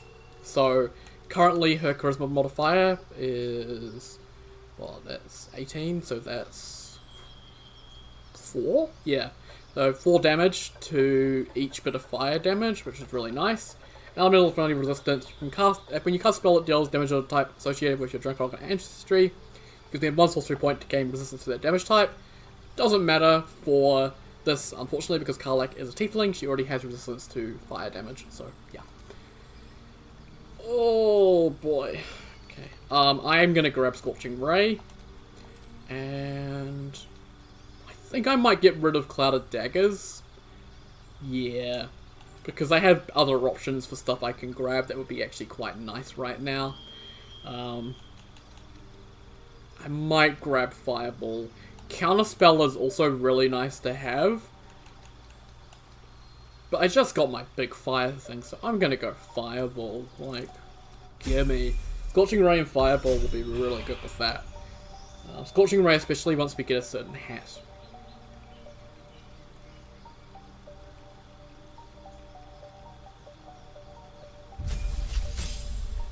Right, Starion. So, Ranger level 6. Gets health, and then we can gain another one of these, so another favored enemy, and another natural explorer boon as well. However, I'm not going to do that. I'm going to add a class. So, we're going to go and grab Rogue. So now Starion can do the sneak attack stuff, which is really, really nice. Apparently we also get another proficiency thing. Athletics or acrobatics? Helps us bring you just being shoved. You know, considering we got shoved in the water before, let's grab that.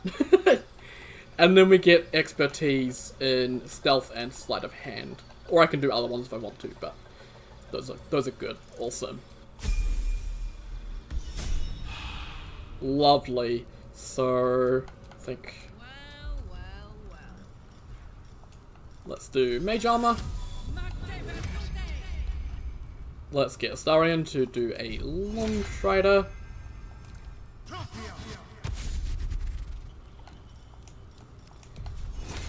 Oh, come on. She's like a millimeter outside that range. And there we go. Awesome. Everyone's all buffed up. And that means that we are good to end off for now. Be back on Monday with more of this, as I said. Awesome. Level 6 though. Level 6 is really good. Lots of really good stuff. Level 6 as well for Fighter is also pretty important. Level 6 Fighter gets an extra feat. So,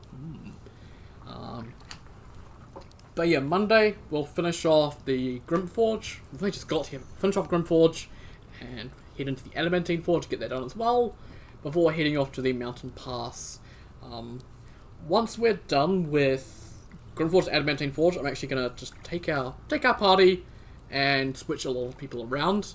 Gonna keep Shadowheart around because I need her for story reasons in Act 2, but I'll be getting rid of Astarion and Karlach for Lae'zel and either Will or Gale. I'm not too sure which one of them I want yet.